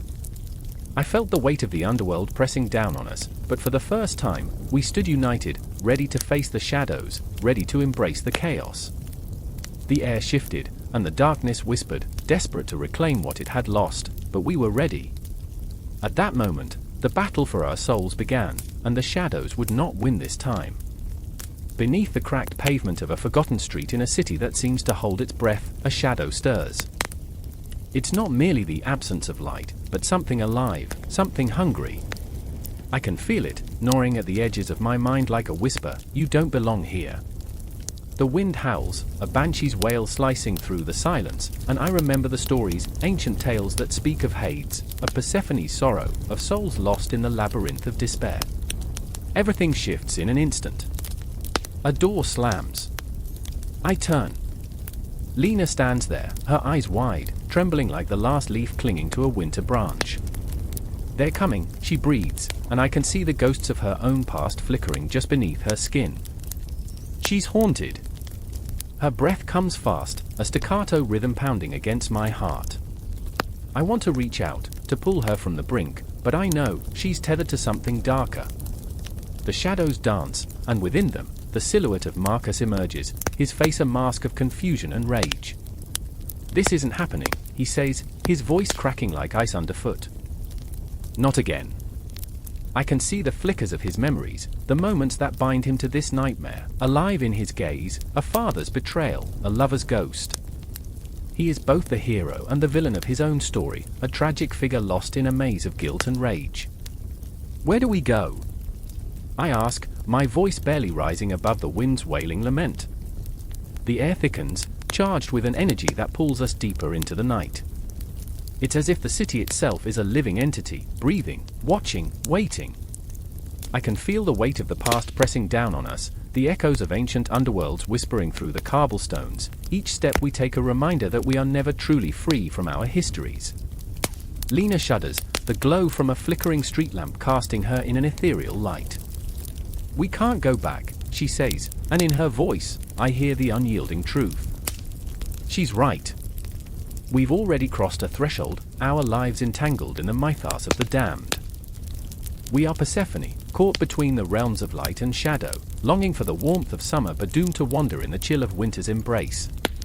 The night closes in, and I feel the weight of the world pressing against my chest. Memories assault me, echoes of childhood laughter, a mother's lullaby, a father's solemn warnings. "Stay away from the underworld," he would say, eyes darkening with fear. But isn't this what we seek? This dance with death, this flotation with the abyss? I remember the stories of those who ventured forth, Orpheus, Odysseus, daring souls who faced the darkness with courage and folly. Why do we keep running? Marcus's voice cuts through my reverie, raw and desperate. Why can't we just face it? He's asking the impossible, yearning for a confrontation with the shadows that cling to him, yet I see the fear lurking behind his bravado. He wants to be a hero, but the cost is too high. What if we can't escape? I whisper, tears pooling in my eyes. What if this is it? The silence that follows is deafening, filled with the weight of uncertainty. I feel the universe shift, the cosmos rearranging itself in response to our fear. Between us, the air crackles with tension, a tightrope stretched over an endless abyss. We are puppets to fate, our strings pulled by the hands of ancient gods, and I wonder, are we destined to repeat the cycles of those who came before us? Lena's hand reaches for mine, a lifeline in the chaos. We have to understand what binds us, she insists, her voice trembling yet resolute. The ancient stories, they shape us. They echo through time. She is right. The underworld is not just a place, it's a mirror reflecting our fears, our desires, our very souls. Suddenly, the ground trembles beneath us. The city groans with the weight of its own history, a reminder that the past is never truly buried. Shadows coalesce, forming shapes that writhe and twist like tortured souls. I can see them now, the lost, the forsaken, the remnants of lives never lived. Each face I recognize, each story a thread woven into the tapestry of our existence. We're not alone, Marcus murmurs, his voice trembling with a mixture of fear and awe. They're all around us. And they are. The forgotten souls linger, their presence felt in the frigid air, wrapping around us like a funeral shroud. I remember the tales of the ancients, their warnings, their wisdom, each story a heartbeat echoing through the ages. The myths come alive, wrapping us in their embrace, tugging at the threads of our own stories, reminding us that we are simply echoes in a larger narrative. The shadows shift, coiling around us like smoke. Each flicker of movement draws us deeper into the labyrinth of our fears. My heart races, a wild drumbeat in the silence. What do we do? I ask, the words escaping my lips in a desperate rush. Lena's grip tightens, her eyes reflecting both terror and determination. We confront them. We confront ourselves. As the shadows close in, I realize the truth: there is no escape. Not really. We are bound to this moment, to these ancient underworlds that swirl around us, shaping our identities, our destinies. The confrontation is inevitable, a reckoning with our pasts that will either free us or consume us whole. And in that fleeting moment, I feel the pulse of the universe, a cosmic dance of despair and hope, pulling us into its maw. The night deepens, the shadows thickening, and I know, this is just the beginning. The ghosts of the underworld whisper their secrets, their stories mingling with ours, intertwining in a horrific yet beautiful tapestry. Are you ready? Marcus asks, and the question hangs heavy in the air, laden with the weight of our shared histories, our haunted dreams. With a nod, we step forward into the unknown, hearts racing, breaths mingling with the chilling air. The underworld awaits, a swirling vortex of emotion and turmoil, and as we confront our own darkness, the echoes of the past will guide us or lead us to our doom. The night wraps around us, and I realize, this is our story, and we are merely players on a stage crafted from the bones of those who came before. The air was thick, an oppressive fog that clung to the skin like a lover's desperation. Shadows danced along the cracked walls of an abandoned cathedral, where echoes of whispered prayers lingered like ghosts trapped between the stones. Each breath was a reminder of the weight of the past, of choices made and lives lost in the eternal game of fate. The faint light of the dying day struggled to penetrate the heavy gloom, and in that moment, I felt the chill of the underworld creep into my bones. I remember the first time I truly understood the myth of the underworld.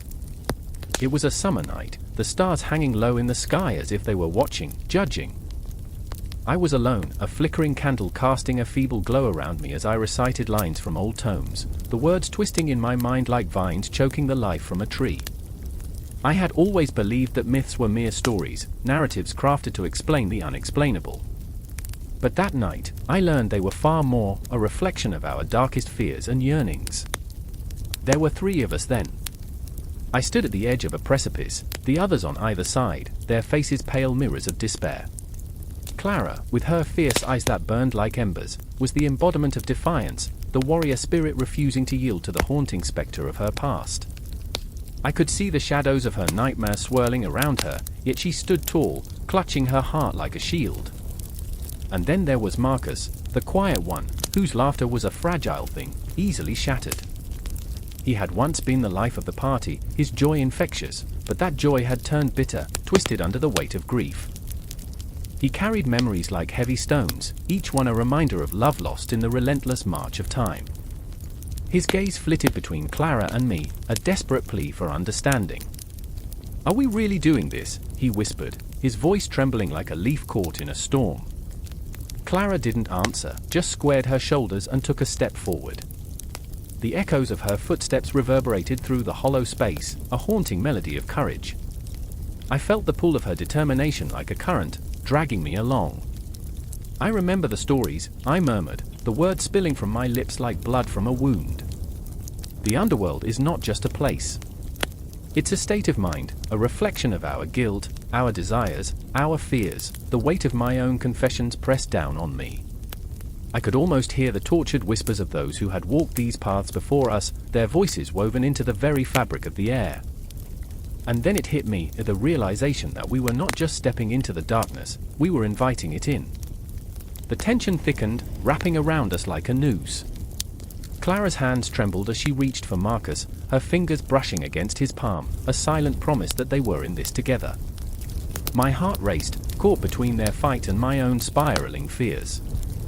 This was the moment when the myths would collide with reality, the underworld would rise from the depths, and we would be forced to confront the monsters we each carried within.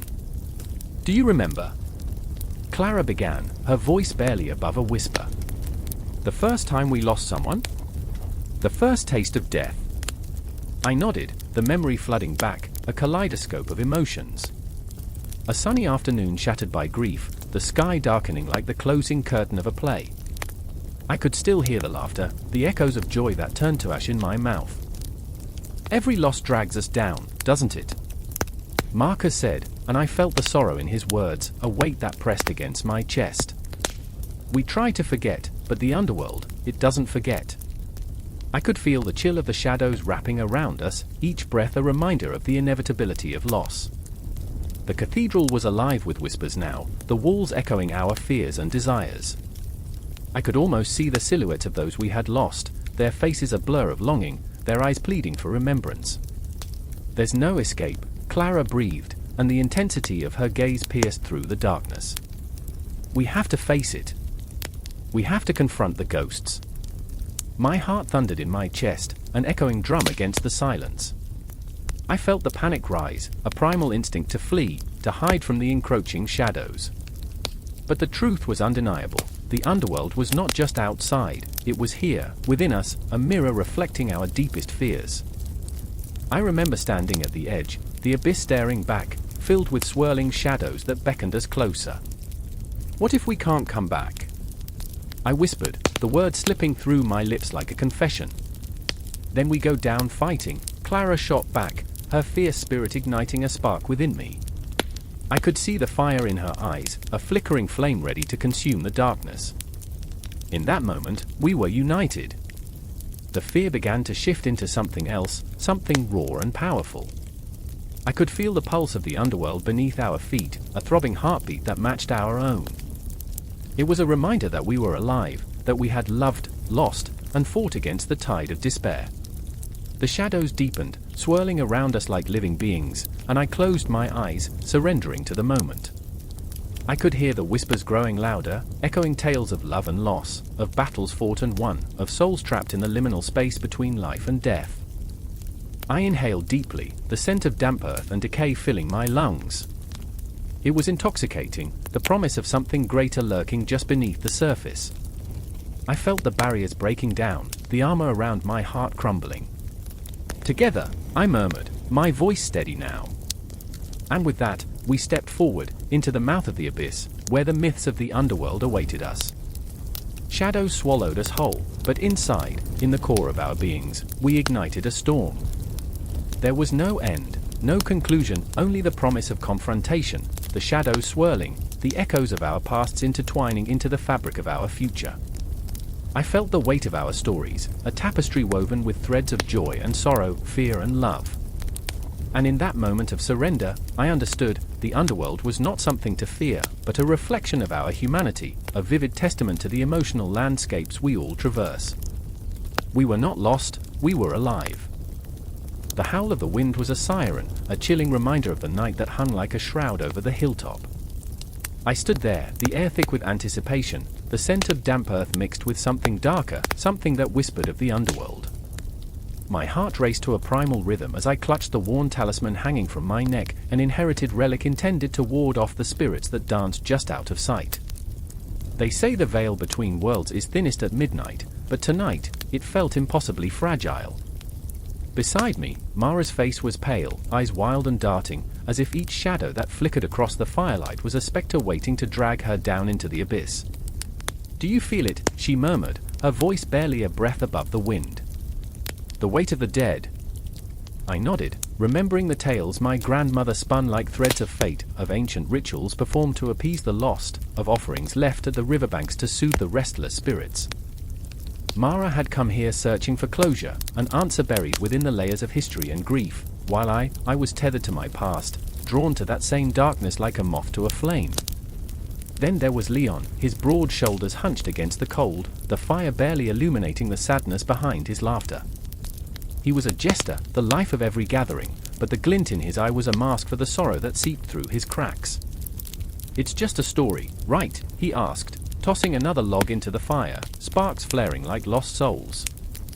"What's a little folklore amongst friends?" But I could see the tremor in his hands.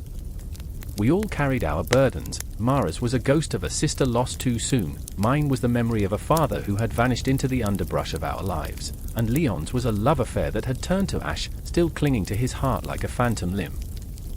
As the fire twisted and danced, shadows leapt across our faces, echoing the rituals of our ancestors, those who had faced the dark with offerings of flowers and blood, those who had pleaded and bargained for peace in the quiet embrace of the underworld. We must honor them, I said, the words heavy with unspoken desperation. Or they will haunt us. Mara flinched, her gaze flickering to the woods that loomed like a curtain of despair behind us. What if the only way to honor them is to join them? A chill ran through me, freezing the marrow in my bones.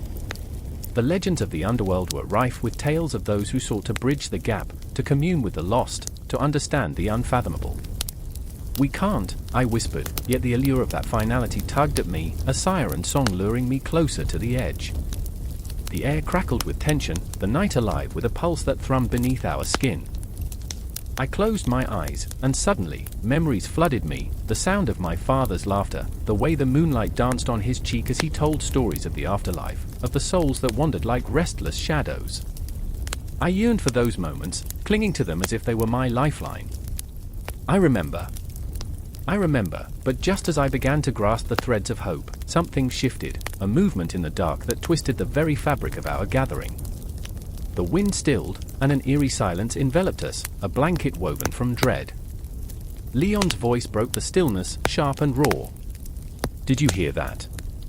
A rustle, a whisper, the soft call of the underworld beckoning from the trees. Mara's breath hitched, her eyes widened like saucers. What if they're angry? The thought sent a shiver down my spine. The rituals we had read about, sacrifices made, dances performed under the watchful gaze of the stars, were steeped in tradition, ancient and powerful.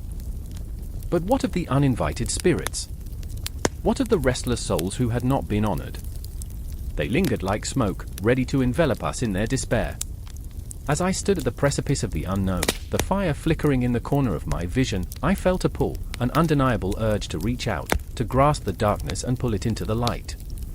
We can't let fear bind us, I said, the words spilling forth like a stream breaking free from an icy dam. We need to confront it. Leon's laughter rang hollow, a fragile mast cracking under the weight of our fear. And how do you propose we do that?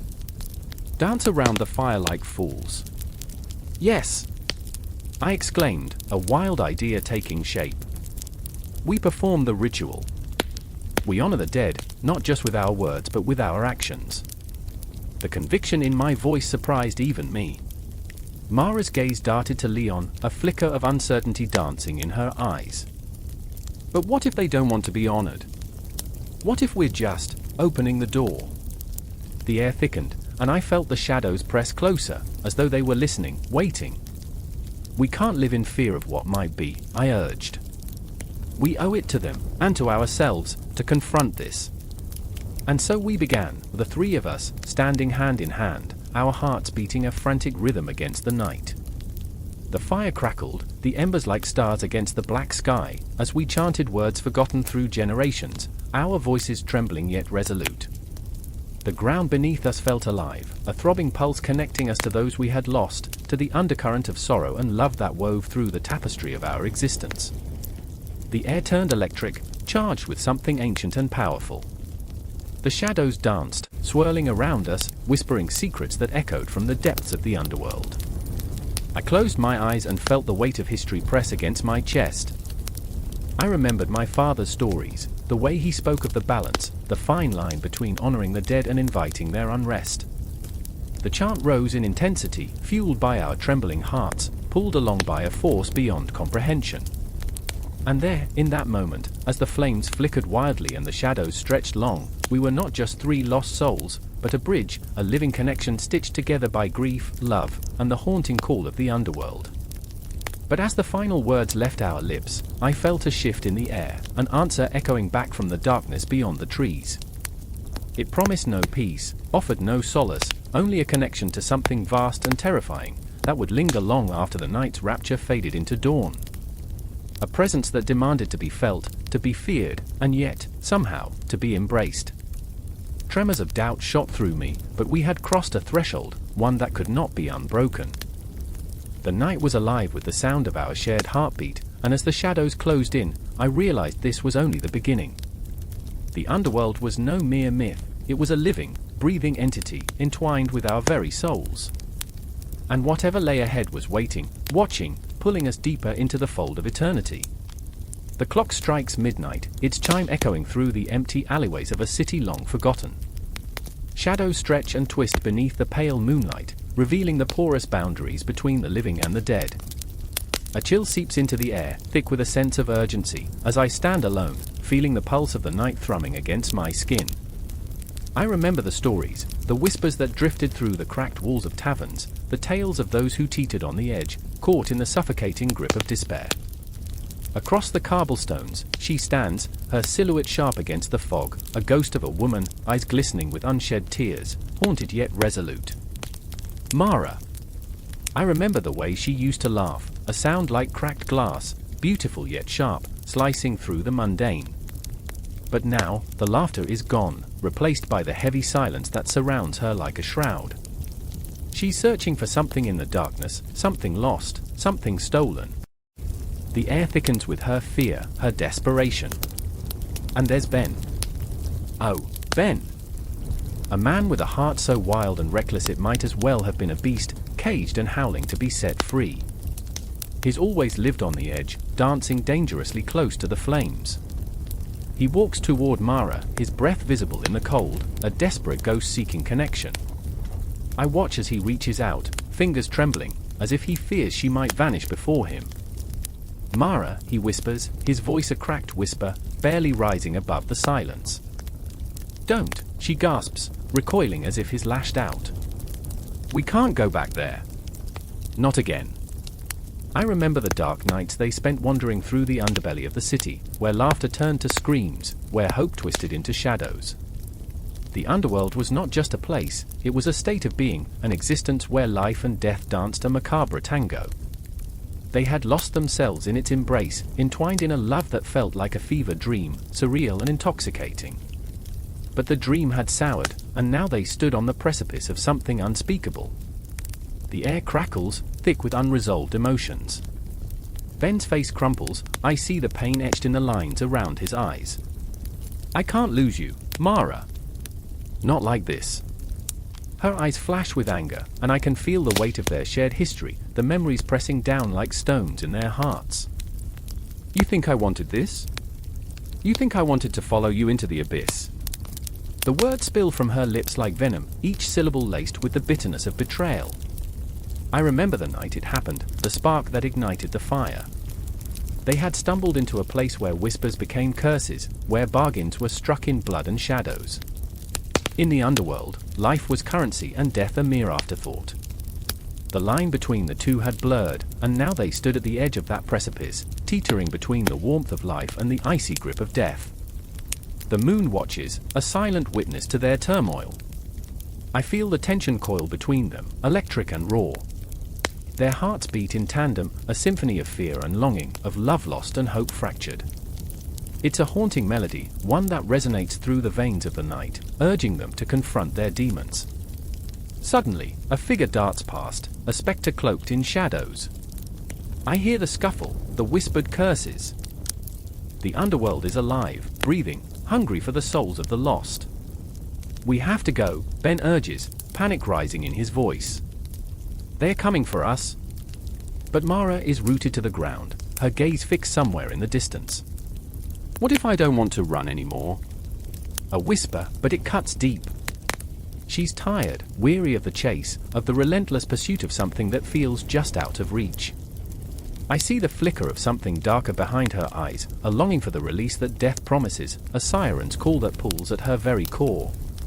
Don't say that. Please. Ben's voice wavers, the strength of his resolve crumbling before the weight of her sorrow. You don't mean it. I do, she replies, her tone steady, defiant. I'm tired of fighting. And in that moment, I feel it, the crushing weight of despair. The void yawns wide before them, taunting, beckoning. Memories swirl like autumn leaves in a gust of wind, laughter shared in stolen moments, the taste of wine on a summer's eve, the warmth of bodies pressed close under the stars.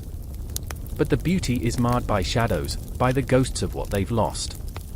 Life isn't meant to be this agonizing, Mara continues, her voice heavy with resignation. We're meant to find joy, not linger at death's door. Ben's breath hitches, and I feel the sharp crack of his heart splintering. But joy is fleeting, Mara. It's here one moment and gone the next. He pleads with her, his eyes a storm of desperation. Don't let the darkness win. Yet, the darkness has already begun to seep into Mara's spirit. I watch as she begins to crumble, the light within dimming, an ember snuffed out by the weight of her indecision. The shadows dart closer, like wolves circling their prey, waiting for the moment when she finally succumbs. Take my hand, Ben implores, stepping closer, his voice a fragile thread that barely hangs in the air. Let's face it together. But the battle rages within her, a tempest of fear and acceptance. I see the flicker of resolve, the push and pull of two souls caught in a maelstrom of emotions that could tear them apart or bind them closer than ever before. As the clock ticks relentlessly onward, I feel the breath of the underworld creeping near, whispering promises of peace, of release. Yet, I also feel the pulse of life, raw and unyielding, beating with a rhythm that defies the void. In this dance of life and death, every heartbeat is a declaration, every breath a choice. And as the shadows close in, the question lingers, will they choose to fight, or will they surrender to the darkness? The night holds its breath, and in that moment, everything hangs in the balance, hope intertwined with despair, life entwined with death. And the story is far from over. The wind howled through the crumbling stones of a forgotten cemetery, its eerie whisper carrying tales of dread and despair. A lone figure stood amidst the shadows, her breath a fog in the chilling air. Clara shifted her weight, feeling the cold bite through her threadbare cloak. She was here for answers, even as the weight of the dead pressed upon her, suffocating, relentless. She remembered her father's words, a haunting echo, the dead are never truly gone, they linger in the underworld, waiting. A sharp crack of thunder split the heavens, illuminating the hallowed ground. Clara's heart raced, each beat a frantic reminder that time was slipping from her grasp. She was searching for her brother, lost to the darkness after a reckless gamble with fate, a victim of the very underworld she sought to understand. The stories whispered through her childhood, tales of shadows lurking beneath the earth, of spirits trapped in limbo, of the damned and the divine, now became her reality. Why did you have to play with fire, Marcus? She murmured, her voice trembling, grief clawing at her throat. She stepped deeper into the graveyard, the weight of her loss pulling her down into the very earth that had swallowed him whole. In another time, in another place, Marcus had danced with life like a flickering candle's flame, daring the darkness to snuff him out. Frivolous laughter echoed in her mind, memories swirling like autumn leaves caught in a tempest. He had always been the dreamer, chasing ephemeral visions of glory, while she anchored her heart to the safety of the ground. We'll rise together, he promised, eyes sparkling with mischief, or fall into the abyss. But the abyss had claimed him first. Clara stumbled, her fingers brushing against an ancient gravestone, its surface cold and unyielding. The name was all but worn away, a ghostly hint of a life once lived. What if we could turn back time, she whispered, half to herself, half to the wind that seemed to mock her. What if we could rewrite our fates? As if in answer, a figure emerged from the shadows, an older man, hunched, with eyes that shimmered like polished obsidian. Samuel, the keeper of tales, the weaver of old legends, had come forth at the summons of the storm. His presence felt both comforting and sinister, a living paradox. You seek to understand the underworld, child. His voice was gravelly, like stones tumbling down a hill. But know this, the underworld is not just a place. It is a state of being. Clara's heart pounded. How do I bring him back?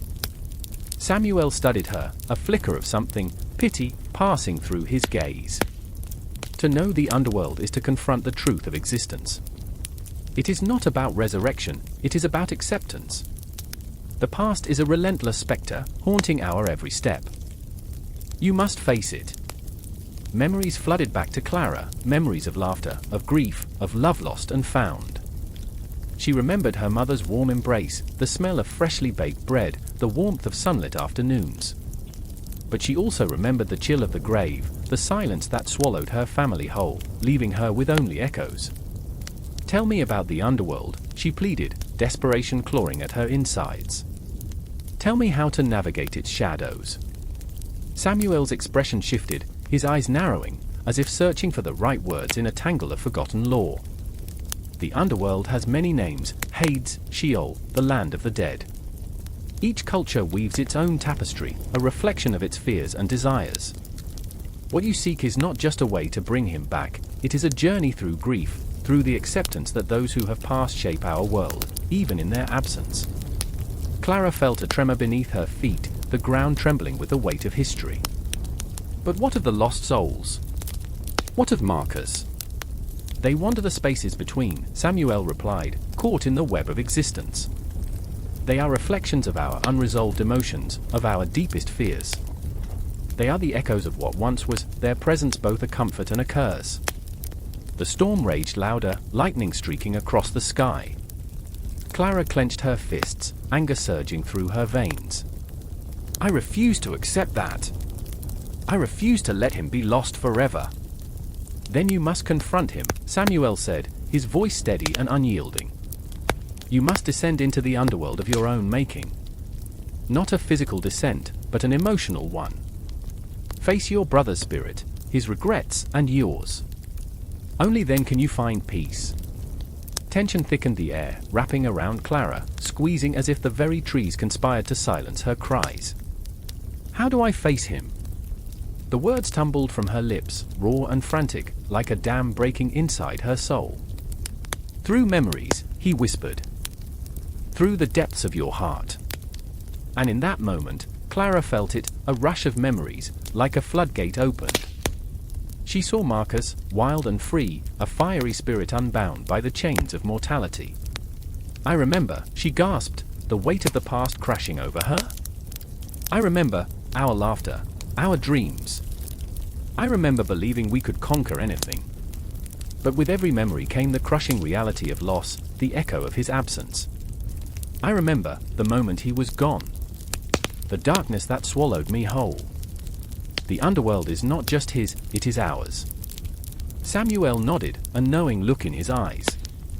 "Embrace it, Clara. Embrace the shadows, the grief, the lessons. Only then can you ascend from this darkness."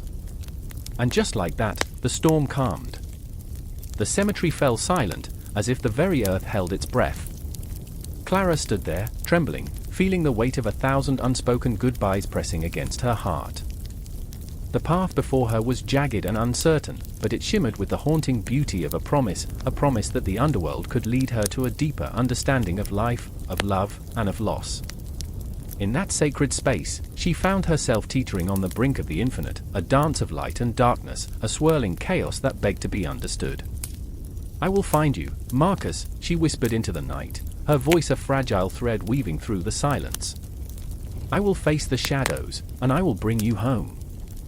And as the moon broke free from the clouds, casting its silver glow upon the headstones, Clara stepped forward, ready to traverse the uncharted territories of grief and memory, ready to confront the underworld that lay within her own heart. The air was thick with the scent of smoke and decay, a haunting reminder of the fire that had consumed everything. It hung heavy, wrapping its sinister fingers around my throat as I stumbled through the ruins of what once was. I could taste the ash on my lips, a bitter kiss of loss. Each crackle of the once glorious city echoed like distant laughter, mocking, taunting. I was not alone, shadows danced around me, flickering at the edges of my vision, leaving me to question my sanity. Were they ghosts? Or merely the remnants of my twisted mind? I remember standing in the scorched remains of a market stall, the ghost of a merchant caught in time, his eyes wide with fear, hands clutching a basket of spoiling fruit. But this was an underworld, and the fruit carried no sweetness, only the bitterness of regret. As if the universe had conspired against him, he was trapped between worlds, alive in memory, dead in reality. I felt a pull inside my chest, a tug of empathy that mirrored my own fears. I had once been that merchant, chasing dreams that went up in flames, but now, all I felt was the weight of despair. Across the charred landscape, I spotted Irkalla, her fiery hair a stark contrast against the greyness that draped us like a funeral shroud. She was searching for something, someone. Her eyes, once bright with determination, were now glazed, reflecting the shadows that encased us. I wanted to call out, to tell her I was here, but my voice hung in my throat like a noose, choking me with memories of laughter and late-night talks beneath the stars. She turned, her silhouette a perfect storm of rage and sorrow, her fists clenched tightly, as if she could physically manifest her will upon this forsaken land. "Rafe," she shouted, a jagged edge to her voice that cut through the silence like glass shattering. "If you're here, show yourself!" Rafe. My heart twisted at the name, a dagger embedded deep within my chest. I remembered the way he laughed, how his eyes sparkled with mischief, a spark that now felt like a cruel joke. Rafe had been our anchor, our light amidst the abyss, but now he was the lost echo of a dream, one that had taken flight and left us flailing in darkness. And yet, as much as I felt the sorrow, there was an undeniable weight of blame that shadowed my heart. The question lingered, had I failed him? The air shifted, charged with tension, thickening around us, an invisible force that urged us forward, deeper into the heart of this underworld. I could see the remnants of buildings, their skeletal frames towering like lost sentinels, watching over us with hollow eyes. Here, we were all broken. Here, we wore our flaws like badges, Ilara's fierceness met with my cowardice, Rafe's charm shadowed by the darkness of his choices. Each of us a reflection of the other, trapped in a cycle of despair and longing. "Rafe!" Ilara's voice broke, no longer a battle cry but a desperate plea, her vulnerability slicing through me.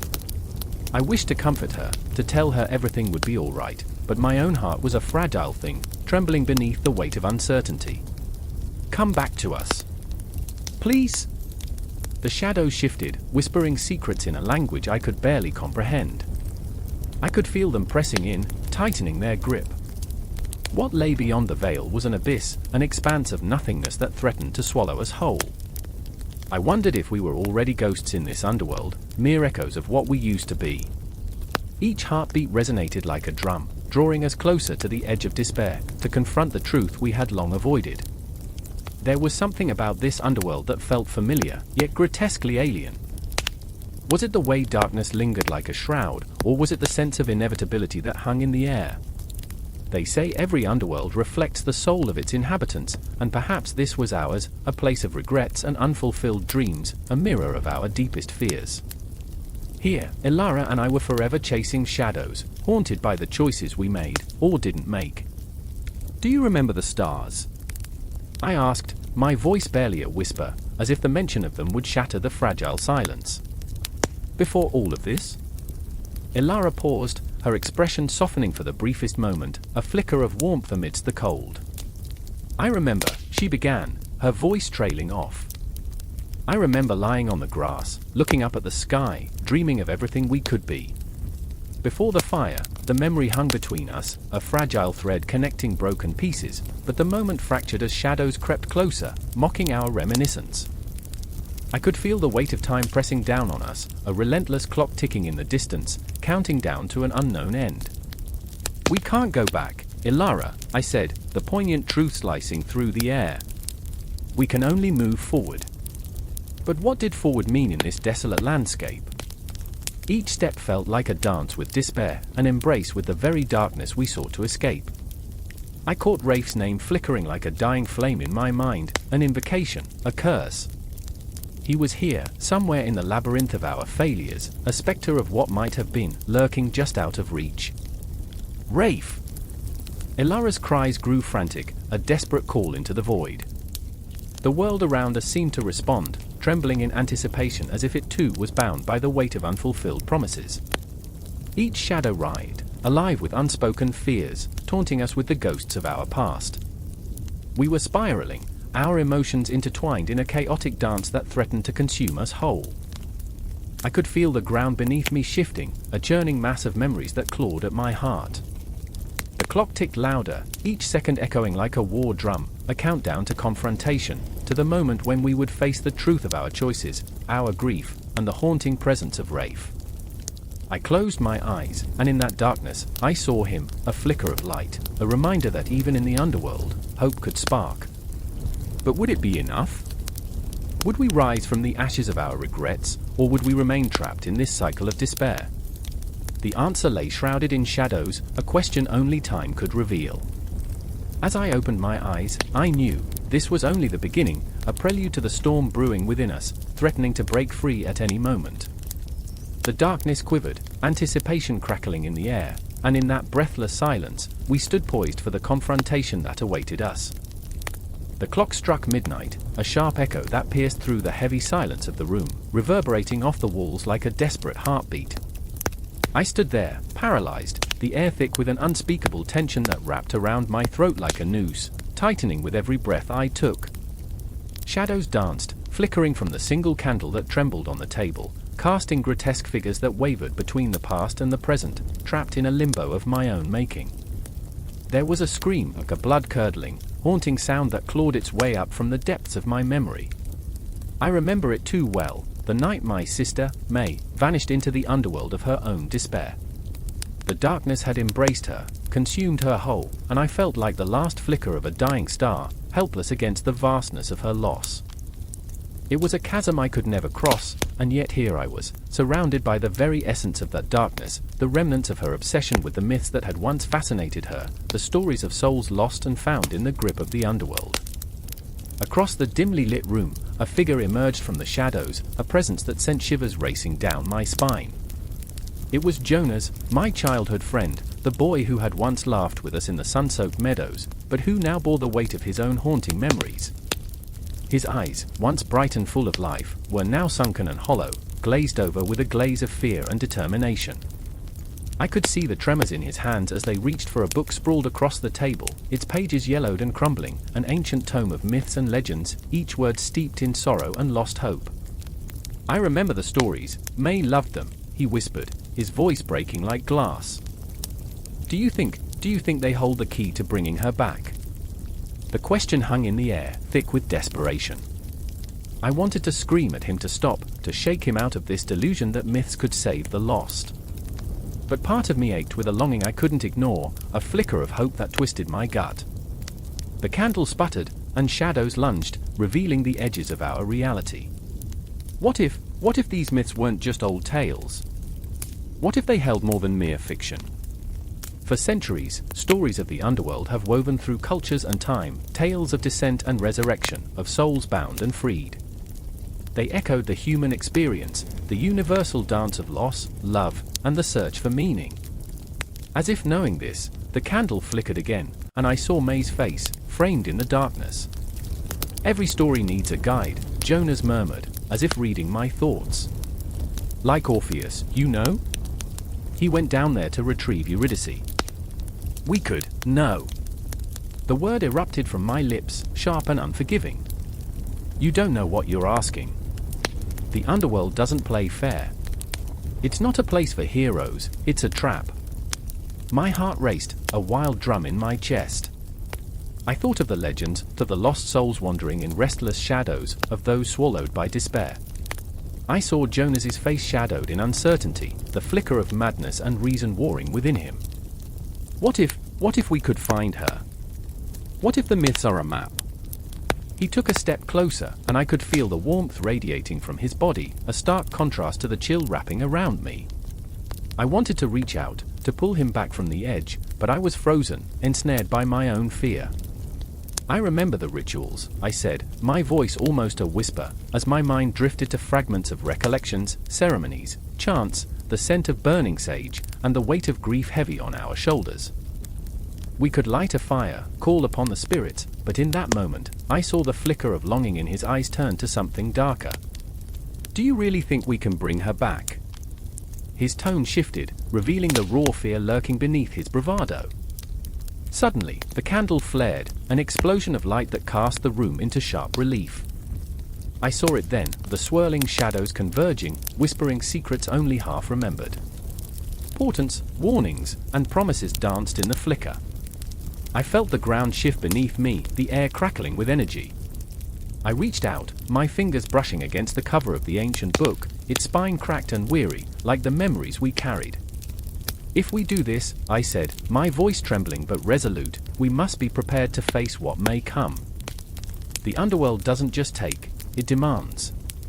Jonas nodded, his resolve hardening, though I could see the fear radiating from him. We were two fragile souls standing on the precipice of chaos, bound by our grief and desperation. I felt the weight of the stories pressing down upon us, the legacy of myths that intertwined our lives with the echoes of the dead.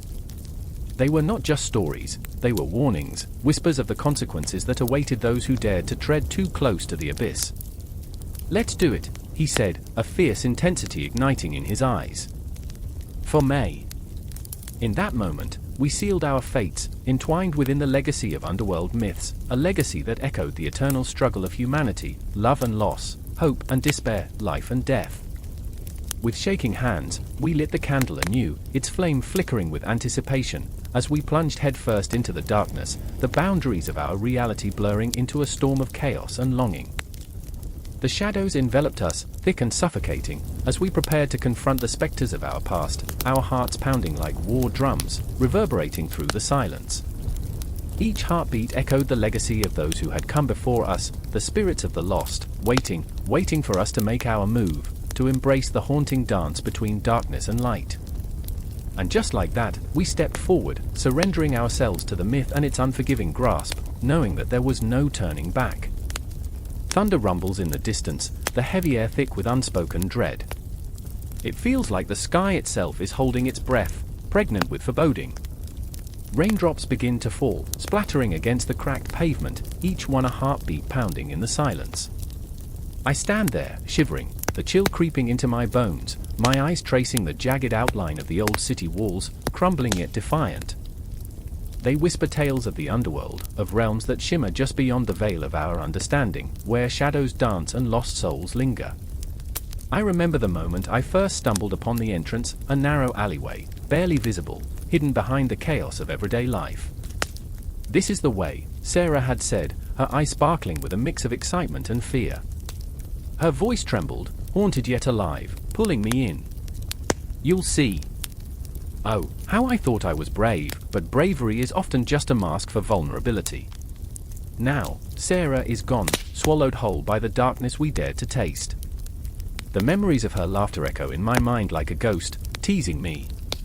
I remember when we thought we were invincible, I murmur to myself, the rain mingling with tears I dare not shed. We were untouched then, oblivious to the undercurrents of despair, the seductive allure of the unknown. But as I stand here, I can taste the salt of her absence on my lips. And then there's Mark. Oh, Mark. The one who wore that perpetual frown like a second skin. The one who believed that the underworld was a fiction, a figment of our youthful imagination. He didn't argue with Sarah, he simply shook his head, a small smile twitching at the corners of his mouth. "You two have always been too dramatic," he'd say, his tone half joking. But he never could shake the feeling that there was something lurking beneath the surface of our reality, something darker. The rain intensifies, and I'm thrust back into the present. I glance at the shadows weaving through the alley, the darkness beckoning me closer. I can't resist. I step forward, my heart racing. Each footfall echoes like a countdown, a reminder of the choice that brought me here. I want to find Sarah. I need to confront the specters of my past, the secrets buried deep within the earth, where the light of day dare not tread. The air grows heavier, thick with the scent of decay and something sweetly metallic. Anxiety prickles along my skin. This is not just a journey through the city's underbelly but a plunge into my own memories, the ghost of trauma whispering at every turn. I see flashes of Sarah, her hair wild, her laughter ringing like chimes in the wind as we danced in the street, oblivious to the shadows closing in around us. But then I remember. The laughter faded. The thrill turned to dread, and the underworld revealed its true face, one of despair and longing. I can hear Mark's voice in my head, warning me of the fragile line between curiosity and obsession. "Do you really want to know what lies beneath?" he'd asked, his eyes darkening with concern. "It's better to stay above, to live in the light." But living in the light feels suffocating now. I crave the depths. I crave the chaos. I crave that electric rush of fear that tingles through my veins. I want to taste the bitterness of my choices, to confront the shadows that haunt me. The alley widens, and I step into a cavernous space, the walls glistening like obsidian.